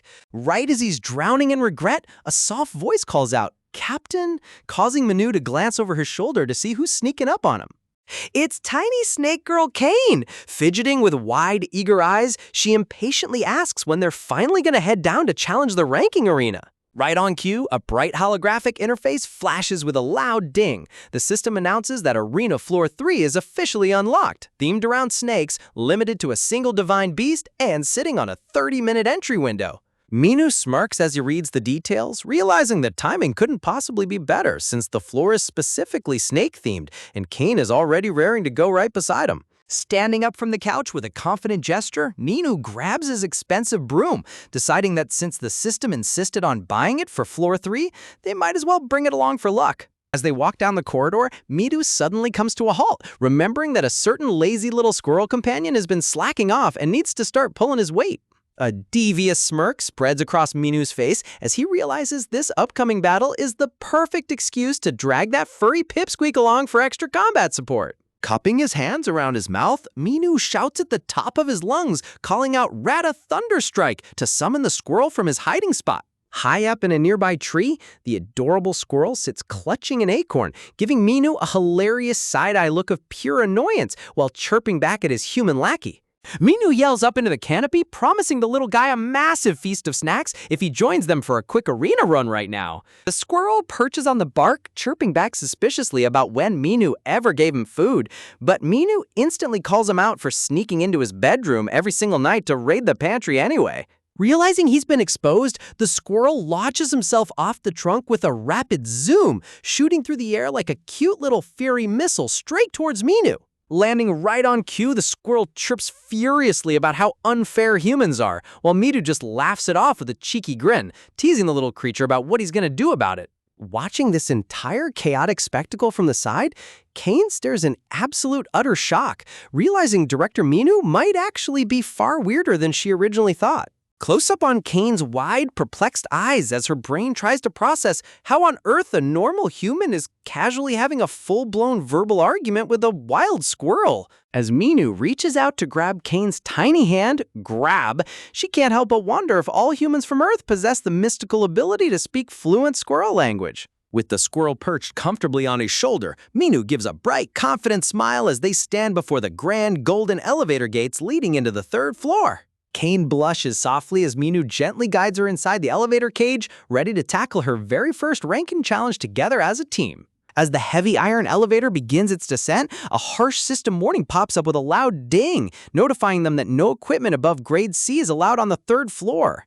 To make matters worse, another prompt confirms that Rumi's healing ring is completely disabled inside the zone. Minu groans in frustration, realizing he won't have any passive healing safety net, and mourning his wasted silver notes on the broom once again. The elevator gates burst open with a blinding ray of sunshine, revealing the entrance to the new floor shrouded in lush greenery and mystery.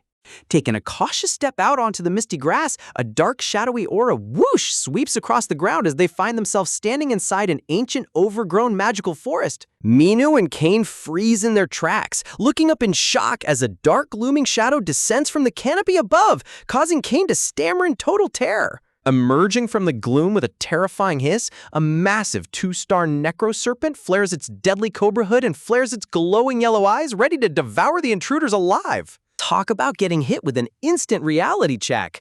Just when Minu thought floor 3 was going to be a chill stroll through the woods, he turns around to find out the system just threw him straight into the deep end with a terrifying 2-star necroserpent. With a menacing hiss, SSS echoing through the trees, the massive scaly beast winds its colossal body across the forest floor, proving that the system definitely wasn't exaggerating when it warned him about a snake theme. Venom dripping heavily from its sharp, dagger-like fangs, the giant reptile lets out a blood-curdling roar, "Shah!" making Minu realize with a sudden gulp that he actually has to fight this behemoth in hand-to-hand combat. Honestly, if I saw a giant, scaly monster dripping toxic saliva right in front of my face like this, I'm hitting Alt F4 on life immediately. The sheer scale of this serpent is straight nightmare fuel. Glancing back at Tiny Kane cowering behind him, Minu curses his bad luck under his breath, deeply regretting bringing the helpless snake girl into a high-level boss arena without knowing what was waiting for him. Grabbing onto his shirt in total panic, Kane stammers out a plea for help, but Minu leans back in equal terror, openly admitting he's scared out of his mind too while frantically trying to cook up a survival plan. Taking a deep, agonizing breath sigh, Minu forces himself to calm his racing heart, closing his eyes for a split second to evaluate what moves he even has left in his arsenal. Man's literally cycling through his mental skill inventory like he's picking a move in a fighting game. He considers using super strength, his meteor kick, or even stone shell, but none of them feel strong enough to dent a 2-star monster. Staring down at his trembling hand as a faint blue mana aura flickers around his fingers, Minu tightens his grip on the cheap wooden handle, clench, silently cursing the system for forcing him to drag a useless cleaning broom into a boss fight. But right on cue, a sudden rush of wind whoosh erupts as holographic system windows pop up, announcing that the goblin broom is actively draining his mana and synchronizing with his very body. Swirling blue energy blazes violently around his hands, binding the broom to his soul as the system officially confirms that the legendary tool now recognizes Minu as its rightful master. Meanwhile, shifting scenes over to the grand architectural wonder of the Empire's free market in Guma Fortress, a completely different kind of chaos is unfolding inside the local shops. Sitting back comfortably with his dirty feet propped up on the counter, the greedy Cyclops merchant Dohan chuckles to himself while counting his fat stack of cash, boasting about making 53 silver notes in just 2 days. The scammer merchant grins brightly, dreaming about buying out the entire fortress at this rate, right as the shop doorbell rings ding to welcome a new visitor. With a loud crash, the door flies open to reveal an intimidating old elder with glowing eyes and a stern female warrior named Aaron stepping into the dimly lit room. Look at Do-han instantly dropping to his knees. Bro went from feeling like a criminal mastermind to an absolute carpet in 0.2 seconds. Sweating bullets, he trembles as the elder asks Aaron if this is the right place. Towering over the cowering Cyclops, the elder drops his dark gaze and demands to know where the precious item he entrusted to the shop for safekeeping is hidden. Do-han stammers in confusion, only for Aaron to step forward with a deadpan expression and clarify that they're here to retrieve the wooden broom. Internal panic mode fully activated. Do-han visualizes the broom and money floating away, praying to whatever god is listening that they'll let him keep his profits after selling what he thought was total trash. Imagine realizing the dusty cleaning broom you sold for quick cash was actually a priceless holy artifact. Yeah, this Cyclops is completely cooked. The elder lets out a heavy click of his tongue, disappointed that such a sacred weapon was left in a dump like this. Do-han's single eye practically pops out of his skull in sheer disbelief as he gasps internally, realizing he sold an actual sacred relic while the elder repeatedly orders him to go fetch it. Ancient energy ripples through the air as legendary lore reveals that the dusty broom was actually one of the 3 great sacred relics of the Goblin tribe, a mythical weapon straight out of fairy tales. Realizing the terrifying truth, Do-han's soul leaves his body as he realizes that if these high-ranking superiors find out he flipped a holy relic for pocket change, his life is forfeit. Dropping to his knees with a heavy plop, the greedy merchant grabs his shirt in fake agony, putting on the performative acting performance of a lifetime to cover up his tragic mistake. Give this guy an Oscar right now! Screaming at the top of his lungs with dramatic speed lines, Do-han desperately claims that a pair of ruthless, evil thieves broke in and stole the broom right under his nose. Instantly erupting into a terrifying hurricane of black and red aura, boom! The elder's eyes flare with demonic anger as he roars out in fury, demanding to know who dared to cross their tribe. Cowering on the cold floor tremble, Do-han keeps digging his lie deeper, trembling as he describes the culprits as 2 human intruders, a man and a woman who visited the shop yesterday. Sweating buckets, the Cyclops insists that these human masterminds were so insanely skilled that they snuck off with the sacred broom before he could even process what was happening. Blaming Minu and Seryong for a high-tier heist? Honestly, Do-han's lie is so absurdly effective that it's almost genius. Meanwhile, System Parchment displays the ancient rules regarding the sacred relics. The ancient text reveals that claiming mastership over a sacred relic requires either pure, unrefined mana or the long-extinct power of the World Tree itself. Sunlight streams through the dense canopy as the narrative notes that even if greedy humans somehow managed to locate the legendary weapon, no ordinary mortal could ever bind it to their will. Channeling dark purple sorcery in his palms, the elder smirks with absolute confidence, boasting that no matter where those human thieves hide, his tracking magic will locate the relic instantly. The artist went all out on the dark sorcery aesthetics here, making this old man look like a literal final boss.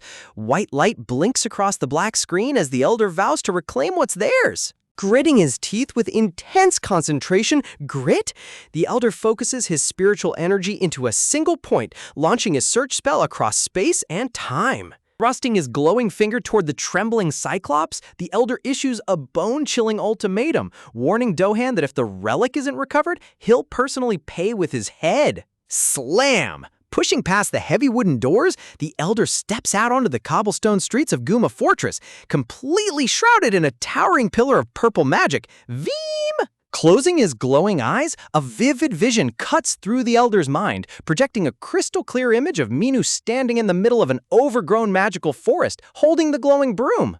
Tracking magic locks on, surrounding Minu and Cain with a glowing green target ring. The elder lets out a sinister smirk, declaring that he's officially pinned down the thief's exact coordinates. Unaware that a terrifying old grandmaster is currently tracking his every move, Minu blinks in confusion back in the arena, staring down at the awkward status name floating above his newly bound weapon. Twirling the wooden pole around like an expert martial artist, swish! Minu smiles as he realizes why the system practically forced him into buying it. Turns out this crappy stick is actually an insane cheat item. But before he can even enjoy his new upgrade, a piercing hiss shatters the piece, causing Minu to flinch in alarm as little Cain cowers behind his leg in total fright. Looking up at the massive silhouettes slithering along giant fallen logs? Slither! Minu pales in shock at how fast the Necro Serpent closed the distance, frantically calling out to the system for a quick stat scan.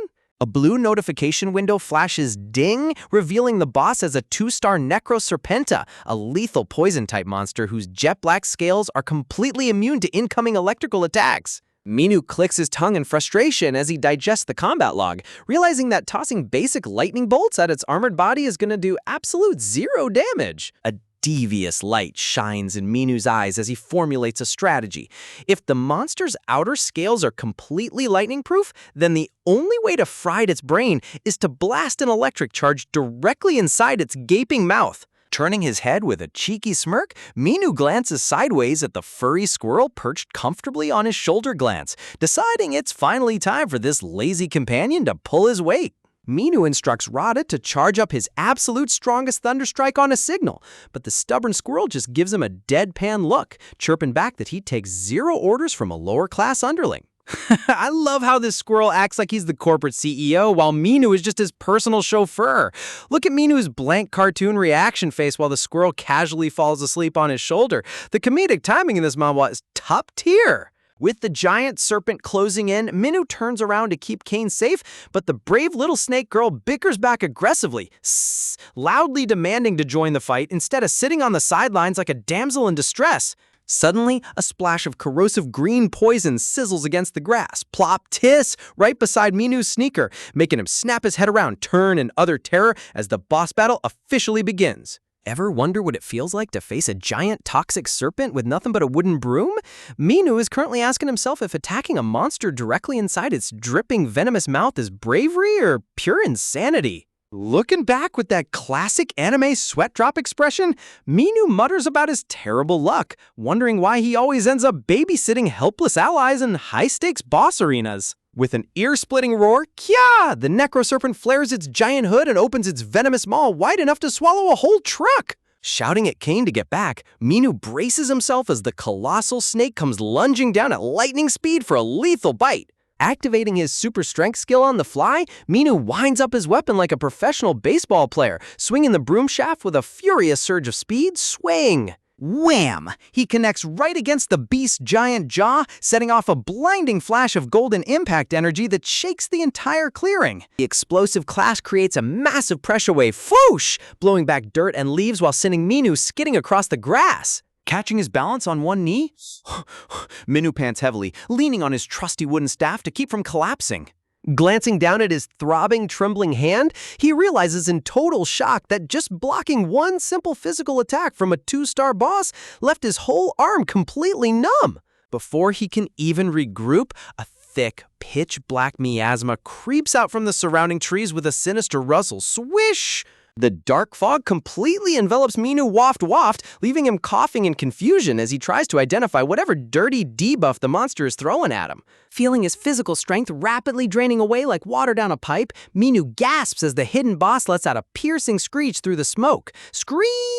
Covering his mouth in total dark panic, thump thump, Minu desperately yells at Cain to hold her breath, internally sweating because he's running dangerously low on options. But right when things look completely hopeless, the broom bristles burst into a brilliant divine light shine as a system window unveils its hidden air purifier function. Talk about top-tier utility. Minero's face instantly brightens with pure delight when he realizes his literal cleaning tool can straight up suck toxic status effects right out of the air. Sweeping the glowing broom into the sky, twoosh! A brilliant wave of holy aura purifies the entire glade, completely erasing the poison smoke in seconds. Seeing the giant reptile winding up for another heavy charge, Minu grits his teeth and layers his defensive buffs, triggering both super strength and stone shell to tank the blow.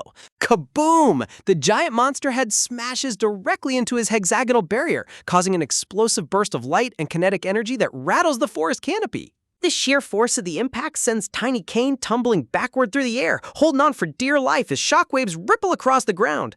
Peeking through the swirling dust, Cain gasps in sheer amazement when she sees Minu holding off those colossal jaws using only a wooden stick. She can barely comprehend the sight. How is this soft-spoken guy holding his ground against a terrifying 2-star monster without breaking a sweat? Looking down at her trembling hands, Kane feels a deep wave of frustration, admitting to herself that her big talk earlier was completely wiped away by pure terror. A dramatic flashback flashes across the screen as glowing particles shimmer, echoing the promises made about making it to the Divine Beast Kindergarten. Giving her own cheeks a firm smack, Kane snaps herself out of her panic, swearing that she won't sit by as a useless bystander while someone else fights for her. Stepping up with newfound fire in her eyes, the brave Snake Girl yells out to her captain, offering to throw whatever support magic she can muster into the fight. Straining under the monster's immense weight, Tremble, Minu groans back in approval, telling her to unleash whatever spell she's got left in her kit. Focusing her internal magic reserves with a low hum. Vroom! Kane extends her tiny hands and begins constructing a divine magic sphere from scratch.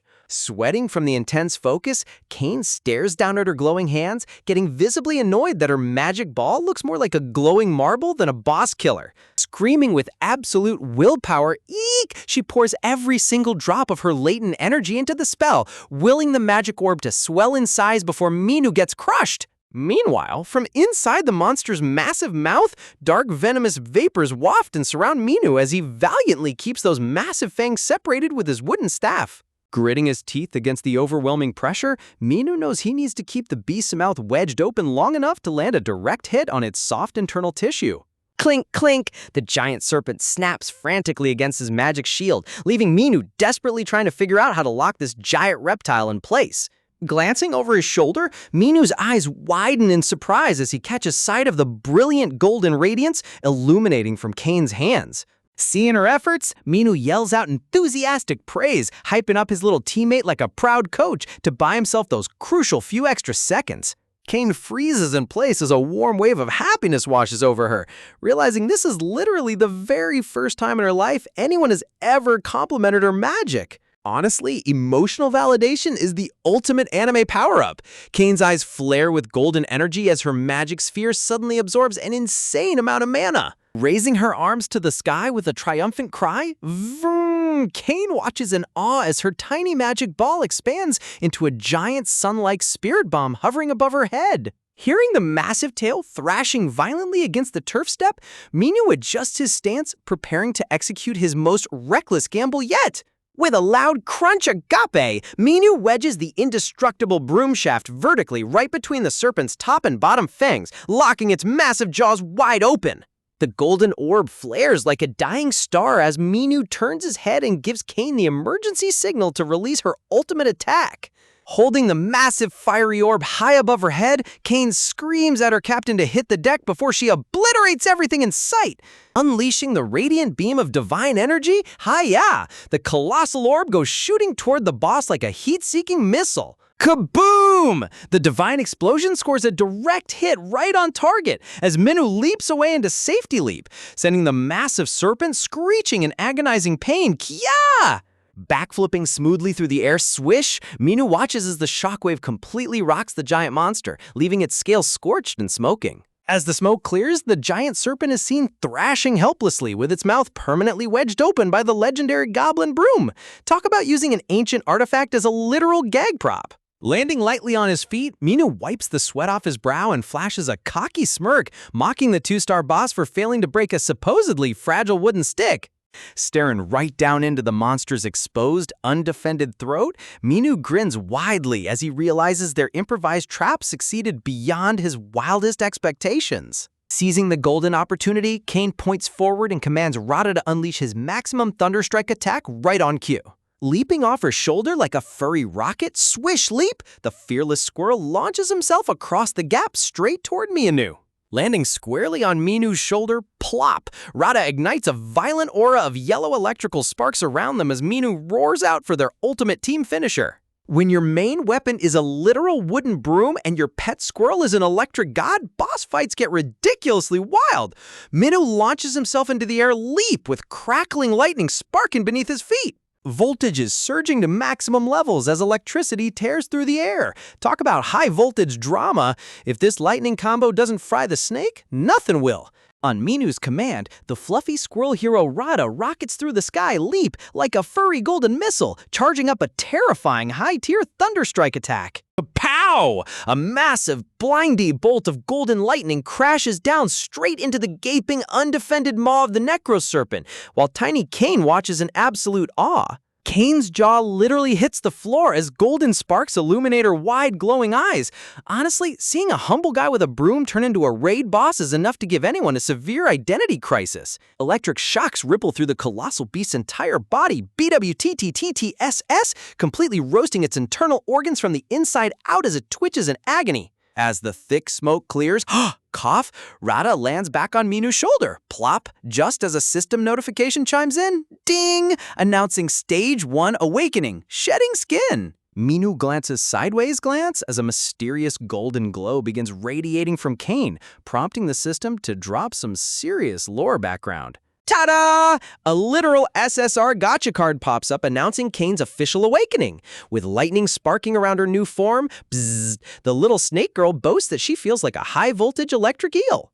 Minu stands there with the most hilarious blank cartoon reaction face, while Rada gives the exact same unbothered stare on his shoulder. You gotta love the comedic timing of this manhwa. It never lets a serious moment stay serious for too long.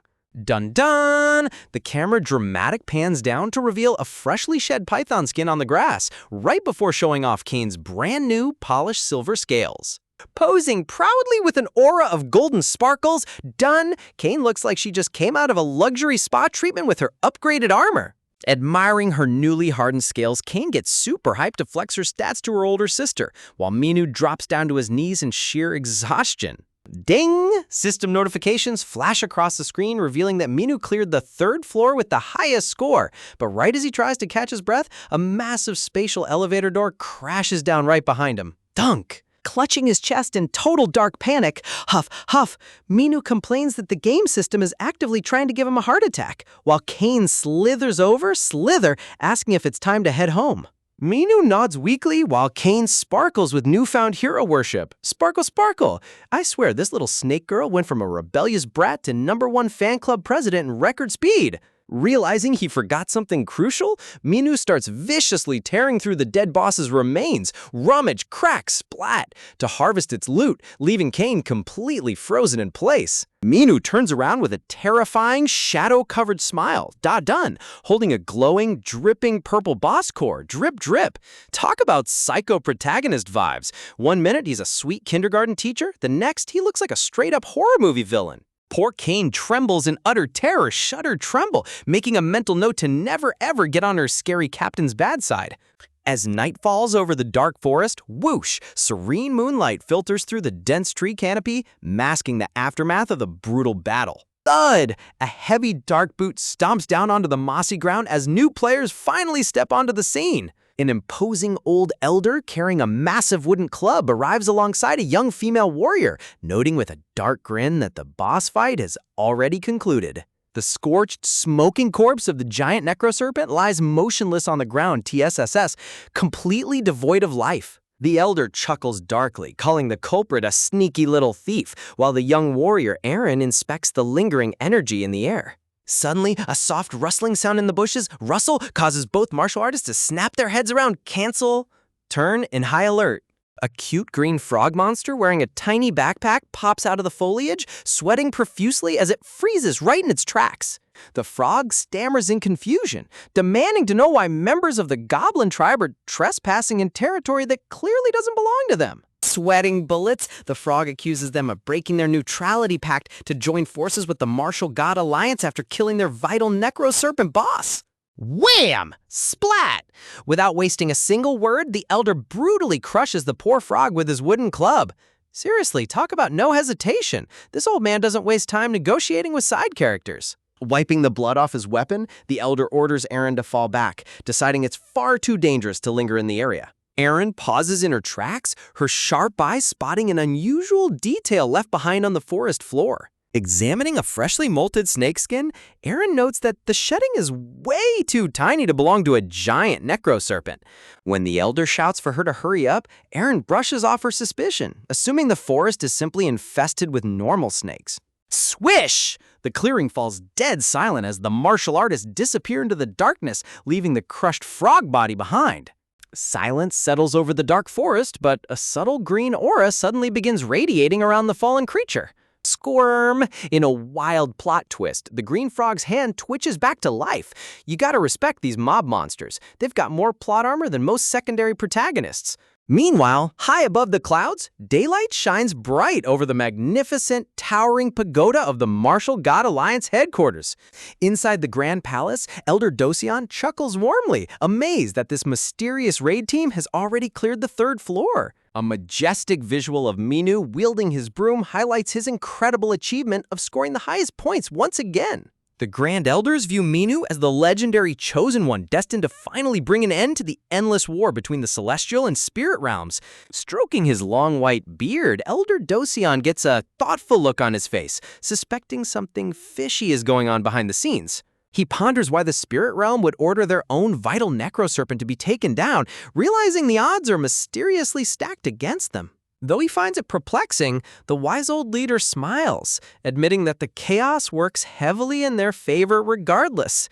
Dash, out of nowhere, a heavily muscular, dark-skinned female warrior with white hair named Lord Bako comes charging in at top speed. Panting heavily, Lord Bako drops a massive bombshell. The Spirit Realm has officially declared all-out war against the Goblin Tribe.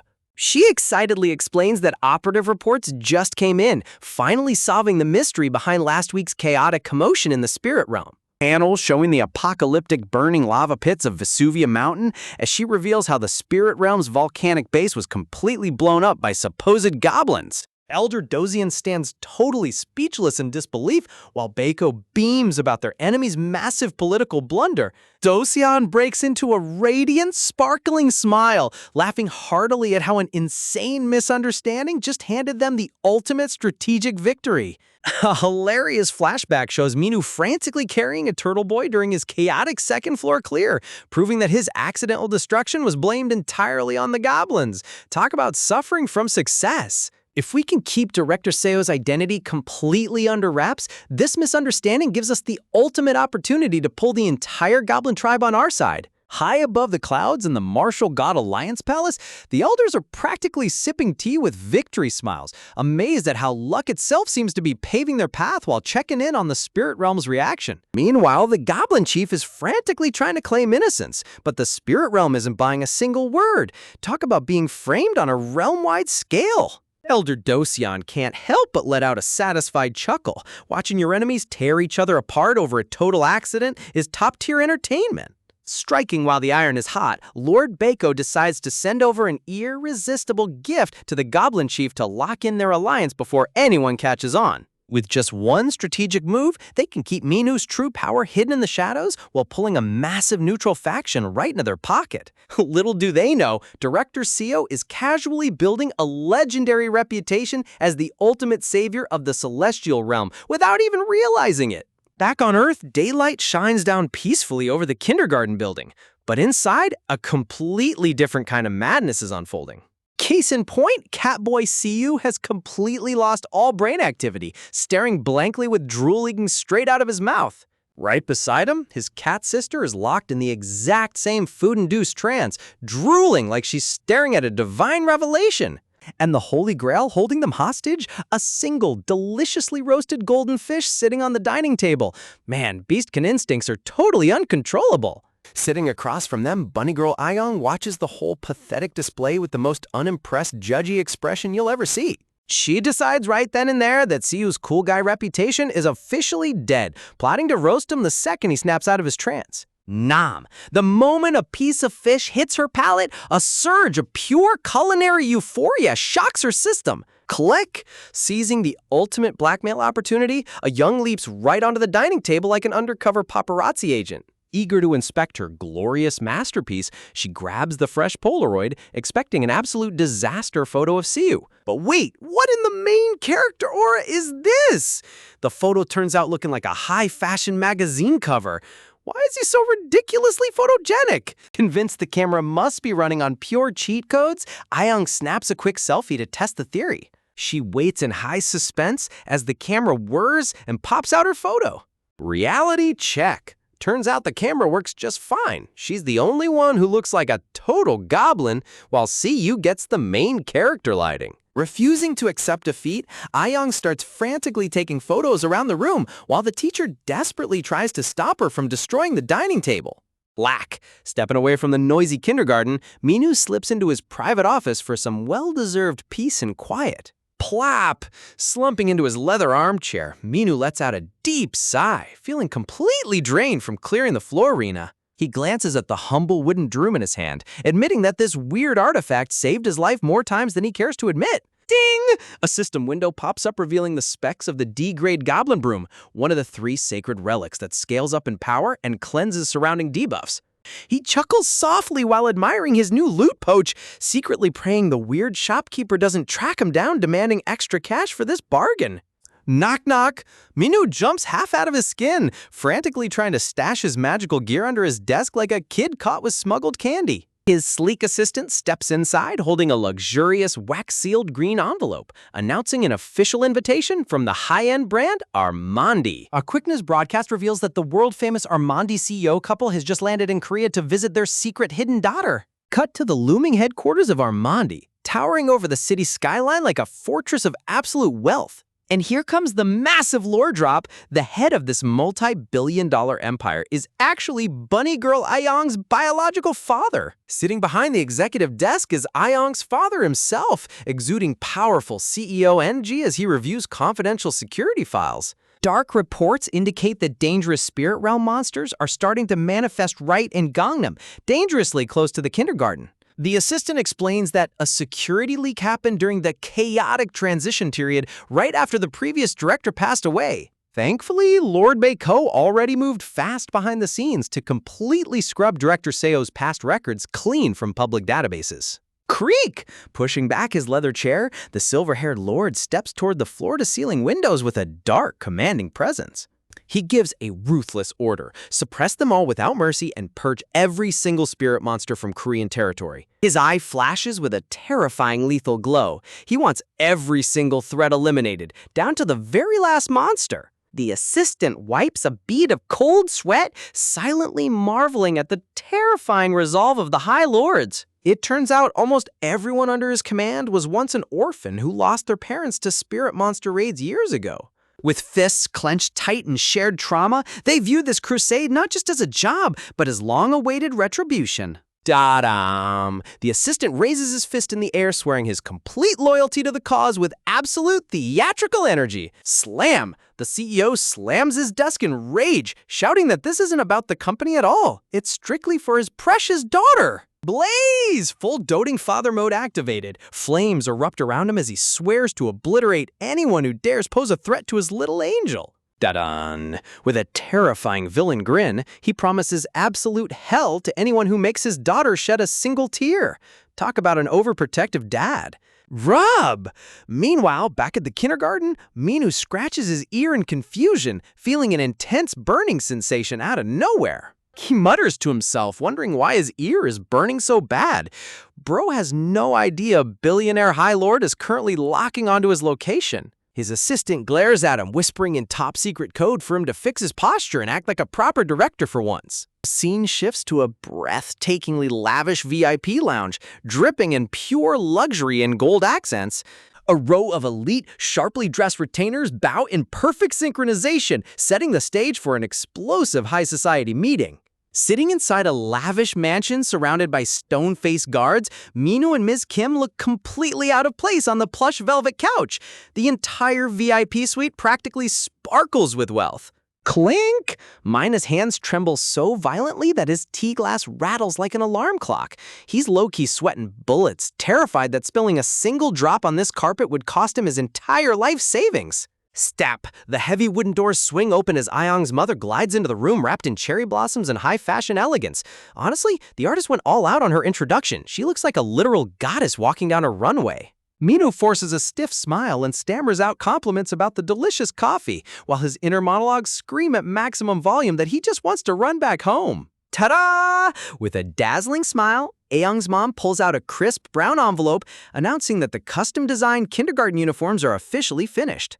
Ding! Minus brain instantly flatlines. He looks like he just saw a ghost, hyperventilating over how on earth a simple casual conversation escalated into a full-blown custom designer uniform project. Turning to Miss Kim in sheer panic, Minu frantically whispers about how they can possibly afford custom haute couture from the legendary Armandi Empire. Talk about severe financial anxiety. Swish! Hands trembling with pure dread, Minu slowly slides the design sheets out of the envelope, expecting a bill heavy enough to crush a mountain. The moment his eyes land on the paper, his mouth drops open in complete and utter awe. The design sheet reveals stunning, custom tailor-made uniforms for every single Divine Beast kid, complete with adorable animal crests and pristine ties.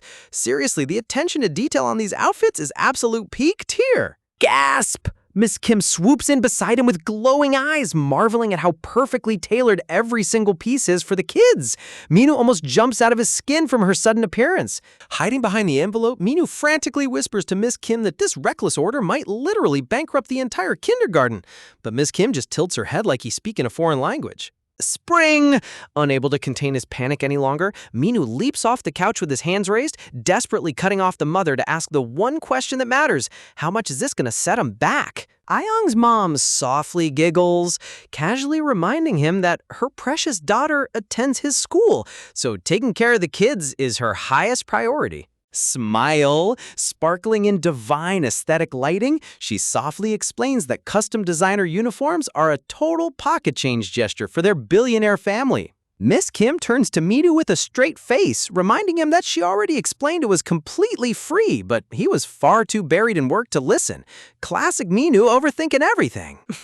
The heavy weight instantly lifts off Minu's shoulders as he breaks into a bright smile, admiring the blueprints and raving about how cute the kids will look. Smiling warmly, Ayoung's mother casually drops the real shocker. The full set of completed physical uniforms will be delivered tomorrow morning. Mina's jaw hits the floor. Express custom tailoring in under 12 hours? That isn't just rich people power, that's straight up magic. Kaya! Fast forward to the next day, and the blonde assistant is squealing in pure, unadulterated excitement with hard eyes. Glimmer! The main hall erupts into pure cuteness as all the Divine Beast kids show off their sleek new uniforms. From the Tiger Boy bouncing around to the cat siblings adjusting their ties, this entire scene is an absolute visual overload. Slither! Down on the polished floor, a smooth snake tail swishes back and forth as someone inspects their new outfit with heavy suspicion. It's Kane, the little snake prince, standing with his arms crossed and pouting fiercely, wondering why a majestic serpent like him has to wear high school suspenders. Lift? The blonde assistant swoops in out of nowhere and lifts Kane into the air like Simba. Kane hisses in pure indignation, shouting that these outfits are totally unfit for serpent royalty, while she just gushes over how cute he looks. She happily cheers that today's official group photo day, ignoring Kane's angry tantrums. But right as Kane prepares to throw a royal fit, a dark aura begins to materialize behind them. Loom, Minu appears out of the shadows with a demonic smiling pressure, asking in a sweet yet deadly tone if everyone is going to behave and show proper respect today. Man, his demon teacher mode is genuinely terrifying. With Kane instantly humbled, the blonde assistant happily leads the kids away toward the courtyard for the big photo shoot, while Minu watches on with deadpan satisfaction. Just as Minu turns to head inside, a tiny, angry voice calls out to him from behind. It's Bunny Girl Ayong standing in her brand new uniform, hands firmly on her hips and pouting with top-tier tsundere energy. Minu tries to compliment her cute uniform, but Ayong instantly blows up, complaining that he came all the way to her mansion yesterday and didn't even drop by her room to say hi. A quick hilarious flashback reveals that Ayong had put on her full martial arts gi, hyped up to flex her new hero kick moves for him, only to be totally left hanging. Pouting furiously, Ayoung stomps away, declared that she's never showing him her secret kick technique now. Minu just stands there scratching his head, completely bewildered by kid logic. Call! Miss Kim shouts over from the courtyard, calling Director Seo to hurry over and join the main group setup. Press. Miss Kim aligns the vintage camera on a sturdy tripod, pressing down the shutter timer against a bright blue sky. Click! Flashes beam through the trees as everyone strikes a pose. Minu carries the Tiger Boy on his shoulders while all the kids and staff smile together under the shining sun. This whole panel feels so incredibly wholesome. A developed Polaroid pops out, capturing an absolute masterpiece of a family portrait. Ms. Kim gazes down at the fresh photo with a soft, affectionate smile, genuinely moved by how lively the kindergarten has finally become. Minu casually reaches into his pocket and hands a glowing purple mana stone over to Miss Kim, telling her to use it toward the school's general upkeep. Shrug. Minu internally chuckles, thinking that since he's sitting on millions from his arena run, throwing away a basic D-grade stone worth 2 to 3 million won is just loose change. Miss Kim blinks in utter disbelief, correcting him immediately that even a standard D-grade mana stone fetches at least 10 million won on the open market, which is roughly 7,000 bucks. Step! Miss Kim beams with joy, praising Minu for being so generous, while Minu's soul literally exits his body in the background. Crash! Minu grabs his head in absolute soul-crushing agony, screaming internally over the fact that he accidentally tipped her thousands of dollars. Collapsing onto his knees in a dramatic spotlight of despair, he tries to cope by reminding himself that he can just clear the third-floor arena to recoup his massive losses. Ding! Right on cue, a glowing system notification screen materializes directly in front of his face. The system rewards him with the C-grade skill Electric Charge, granting him 50 lightning resistance and the ability to channel stored electricity into supercharged magic attacks. Minu strokes his chin thoughtfully, realizing that while the skill sounds awesome, he isn't an electric battery, so how is he supposed to charge himself up? Chirp!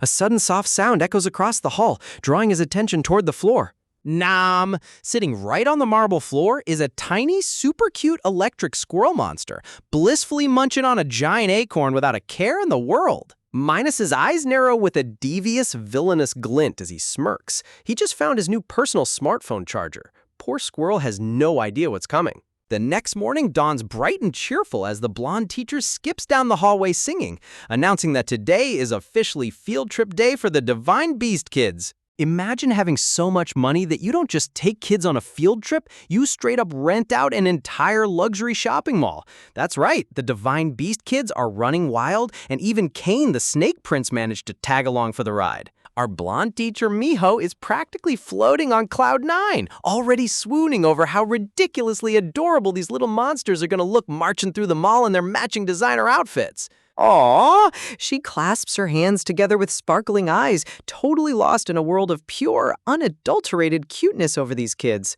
But behind that bubbly smile, Miho drops a massive lore bomb on us. She actually came to Earth as a secret peace envoy from the spirit realm, but she's low-key realizing that being a kindergarten teacher is way more fun than interdimensional politics. Gazing longingly at their group portrait, she silently prays that this cozy, peaceful life lasts forever.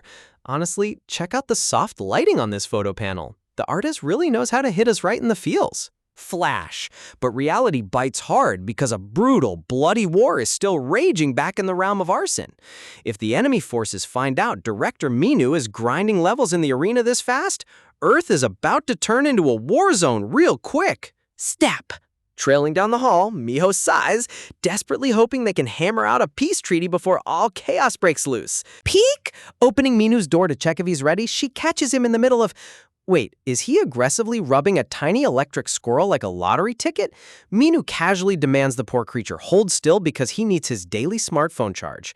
Chirp! The poor electric squirrel panics, screeching in indignation as its stored energy gets violently sucked away. Bananas! Blinding flash of yellow lightning erupts across the room as the squirrel goes full Pikachu, screaming for its life. Minu just smirks with dark villain energy as his internal battery hits 100, casually gaslighting the poor rodent by telling him that real friends share electricity for free.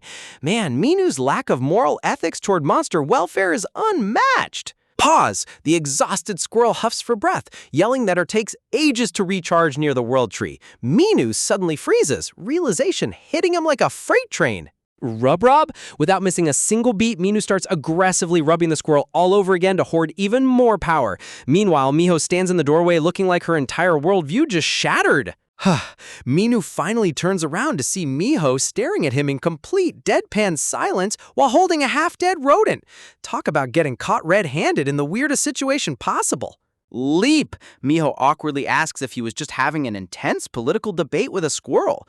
Minu tries to act cool, while the furious squirrel leaps into the air, swearing vengeance. With a pitch-black demonic aura surrounding its tiny body, the squirrel huffs that Minu is absolute trash, but Minu just translates it to Miho as, he said he respects me. The audacity of this guy's hilarious. Snap! To flex his new gains, Minu snaps his fingers, summoning crackling golden arcs of electricity directly into his palm like a total anime protagonist. Gasp! Mio's jaw literally hits the floor. She's internally screaming because infusing raw elemental lightning directly into pure mana is supposed to be impossible. She stammers in shock, recognizing this is a high-tier 3-star celestial technique that takes legendary masters a whole lifetime to perfect, while Minu just laughs it off like he solved a basic math equation. Gulp, sweating bullets, Miho swallows hard. If the higher-ups in the spirit realm realize this ordinary-looking kindergarten director possesses god-tier magic, it could instantly provoke an all-out planetary invasion. Quick cut to a cute fox pattern background as Miho clears her throat, nervously telling Minu it's time to head out before her brain melts from overthinking.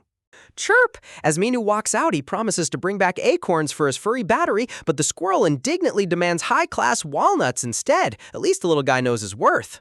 Announcement! Scene cuts to the exterior of a massive luxury shopping center, where the public speakers announce that the entire mall is officially shut down for the afternoon. Talk about peak elite privilege. Rattle. Minu and Miss Kim step inside the grand entrance, completely stunned by the eerie silence of an empty mall. Whoa! Minu looks up at the towering, multi-story glass interior in pure shock. Seriously, renting out an entire mega mall just for a field trip?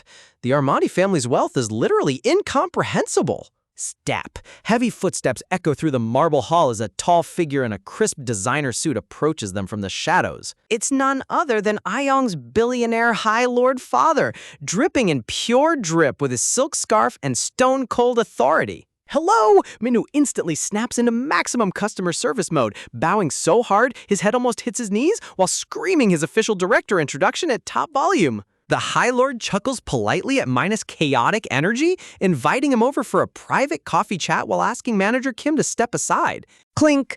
Tea ripples in fine porcelain as the billionaire casually asks how his precious little daughter has been behaving at the kindergarten lately.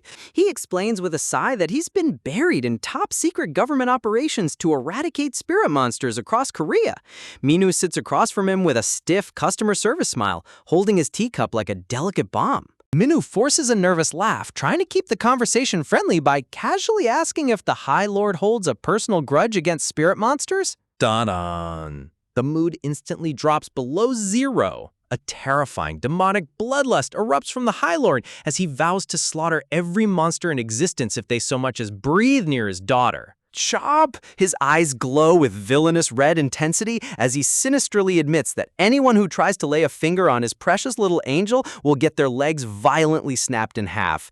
Minu's inner monologue is straight up crying because this guy looks more like a final boss than the monsters. Tremble! Minus's hands shake so violently his tea is practically splashing out of the cup. He makes a mental note that Ayong needs absolute VIP treatment or her dad will personally send him to the Shadow Realm. Flinch! Suddenly, the High Lord's ear twitches as a tiny, chaotic noise echoes from the grand hallway entrance. Yeah! The heavy doors burst open as Miho and Miss Kim escort the divine beast children into the lounge. From the Snake Prince sulking to the Tiger Boy charging ahead, the whole gang has officially arrived. Dash! Ayong and the Tiger Boy come sprinting over, squealing in excitement when they see Director Minu and her dad sitting on the couch. Stand! Standing up, the High Lord casually drops another terrifying security update.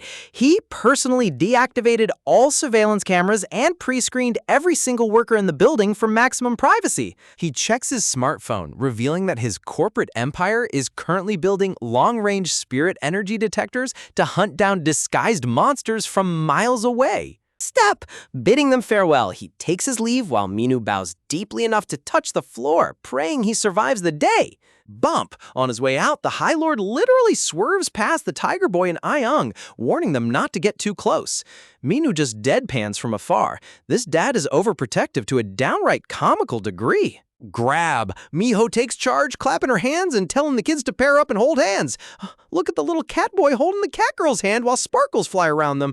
My heart cannot handle this level of wholesome art. Sparkle! The cat girl catches sight of a massive glass-fronted toy store across the hall and gasps, begging Miho to let him check it out. Miho hesitates, worried they aren't authorized to leave the VIP floor, while the Tiger Boy starts chanting about toy tanks and weapons like a true menace. Miss Kim smoothly steps in with a smirk, reminding Miho that a young's father literally bought out the entire mall for the day, so every floor is open game. Plop! Sitting back on the couch, Minu takes a relaxed sip of tea, casually wondering what could possibly be so exciting about window shopping in a mall. Right as Mio happily pulls out the official kindergarten black corporate credit card to buy the kids whatever they want, Minu does a legendary full-blown spit take across the entire room. Dash! Miho holds the black card high in the air like a holy artifact, leading a chaotic stampede of squealing kids straight toward the luxury shops. Minu screams in pure, soul-crushing financial horror, chasing after them to save his bank account. Zoom! Collapsing onto his knees in dramatic cinematic despair, Minu reaches out to the void as his hard-earned arena money flashes before his eyes. And that's where we leave our poor director today, bankrupt and stressed. Just when you think our budget-strapped director Minu can finally take a breather, his bank account gets held hostage yet again. As manager Kim casually suggests picking out a few luxury items for herself, Minu internally copes that buying a couple of simple toys for kindergarten kids shouldn't completely destroy his life savings. Flinch, mid-panic, Minus eyes dart toward the upper balcony as something catches his attention from across the floor. Looking up, he spots little Kane, the snake prince, sitting all alone on his lower tail while staring longingly over the glass railing at the bustling mall below. Minu strolls up right behind him, asking why he's hiding out up here instead of joining the rest of the gang on their luxury shopping spree. Kane quickly puts up his tough guy front, pressing his cheeks against the glass and grumbling that he's just watching those pathetic fools get hyped over childish junk. Honestly, this kid's tsundere act deserves an Oscar at this point. But Minu knows better. Behind all that high and mighty royal sass, Kane is actually hanging back because he's worried about scaring regular humans with his snake tail. Deep down, this little guy is way too thoughtful for his own good. Twitch! Minu gently asks if he actually wants to go join the fun down below, and Kane's little hand instantly twitches with excitement. Turn! Spinning around with sparkling golden eyes and a blushing face, Kane gasps in disbelief, asking if he's really allowed to go down there? Swish! He hums nervously to himself, his tail happily swishing side to side as he tries to play it cool, while failing miserably to hide his joy. Clench. But just as quickly, Kane clenches his tiny fist, hesitant about revealing his reptilian form to a crowd of human strangers. Grab! Kneeling down with a glowing, mischievous aura, Minu grabs Kane by the shoulders and promises him that he's got a 100% foolproof mastermind plan. Man, whenever Minu says he has a plan, you just know total chaos is about to unleash. Nod, nod. Kane nods obediently like an absolute sweetheart, his tail wagging as he trusts his director completely. Rattle. Suddenly a sinister, terrifying sound rattles through the hallway. Kane's jaw drops in horror as he realizes what Minus's genius plan actually entails.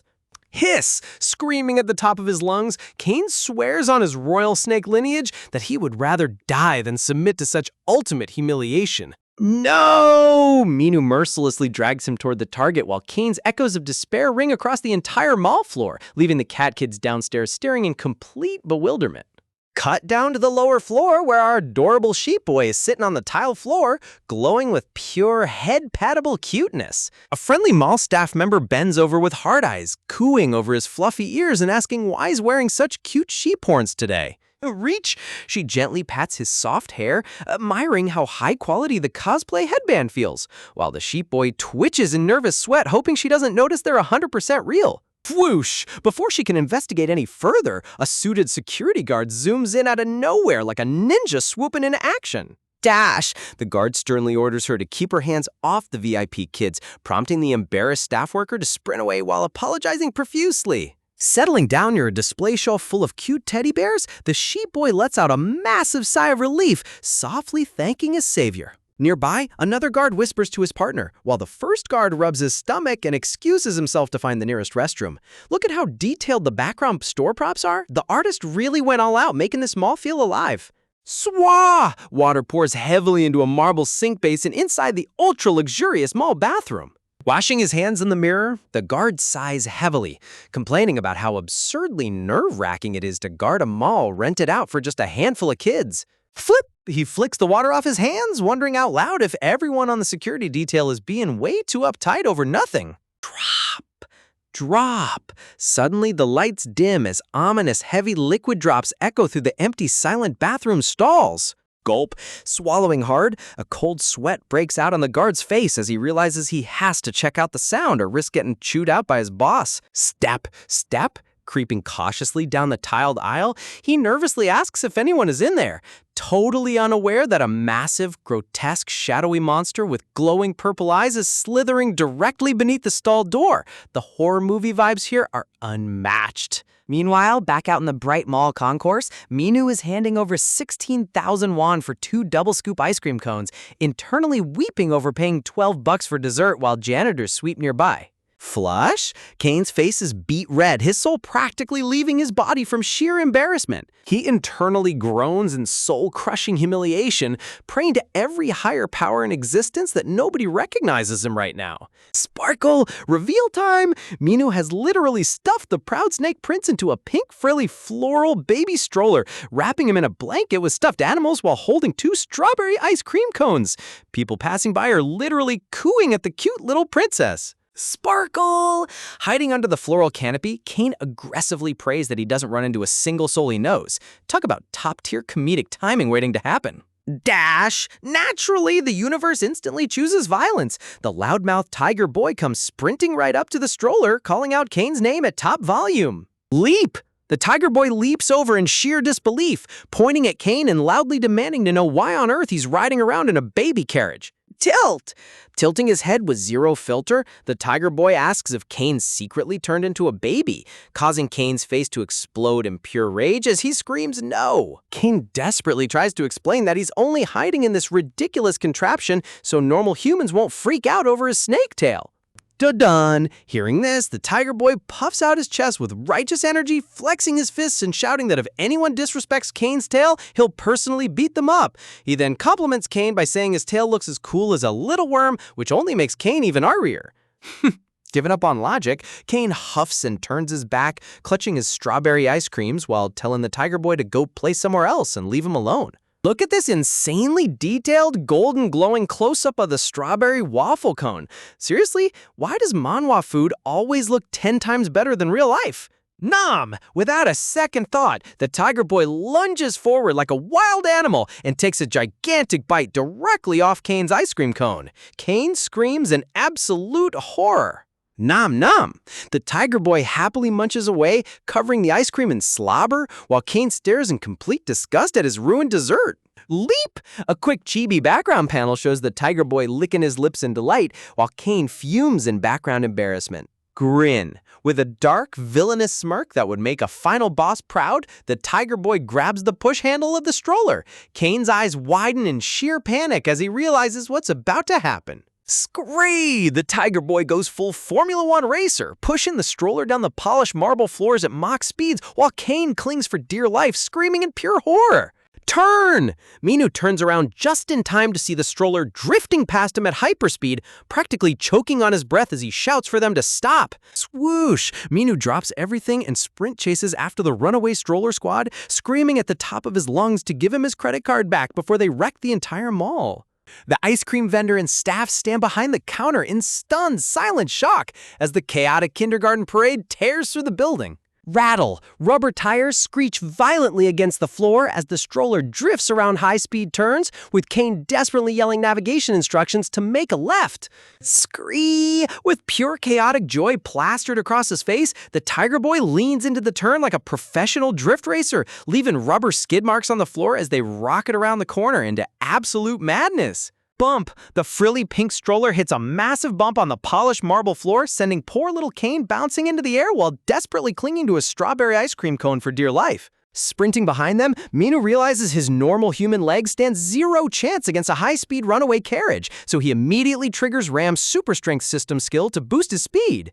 Whoosh! Activating the skill ignites a blinding golden beam of kinetic energy, propelling Minu forward like a literal rocket along the mall corridor. In a hilarious triple split panel, Kane's head is spinning from motion sickness. The Tiger Boy is cackling like a maniac while steering, and Minu screams at the top of his lungs for them to hit the brakes.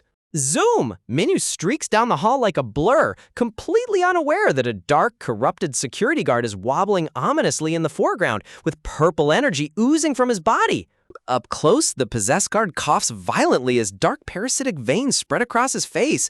Talk about top-tier horror movie visuals popping up in the middle of a comedy arc. Step, dragging his feet, the host body stammers out an order for 6 more ice creams at the counter, acting completely unnatural as shadowy aura wafts off his coat. Waft, the thick, noxious cloud of dark spirit energy drifts right past Manager Kim, instantly setting off her danger radar as she stands by the counter. Turn! Spinning around with razor-sharp focus, Kim's golden eyes narrow as she detects a sinister, high-level demonic aura looming right behind her.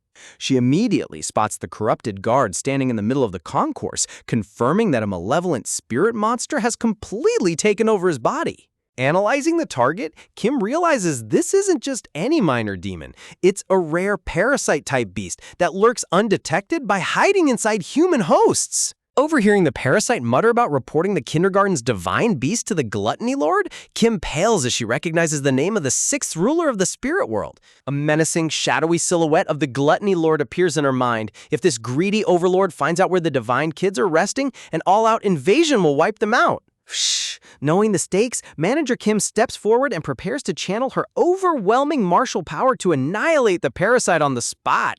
Pause. But right as she raises her hand, her movement abruptly freezes in hesitation, because going all out isn't as simple as it looks. She remembers that her special artifact necklace conceals her identity, and if she unleashes her full spirit energy here, new military detectors will spot her and ruin her chances of staying at the kindergarten. Panicking internally, she weighs her entire life's mission, her mother's safety, and the fragile peace treaty against revealing her secret identity right here in public. But as she looks back at the peaceful days she spent with everyone, her heart heavy with anxiety, she realizes she can't just stand by and let anything harm those innocent kids. A heartwarming mental picture of Director Minu and all the divine kindergarten toddlers smiling together lights up the panel. Seriously, the artist knows exactly how to hit us right in the feelings. Throb. Clenching her teeth, Kim makes up her mind to protect this precious sanctuary no matter what consequences she might face later. Veem! Golden divine flames explode around her body as her eyes glow with lethal intent. She's fully prepared to blow her cover and wage war to eliminate the target. Wham! Before Kim can even throw a single punch, the uncontrolled runaway baby stroller comes rocketing around the corner and smashes directly into the possessed guard at Mach speed. Manager Kim's mouth drops in complete disbelief as the terrifying spirit monster host gets brutally flattened by a literal baby carriage. Boom! The violent impact launches both Kane and the Tiger Boy sky high, sending him flipping through the air while Minu screams in pure horror. Meanwhile, in a brief comedic epilogue panel, the bunny girl shows off a fancy, frilly dress, while the Catboy completely shuts her down by recommending a cool skull t-shirt instead. Classic sibling behavior. Wham! Back to the action. The high-speed collision turns the main hallway into absolute chaos as dust and debris explode everywhere from the stroller hit. Ooh-ah! Kane spins dizzyingly in midair while the chaotic Tiger Boy's having the absolute time of his life enjoying the unexpected flight. Dash! Manager Kim and Minu both sprint toward the drop zone at full speed, desperate to catch the falling toddlers before they crash onto the hard floor. Leap! Minu launches himself into the air like an Olympic athlete, shouting at the kids to stop causing chaotic disasters for 5 minutes. Extending his arms as far as he can, Minu dives straight beneath the falling children with zero regard for his own body. Grab! With superhuman reflexes, Minu successfully snatches both Kane and the Tiger Boy midair, tightly hugging them safe against his chest. Down on the floor, the defeated host guard lies knocked out cold, while the inner parasite spirit curses the ridiculous power of the divine kids. Whoosh! Realizing its host body is completely ruined, the slimy parasite oozes out of the guard's mouth, planning to slip away stealthily and report back later. Splat! The disgusting green blob lands squarely on the tile floor, squirming desperately toward the nearest exit to escape. Swish! But at that exact millisecond, Minu comes crashing down from his heroic midair catch, landing heavy on his knees right over the escape route. Gra? The tiny, multi-eyed parasite looks up in complete horror right as a massive shadow falls directly over its tiny body. Manager Kim rushes over, screaming for the director in pure panic as the dust settles around the landing zone. Ding! A glowing blue hexagonal barrier materializes around Minu and the kids as Bobo's stone shell skill automatically triggers to absorb the entire landing impact. Sitting unharmed inside the shield, the Tiger Boy giggles that the crash was super fun, unaware that a dark, demon-like demonic aura is rising straight out of Minu's back. Da-dan! Minu turns around with glowing red eyes and a terrifying villain smirk, holding the Tiger Boy upside down by his ankle. Man, when Director Minu snaps, he's scarier than any demon lord. Minu sternly threatens to call the kid's parents immediately, leaving the Tiger Boy sobbing and begging for mercy while the hamster spirit cries in the background. Dash! Manager Kim runs up asking if anyone got hurt, taking in the hilarious sight of Minu dangling the mischievous Tiger Boy in the air. Suddenly remembering the threat, Kim's eyes widen as she turns her attention back to the fallen security guard. She kneels down and checks his pulse, relieved to find out that the guard is still alive and simply knocked out from the stroller hit. Glance, wiping the sweat from her forehead, Kim looks around the empty hallway, wondering where that dangerous parasite spirit vanished to during the chaos. Neil! The camera pans out to reveal the funniest plot twist of the day. The green parasite spirit is squished completely flat like a pancake on the back of Minu's coat. Ding! Unaware of the squashed monster on his back, Minu gently places a C-grade silver ring of healing onto the guard's finger to help him recover from his injuries. Kim watches in amusement, dryly remarking that she isn't sure if system rings even work on normal humans, but commends his kind gesture anyway. Squish! Looking closer at Minu's back, Kim gasps in utter shock as she sees a tiny soul ghost floating out of the completely crushed, dead parasite blob. Sweating nervously, Kim internally panics over how an elite spirit monster was accidentally crushed to death by a director simply sitting down, promising herself never to mess with Minu. Just when you think a runaway baby stroller incident can't get any crazier, the rest of the daycare squad rolls up right after hearing a massive explosion. Little Rumi comes stomping in, immediately blaming Ram for causing another chaotic disaster before anyone could even explain what happened. Meanwhile, Ram's suited dad checks his high-tech spirit detector in utter confusion because the alarm was blaring just seconds ago. But before he can make sense of it, the Tiger Kid comes sprinting over with his arms wide open, super hyped to spill the tea. Leap! The Tiger Boy starts jumping around like a crazy person, dramatically acting out how director Minu snatched the stroller midair and saved everyone from going splat.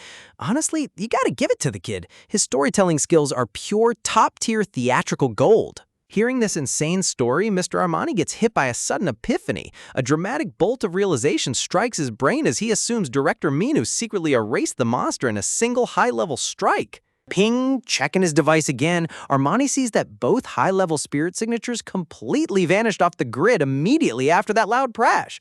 He glances over at manager Kim tending to the unconscious guard, conviction settling deep into his soul. Cut to Minu's face, and the man looks completely lost with zero thoughts behind those eyes. He's literally out here asking what on earth he supposedly caught, totally oblivious to the legendary reputation he's building. But Armani misinterprets Minu's sheer ignorance as high-level espionage. Watching civilians pass by in the background, he assumes Minu is intentionally playing dumb to keep their secret operation under wraps. Talk about a classic case of task failed successfully. A sinister grin spreads across Armani's face because he genuinely believes Minu is a ruthless mastermind with killer instincts. Seriously, the way side characters overanalyze this man's accidental accomplishments is easily the best running gag in the series. Wrapping up the scene, Armani orders his bodyguards to haul the knocked-out guard to the hospital. Meanwhile, Minu is still standing there wondering why everyone keeps throwing around words like parasites when he just wanted ice cream. As Armani walks away, his internal monologue gets dead serious. He notes that despite maximum security, spirit monsters are slipping into the human realm, meaning Ram's dad needs to speed up their monster hunting operations in Korea ASAP. Glow. The vibe shifts dramatically into high fantasy mode as Armani visualizes the grim reality. If an all-out spirit war breaks out, the existence of both divine beasts and demonic monsters will be blown wide open to the public. A brief atmospheric transition panel reminds us of the true gravity of the situation. Amidst all this looming planar chaos, director Minu is the one left carrying the weight of protecting these godlike toddlers. Back at the mall, Minu claps his hands and tells the toddlers it's time to pack up and head back to the daycare.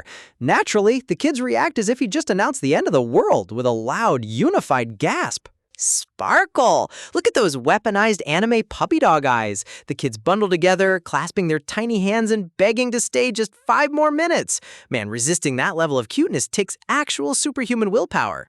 But Minu stands his ground like an absolute tyrant, holding his little turtle while declaring that playtime is officially over. Rumi and the Tiger Boy instantly start fuming with dark comic energy radiating off their little tiny backs. Slide, Minu turns his back to lead the group out, totally unaware that the flattened green pancake of a parasite spirit is literally stuck to the back of his beige jacket. Stare. The mood drops to absolute sub-zero as all the kids freeze, locking their eyes onto the squashed monster riding piggyback on their director. The contrast between Minu's casual walk and their horrified faces is comedic perfection. Da-dun! Minu stops in his tracks and drops another bombshell, announcing that they need to return every single luxury item they bought during their shopping spree. The kids completely lose their minds, throwing a massive temper tantrum and calling Minu an evil, heartless monster for taking back gifts he already gave them. Ta-da! Minu points to a giant mountain of designer gift boxes, yelling that spending over $5,000 in one day is straight-up economic suicide. I mean, can you blame the guy? The man's running a daycare, not a cartel. The Tiger Kid stomps his foot, calling Minu a bad grown-up because he doesn't know any actual curse words. Minu just leans into it with a terrifying villain aura, proudly embracing his bad guy status. Nod! Realizing words won't work on this greedy adult, Rumi and the Tiger Boy exchange a quick, silent look of pure tactical mischief. Dash! In an instant, the kids grab as many luxury boxes as their tiny arms can carry and make a wild break for the playroom. Minu screams in total panic, chasing after them as his wallet flashes before his eyes. Cut back to the director's office, where Minu is clutching his head in utter despair, groaning about how he's going to pay off the massive mall damages and shopping bills. Clack! Manager Kim walks in and hands him an official document, casually dropping the news that the ultra-wealthy Armandi family already paid off the entire bill in full. Flash! A blinding golden light of sheer joy explodes in the room as Minu realizes he doesn't have to sell a kidney to pay off his debts. Minu literally starts worshipping Armani as a majestic angel sent from heaven. But in typical Minu fashion, his immediate second thought is regretting that he didn't splurge on something expensive for himself while he had the chance.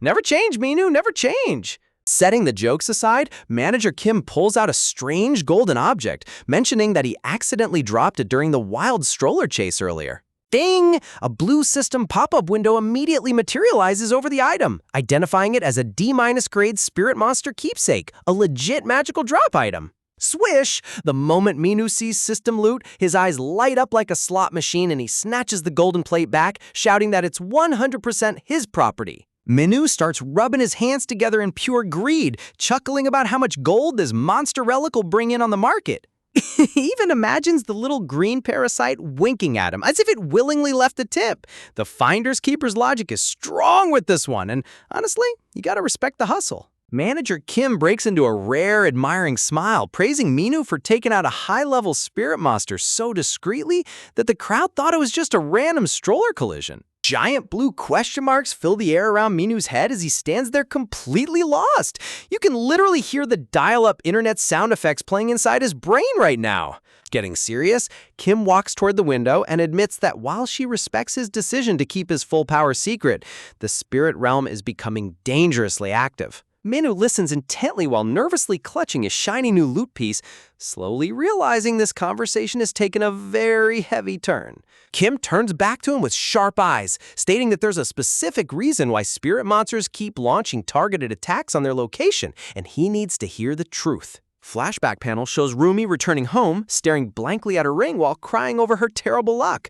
It seems every kid had their own bizarre encounter during this chaos. Clink! The scene transitions to a quiet, elegant tea setting inside the library as Manager Kim prepares to drop some massive lore bombs. Boom! The visual scale skyrockets as Kim explains the ancient history of arson, revealing the celestial realm, the 5 sages, and the divine beasts who defend order against evil. On the flip side, the shadowy spirit realm is ruled by 7 overlords, and these 2 cosmic forces have been stuck in a brutal thousands of years long war. glow, check out this sick panel visual. Kim reveals that the 7 divine toddlers currently running around in cute daycare uniforms are actually the ultimate beings destined to ascend to the top of the arena.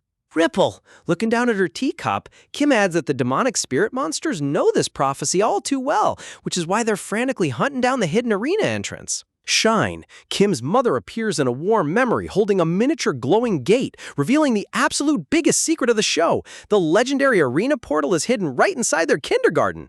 Minu remembers checking system windows back at Guma Fortress that mention this interdimensional war, but he never put 2 and 2 together until this exact second. Thud! The massive realization hits Minu like a freight train, illuminating his face as the sheer absurdity of his situation finally registers in his brain. Look at this hilarious stick figure drawing. Minu visualizes himself as a helpless cartoon guy, caught dead center in a world-ending war between god beasts and demon lords, all while managing a daycare on a tight budget.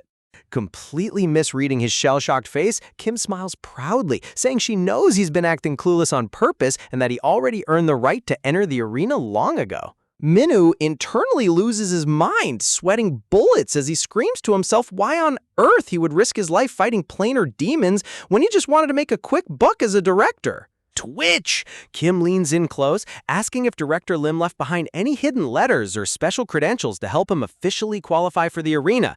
And just like that, the plot thickens to an absolute boiling point. Just when Minu thought his daycare job couldn't get any weirder, Manager Kim drops a bombshell that completely resets the entire board. As they sit across from each other in the dimly lit library, Kim starts breaking down the truth about Minu's mother, leaving him staring back in utter disbelief. It turns out his mom didn't just disappear or catch some random illness. Darkness crackles across the panel as Kim reveals the tragic reality. His mother was brutally struck by a high-level spirit monster curse that ultimately claimed her life. Talk about a heavy backstory dropping out of nowhere. Minu's brain is practically short-circuiting right now. He sits there sweating bullets, wondering how on earth his quiet family background suddenly turned into a full-blown dark fantasy tragedy full of curses and targeted assassinations. Visualizing the painful past, we see his mother making the ultimate sacrifice.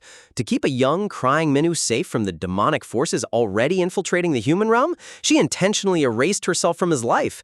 It's equal parts heartbreaking and terrifying. Sitting back in the golden glow of the library, Minu raises a fair question.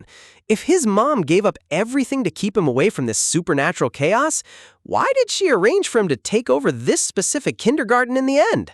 Kim leans forward with a completely straight face, delivering the news that there's a specific destiny waiting for him, something only Minu has the power to accomplish. Minu's expression twitches, and honestly, can you blame him? He signed up to teach toddlers, not save the multiverse. Minu stares off into space, struggling to process the massive weight dumping onto his shoulders. He can't help feeling a bit bitter, questioning if his whole life path was pre-scripted and whether he was just handed a mountain of dangerous responsibilities without a choice. Clenching his fist, a sudden spark of resolve lights up inside him. Every main character has that turning point, and Minu realizes that maybe, just maybe, his mom's grand scheme wasn't just abandonment, but a carefully laid plan for him to take control. Despite trying to see the bigger picture, the emotional sting still remains. He darkens up, admitting to himself that knowing it was all due to a curse doesn't magically erase years of feeling completely abandoned. The panel fades into a heavy gray mist as Minu ponders the mysterious nature of the curse itself. What kind of insane monster power was powerful enough to destroy a high-level figure while leaving zero answers behind? Closing his eyes with a deep, heavy sigh, Minu decides to take a breather. When your life turns into a high-stakes manual plot in under 10 minutes, taking a second to pull yourself together is mandatory. Ring, ring! The heavy silence shatters as his phone suddenly goes off on the sofa, instantly snapping him back into the real world. Dropping the serious tone, Minu answers the call and tells Kim that it's time for the toddlers to head home. He casually offers to handle dropping off the rest of the kids so she can clock out early. See, even amidst world-ending prophecies, man never forgets good workplace courtesy. Minu stretches his arms high above his head as he steps out into the hallway, groaning about what an utterly exhausting day it's been. Turning around, his eyes narrow as he gazes back at the hallway floor. If his mother intentionally hid the arena right inside this building, then grinding through its levels might be his only chance to unlock the full truth behind her legacy. Planning to grab a stiff drink to unwind, Minu opens a nearby door only to stop dead in his tracks. There's tiny Rakui wearing her cute horn uniform, enthusiastically sweeping the floor with a giant broom. Sparkle. Minus heart instantly melts at the sheer wholesomeness of the scene, but then he notices the broom looks eerily familiar. Turns out Tiger Boy Ram casually gifted Rakui the magical broom he nabbed straight off Minus' office desk.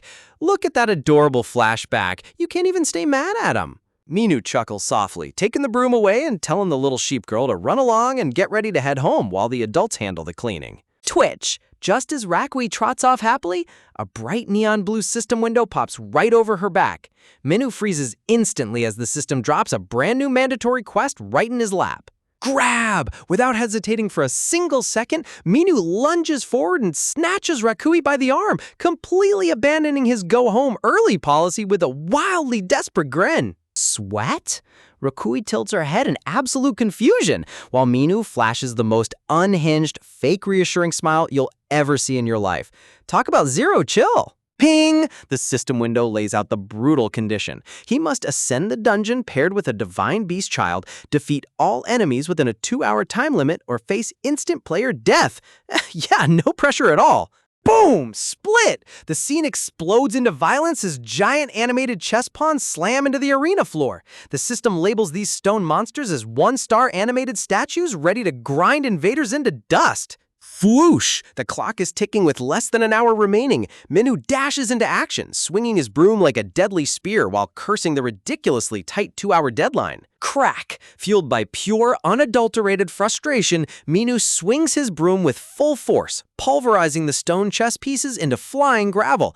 He screams out that smashing these monsters is the absolute best stress relief he's had all week. Smash! Energy surges as panels shatter. Minu vents every single drop of bottled-up rage about his mother's mystery, the cryptic warnings, and the insane responsibilities dumped onto him.